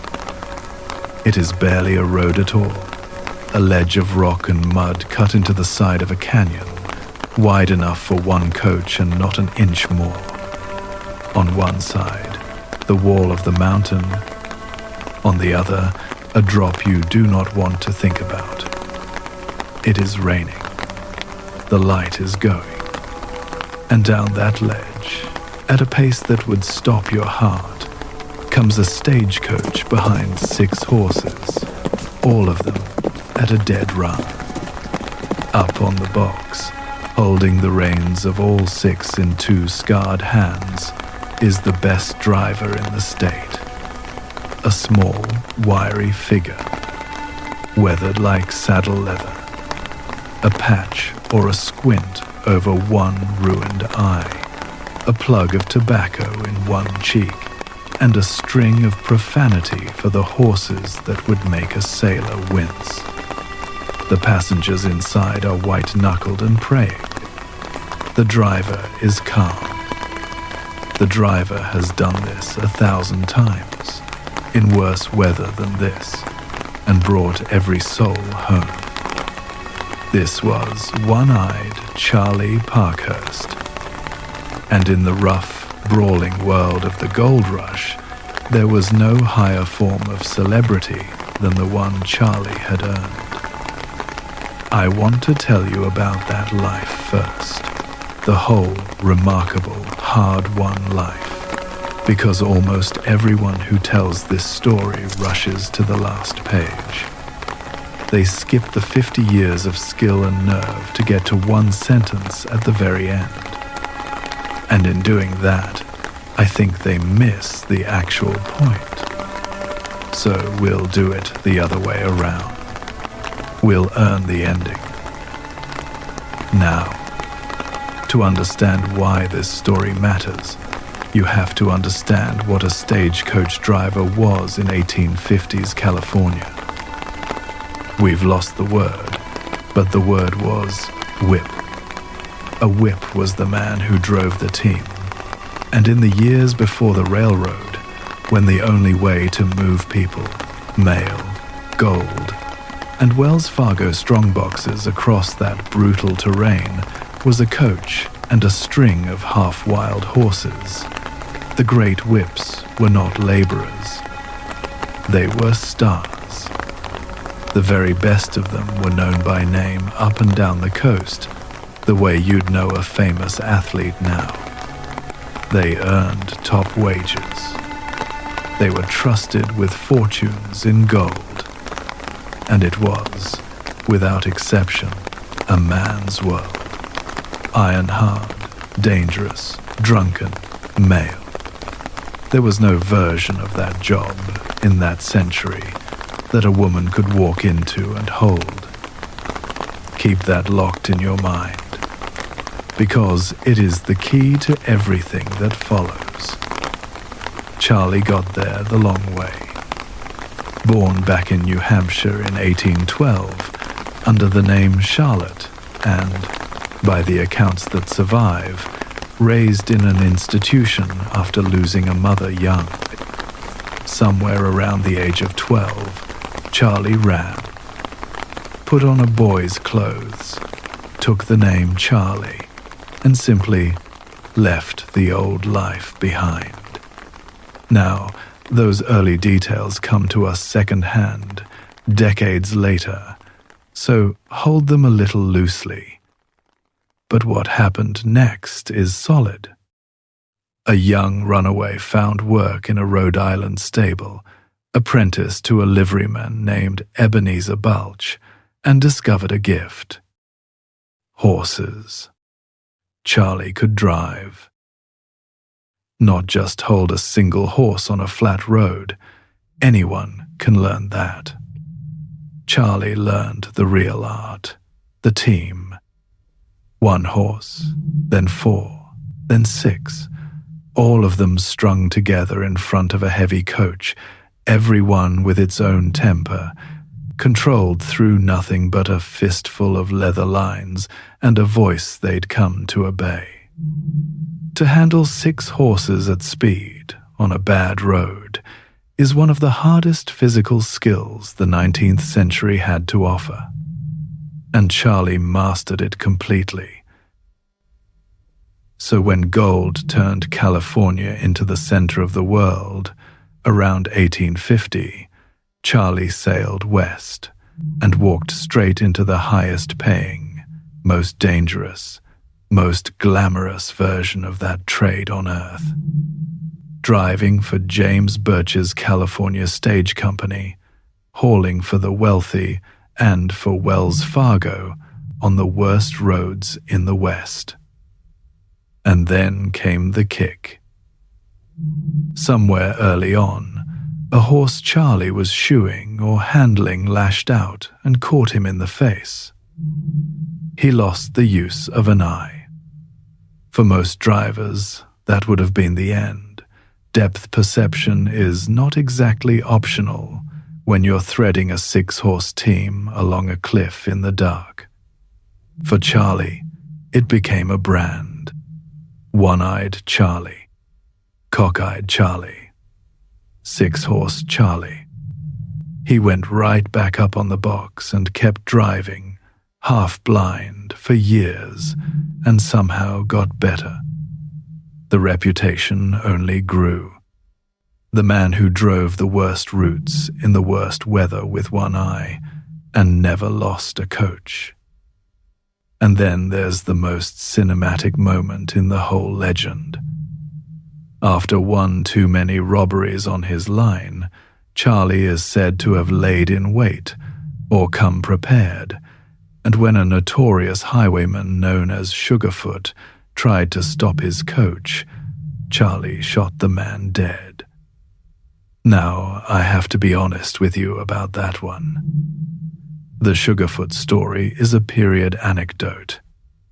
It's the kind of tale that gets told and retold around the West until it sets like concrete, and the hard documentary proof underneath it is thin. So the first tell it to you the way it comes down to us. Reportedly, Charlie Parkhurst killed a highwayman who made the mistake of robbing his coach.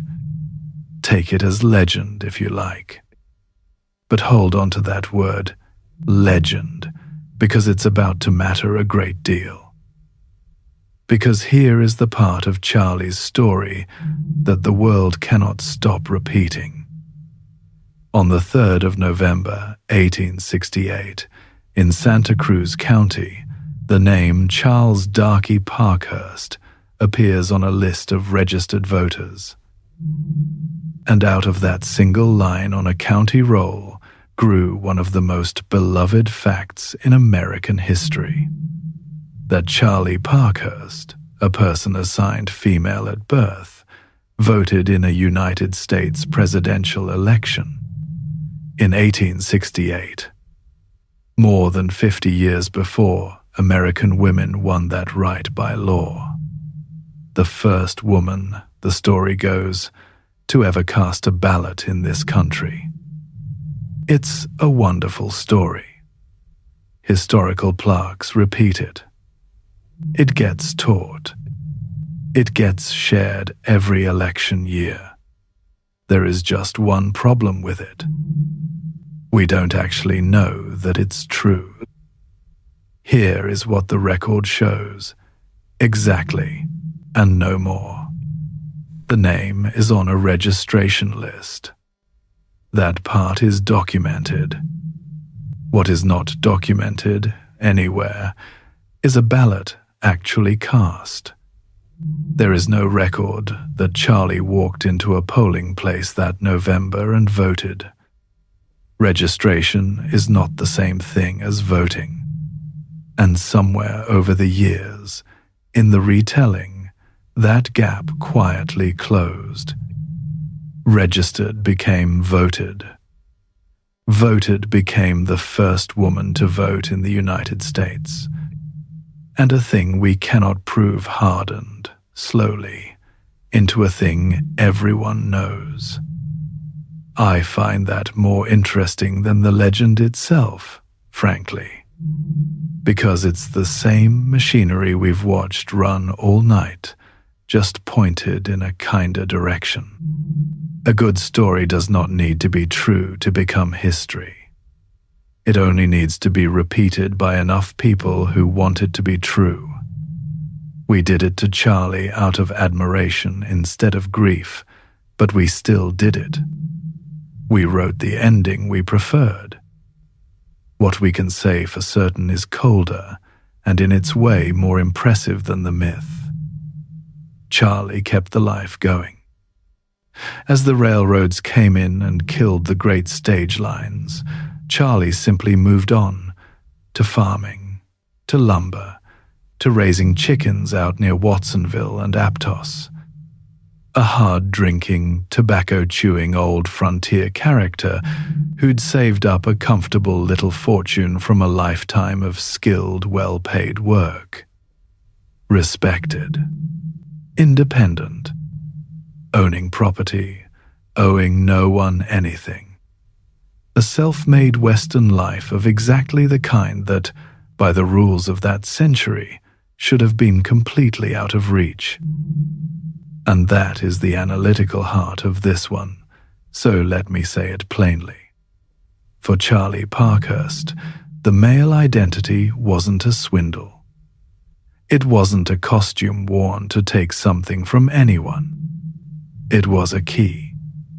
It opened a locked door, a whole category of elite, dangerous, well-paid, gloriously independent frontier work that was, otherwise, simply bolted shut.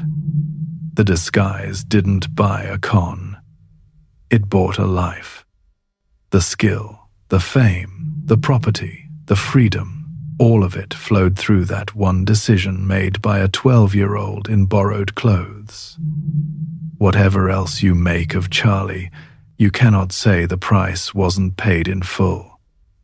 67 years of vigilance is a long time to hold a single secret. Charlie Parkhurst died of cancer in late December of 1879, an old whip surrounded by the respect of neighbors who thought they knew exactly who he was. And then, as the neighbors prepared the body, they learned that Charlie's recorded sex did not match the life he had lived. I'll leave the discovery right there. It was a private fact, found at the very end, that has no business being lingered over.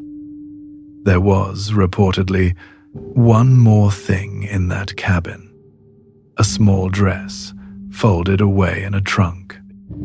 A baby's dress, the only hint anyone ever found of some earlier chapter, sealed off and never spoken of, somewhere back across the decades and the whole continent. Reportedly. We don't know the story behind it. We were never meant to. The news went national. The San Francisco Call ran the obituary, and the New York Times reprinted it under a headline that tells you everything about how that era chose to understand him. 30 years in disguise. But was it a disguise? That's the question, and I'm not going to pretend it has a settled answer. Did Charlie live as a man to seize a life otherwise forbidden, a brilliant, practical survival strategy in a brutal world? Or did Charlie live as a man because that was simply who Charlie was, all the way down? People who study this still divide on it, and the truth is the record doesn't decide it for us. The man left no diary, no confession, no explanation. He left only the life, the coaches brought down the mountain, the fortune earned, the secret kept to the grave. And maybe that silence was the last and best thing he ever drove home. The one thing I'm sure of is that disguise is too small a word for 50 years. Now, Charlie Parkhurst kept his secret to the very end, and the world found out only over a deathbed. But there was another man, in another trade entirely, whose family didn't even know.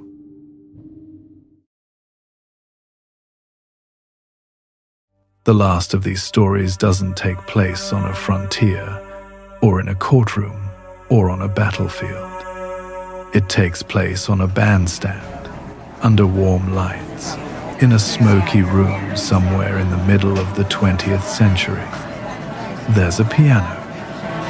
There's a man at the keys with a quick, clean touch and a saxophone within reach, leading a tight little trio through a standard the crowd half recognizes. He's good. Not famous good, but good enough that the people in the room lean in and the dancers find the beat. And for 3 minutes, nobody in that room is thinking about anything but the music he's making. That man's name was Billy Tipton, and he held his secret longer and closer than anyone else will meet tonight. He held it for over 50 years. He held it through a career, through a marriage, through the raising of 3 sons. He held it, in the end, right up to the moment he died. And the people he kept it from were not strangers, or rivals, or the public. They were the people who loved him most. So the first want to handle this one with care, because it is the most recent story in this whole catalogue, and the only one with children still living who carry it. And because of everyone tonight, Billy Tipton may be the one who was least an impostor at all. Let me start where he started, with a door that was closed. He was born in Oklahoma City in December of 1914 under the name Dorothy Lucille Tipton. And from early on, there was a gift there. A real one. Piano. Saxophone. The kind of natural musicianship you can't teach and can't fake. Tipton wanted, more than anything, to be a musician, a working, touring, professional musician. And in high school, that ambition ran straight into the wall that defined the era. Tipton tried to join the school band, and the school band was for boys. The door simply was shut. Now, hold on to that, because it's the hinge of the whole story. This wasn't one petty rejection. This was the shape of the entire profession. The world of touring jazz in the 1930s, the dance halls, the road bands, the bandstands where a career was actually built, was, for an instrumentalist, a man's world. Not mostly.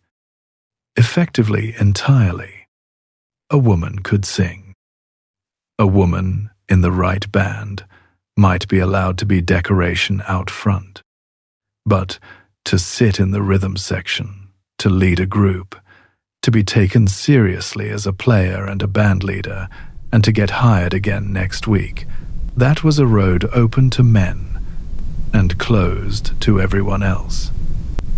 So around 1933, Tipton made a choice. He began to bind his chest, to dress as a man, to take the stage as a man. He took a name, Billy Lee Tipton, and he went to work. And here is the first thing I need you to understand, because it separates this story from almost every other one tonight. At first, this looks like a costume, a practical disguise, put on to get past a closed door, the way Albert Cashier put on a uniform to get into an army that wouldn't otherwise take him. But watch what happens to the costume over time. Because by around 1940, Tipton wasn't just Billy on the bandstand. Tipton was Billy everywhere. In private, at home, in the quiet hours when no audience was watching and there was no career to protect. The disguise, if that's what it ever was, had stopped being something he put on. It had become simply who he was. And the music was real, and it was good, and it lasted. He played his way across the middle of the country and out to the Pacific Northwest. He worked with territory bands, Louveni's Western Swing Billies, George Meyer's Orchestra, the unglamorous, hard-working outfits that were the actual engine of American popular music. And in 1951, in Longview, Washington, he founded his own group, the Billy Tipton Trio. His name on the marquee.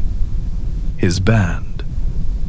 In 1957, the trio went into a studio and recorded 2 albums for Tops Records, Sweet Georgia Brown and one with the wonderfully of its moment title, Billy Tipton Plays Hi-Fi on Piano. Real records. Pressed, sold, played in real living rooms. The door that had been slammed in a teenager's face had been, against every odd, walked through. And then came the strangest turn of all, the one I keep coming back to. Around 1958, Billy Tipton was offered the next rung, a residency in Reno, a chance, by some accounts, to open for Liberace, one of the biggest live acts in the country, a ticket to a far larger stage. This is the moment, in the story of any ambitious musician, where you say yes, where you take the leap toward the bigger room, the brighter light, the real money. Tipton said no. He turned it down. He left the bigger stage on the table, settled in Spokane, and took a job booking other people's acts as a talent agent. He chose the smaller life.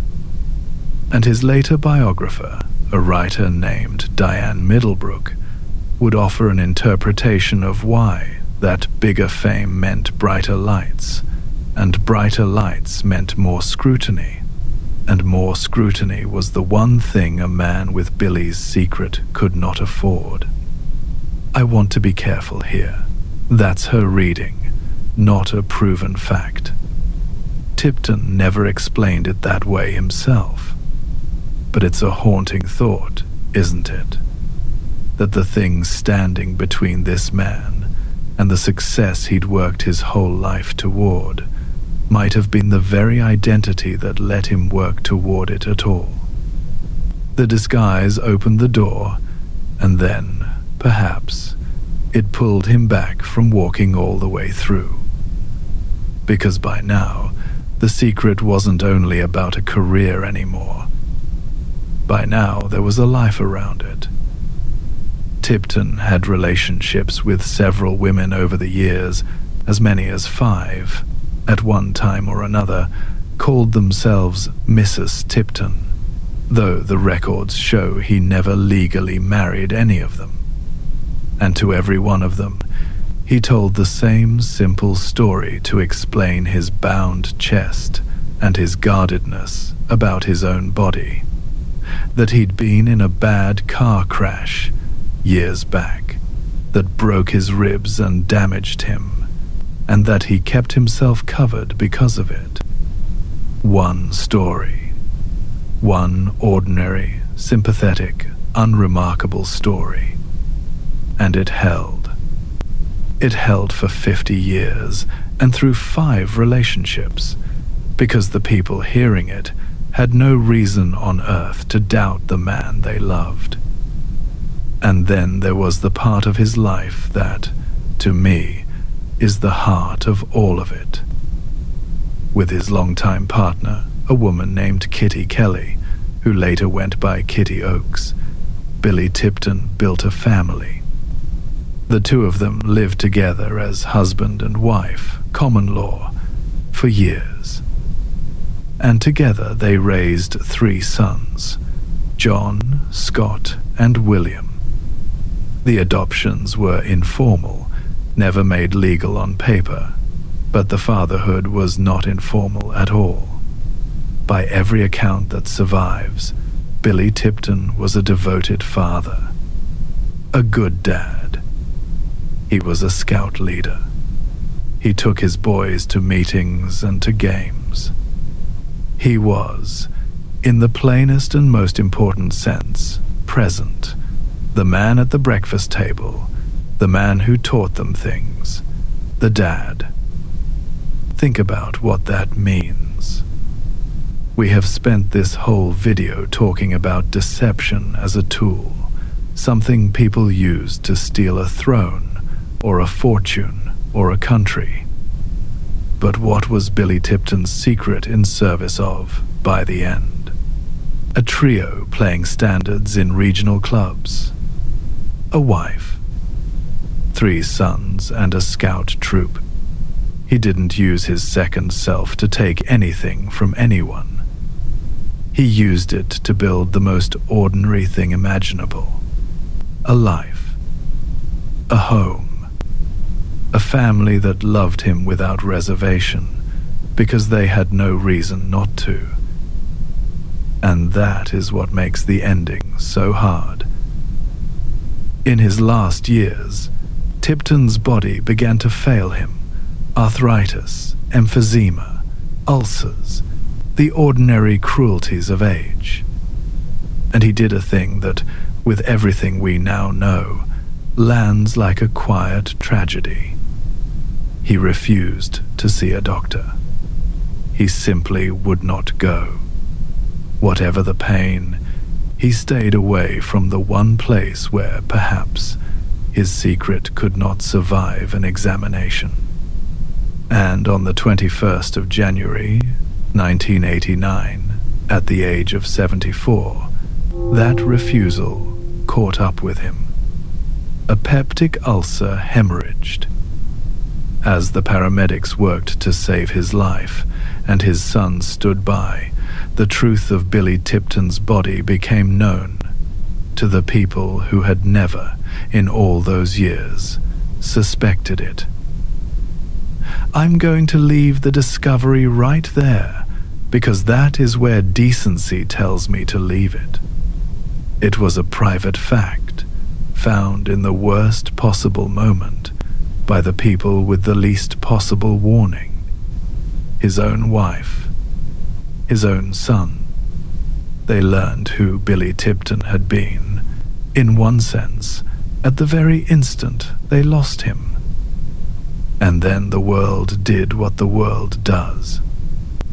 After the family's private grief got out, the tabloids came. They offered money for the story, and the story went national. The supermarket papers, the magazines, the talk shows, all of it. The most intimate fact of one family's life, broken open in an emergency room, was turned into a spectacle for strangers to gawk at over their groceries. The sons, blindsided and bereaved, had to grieve their father in public, with a punchline attached.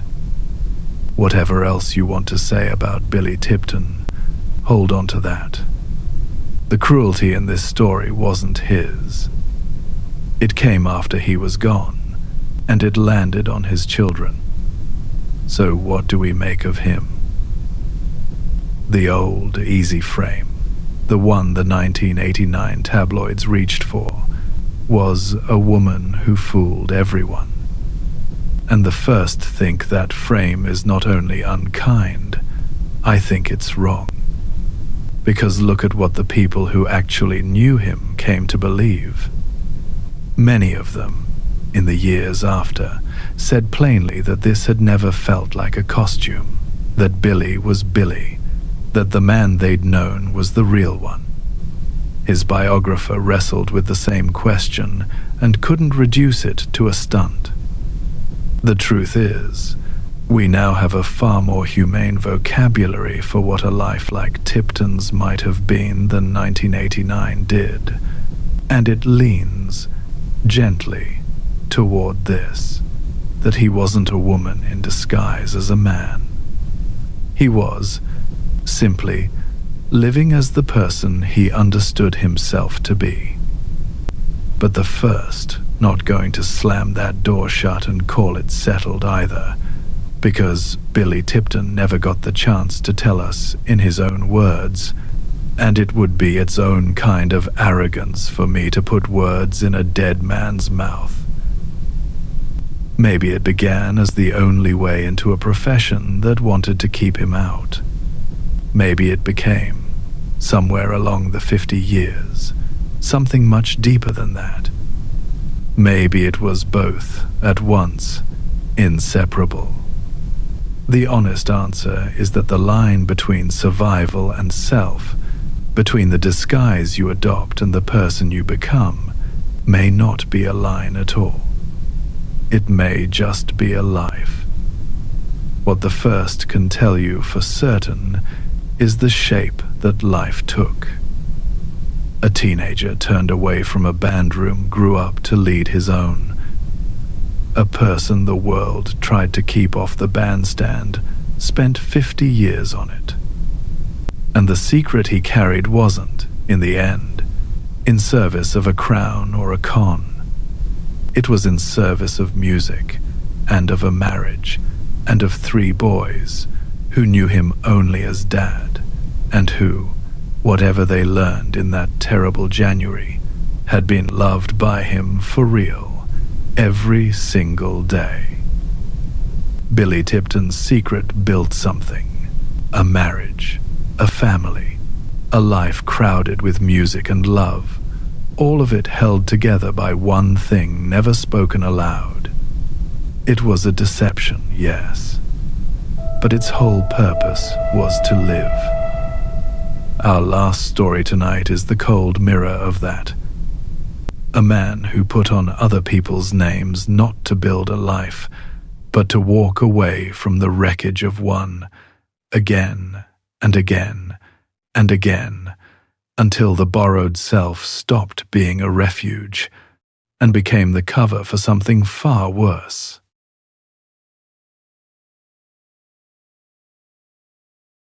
We end in the dark. Every imposter we've met tonight wore a borrowed self like a coat, something put on and, in the end, taken off or torn away. Our last man shows what happens when the coat fuses to the skin. When a person changes identities so many times, for so long, that there is no original self left underneath to return to, only the next disguise, and the things he will do to protect it. He was, at various points in his life, a German exchange student, an English aristocrat, a Hollywood film producer, a physicist, and a member of the Rockefeller family. And beneath every one of those names was the same man. A man who, it turned out, had left a body buried in a backyard. His real name was Christian Gerhardsreiter. He was born in Germany, and in 1978, as a teenager, he came to the United States, not as a tourist, but as a kind of identity opportunist, a young man who quickly grasped that America was a place where you could be whoever you said you were, if you said it with enough confidence. And over the next 30 years, he became a series of people. He shed names the way other people change clothes. He was Christian Gerhardsreiter, then he was Chris Gerhardt, then Christopher Chichester, an Englishman with aristocratic airs, then Christopher Crowe, who worked in finance under a name borrowed, with breathtaking nerve, from a film director. Each identity was a little grander, a little more polished than the last. He was charming, cultured, a brilliant mimic of the upper classes. He studied how old money talked and moved and dressed, and he reproduced it well enough to be invited in. He was building towards something. And in the early 1990s, he found the role of a lifetime. He became Clark Rockefeller. It's worth tracing how methodically he climbed, because almost none of it was luck.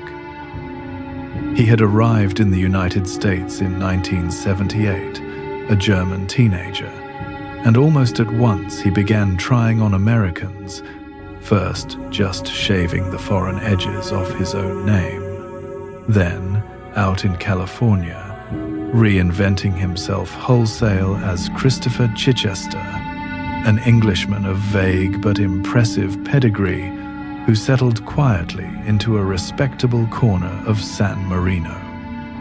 He had a genius for one particular thing, and it's the thing that runs under every story tonight: social mimicry.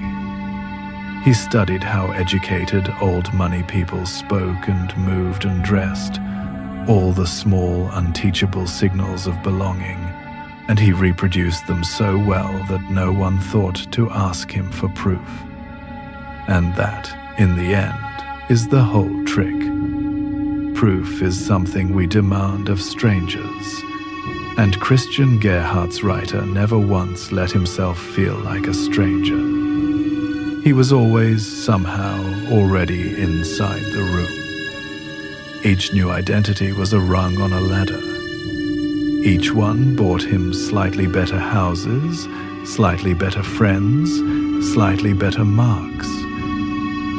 And whenever a life began to wobble, whenever the questions started to gather at the edges, he simply shed the name like a snakeskin, moved on, and grew the next one. The name did almost all the work. To be a Rockefeller in America is to carry one of the most recognizable surnames of wealth and power there is, and Clark Rockefeller simply let people assume the rest. He never had to prove a fortune. The name implied it. He moved in elite social circles in the Northeast, a charming eccentric who hinted at trust funds and art collections and important discreet family business. And in 1995, as Clark Rockefeller, he married a brilliant, accomplished woman named Sandra Boss, a Harvard-educated consultant at McKinsey, one of the most demanding firms in the world. They had a daughter. And here is the detail that lays the whole thing bare. For roughly the next 12 years, Clark Rockefeller lived in large part on his wife's income, and she was a formidable earner. But to keep the arrangement invisible, he reportedly told the family accountant that he was not her husband at all, but her brother, so that she would file her taxes as a single woman, and no paper trail would ever connect the great Clark Rockefeller to the mundane fact that he had no money and no documented existence of his own. Think about the cold ingenuity of that. He didn't just marry into security. He engineered the paperwork so that, on the official record, the marriage barely existed, and he barely existed, all to keep anyone from ever pulling the thread. And consider the life that one name bought him. For more than a decade, Clark Rockefeller lived as a gentleman of leisure, the clubs, the gallery openings, the easy and unbothered confidence of a man who had never had to earn a thing, because his surname implied he had simply inherited everything.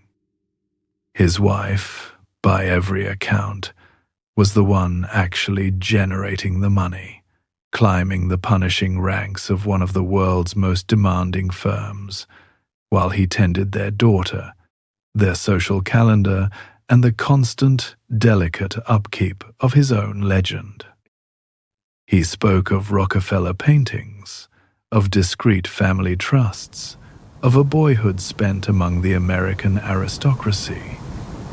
And for 12 years, all of it held, not because the stories were airtight, but because no one in his world thought it polite, or even thinkable, to fact-check a Rockefeller. The name was the credential. With these people, the name was always the credential. It's the very same lesson Cassie Chadwick taught a Cleveland banker a century before. The rich are robbed most easily through their own good manners. It held for over a decade. The marriage eventually broke down. Sandra Boss, to her credit, grew suspicious and ultimately divorced him, winning custody of their daughter. And it was that loss, the loss of the child, that finally cracked the careful, decades-long performance and turned it into a crime that made national news. In July of 2008, during a supervised visit, Clark Rockefeller abducted his own daughter, snatching her off a Boston street and vanishing. The manhunt was enormous, precisely because the suspect was a phantom, a man named Rockefeller whom no Rockefeller had ever heard of, with no real history anyone could trace. The abduction had turned a quiet, decades-long fraud into a very public emergency. There was an Amber Alert. There was a frantic, multi-state search. And there was the genuinely surreal spectacle of federal agents hunting a fugitive named Rockefeller, whom not one actual Rockefeller had ever heard of. For 30 years he had labored to erase himself. No real records, no fixed past, no verifiable self anywhere on Earth. And now that very emptiness turned against the people chasing him. It is a hard thing to circulate the description of a man who, on paper, barely exists. The phantom he had so carefully built in order to escape his past had become a phantom the authorities could scarcely find. And the way the FBI finally lured him into the open is a small, perfect irony. They knew their man was obsessed with the trappings of the wealthy, boats in particular.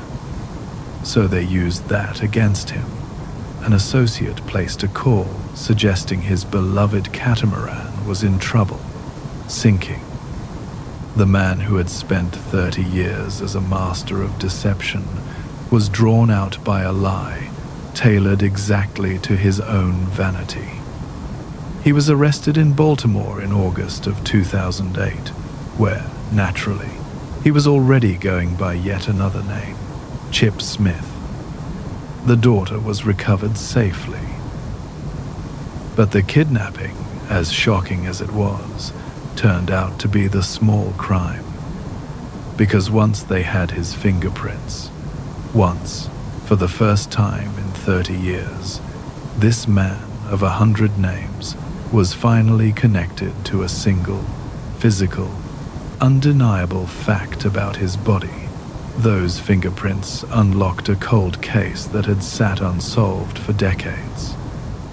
Go back to the 1980s, to San Marino, California, where our man had lived for a time under the name Christopher Chichester.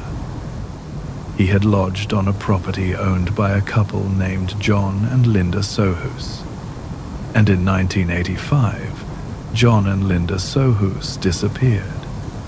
Just vanished. And Christopher Chichester left town shortly after. Years later, in 1994, new owners doing work on that San Marino property dug up the backyard and found human remains. The remains of a man who would eventually be identified as John Sohus. He had been killed and buried in the yard of the house where the charming Mr. Chichester had been a lodger. For years, the murder had no name attached to it. And then a fingerprint, taken from a man calling himself Rockefeller after a custody kidnapping, closed the loop. Christopher Chichester, Clark Rockefeller, Christian Gerhardt's writer, they were all the same man. And in 2013, that man was convicted of the murder of John Sohus and sentenced to a long term in prison. I want to be sober about this because a real person was killed and another is still gone. John Sohus's wife, Linda, vanished that same night in 1985, and she has never been found. To this day, no one knows what became of her. The charming impostor who dined in the finest homes on the East Coast left, behind all the names and all the performances, a murdered man in a shallow grave and a woman who simply disappeared from the earth. Those are the facts I want to leave you with, not the glamour. Because Clark Rockefeller is the dark mirror of everyone else in this video. With most of our imposters, you can feel a flicker of something: admiration for the audacity, pity for the circumstance. Even with James Barry or Albert Cashier, genuine respect. Gerhardt's writer strips all of that away and shows you the engine in its purest, coldest form. He shows you what the borrowed identity is ultimately for: not glamour, not even money, but the freedom to act without consequence. When you are no one, when you have no real name, no fixed history, no self that can be traced, then there is nothing to hold you accountable. You can walk away from a body in a backyard, change your name, and become someone new in the next town. The disguise isn't just a way to get in. It's a way to get away. There is one more thing worth saying about this man, and it carries us back to where we began the night.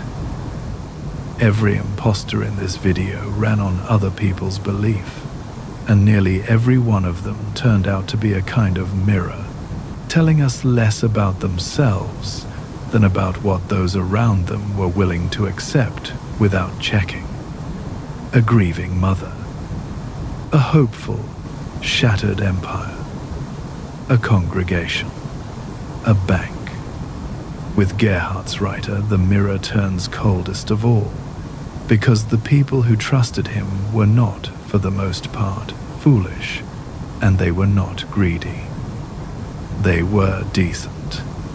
They extended to a charming, cultured man the ordinary human courtesy of taking him at his word. And he used that courtesy, that quiet, civilized inclination to believe a well-mannered stranger as the cover for the worst thing a person can do. It is one thing to be parted from your money by a false heiress. It is another thing entirely to understand that the very same mechanism, our willingness to believe the confident and the charming, can shelter a killer for 30 years, in our clubs, our living rooms, our own families, while a man lies in a shallow grave and a woman is never found at all. That is the quiet horror underneath all the glamour of the con, the same trusting reflex that lets a society function at all, the assumption that the person across the table is roughly who they claim to be, is the exact crack each imposter we've met tonight slipped through. Most of them only took money or status or a borrowed seat at a finer table. This one took a life. He stole many names in his life. The last one he stole was Rockefeller. But the one that finally caught him wasn't a name at all.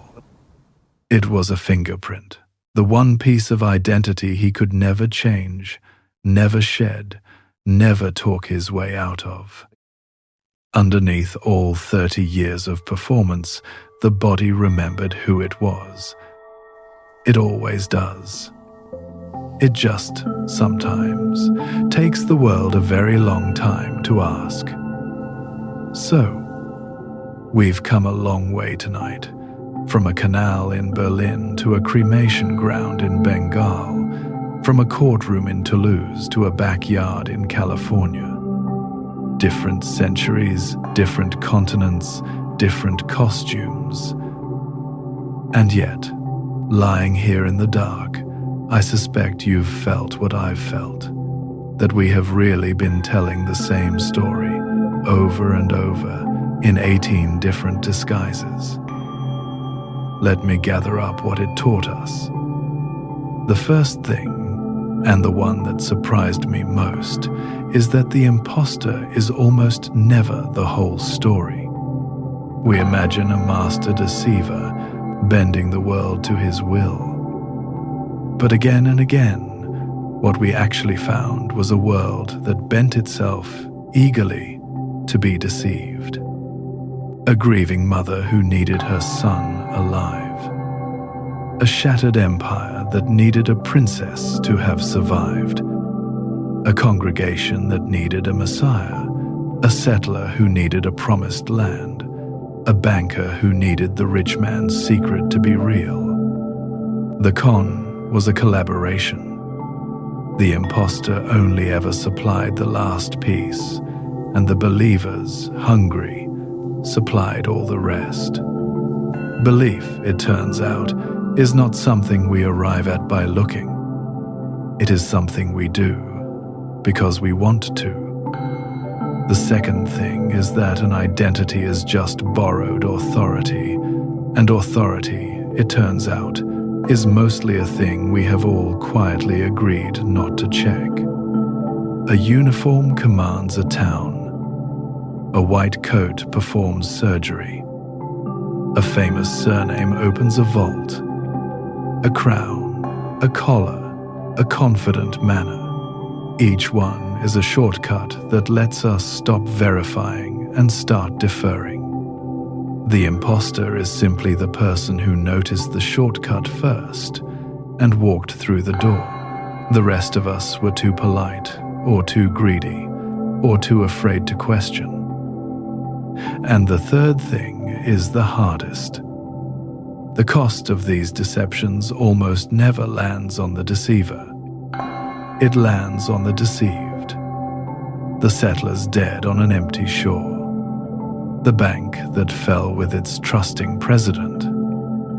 The missing boy who never came home, and the man in the California grave, and the wife who simply vanished. The impostor borrows a life. Other people, so often, pay the interest. Though the first ask you to hold one set of our stories a little apart from the rest, the ones who wore another self not to take, but simply to be allowed to live. The soldier who drew his pension for 50 years. The doctor who reformed an empire's hospitals. Their disguise robbed no one. It was the only door the world had left them, and they walked through it with a courage the swindlers never needed. If you press me for a verdict, and you know I'm always reluctant to give one, I'd say that of everyone we covered tonight, Martin Guerre's case illustrates the pattern most purely. An impostor who succeeds only because the people around him need the lie to be true, and who is undone the moment one of them needs it to be false. Though the first'll confess the argument for Anna Anderson is hard to dismiss. A whole grieving world, deciding it would rather have a princess than the truth. I suspect a fair few of you will write to tell me I've chosen wrong. I rather hope you do. Because in the end, that's the quiet, unsettling question all 18 of them leave us with. They didn't really steal their faces, or their names, or their crown. They borrowed something far more valuable, and far easier to take. They borrowed our belief. And the only real defense any of us ever had against them was the willingness to ask one more question before we were certain. Sleep on that, if you can. Since you made it this far, I'm glad you enjoyed the episode. If you would like to continue listening to episodes with similar themes, I linked them in the description below. You will also find a playlist of our most popular videos. Sleep now, Midnight Magnates. And wake up, as always, a little stronger and a little wiser. The story is done, but yours continues.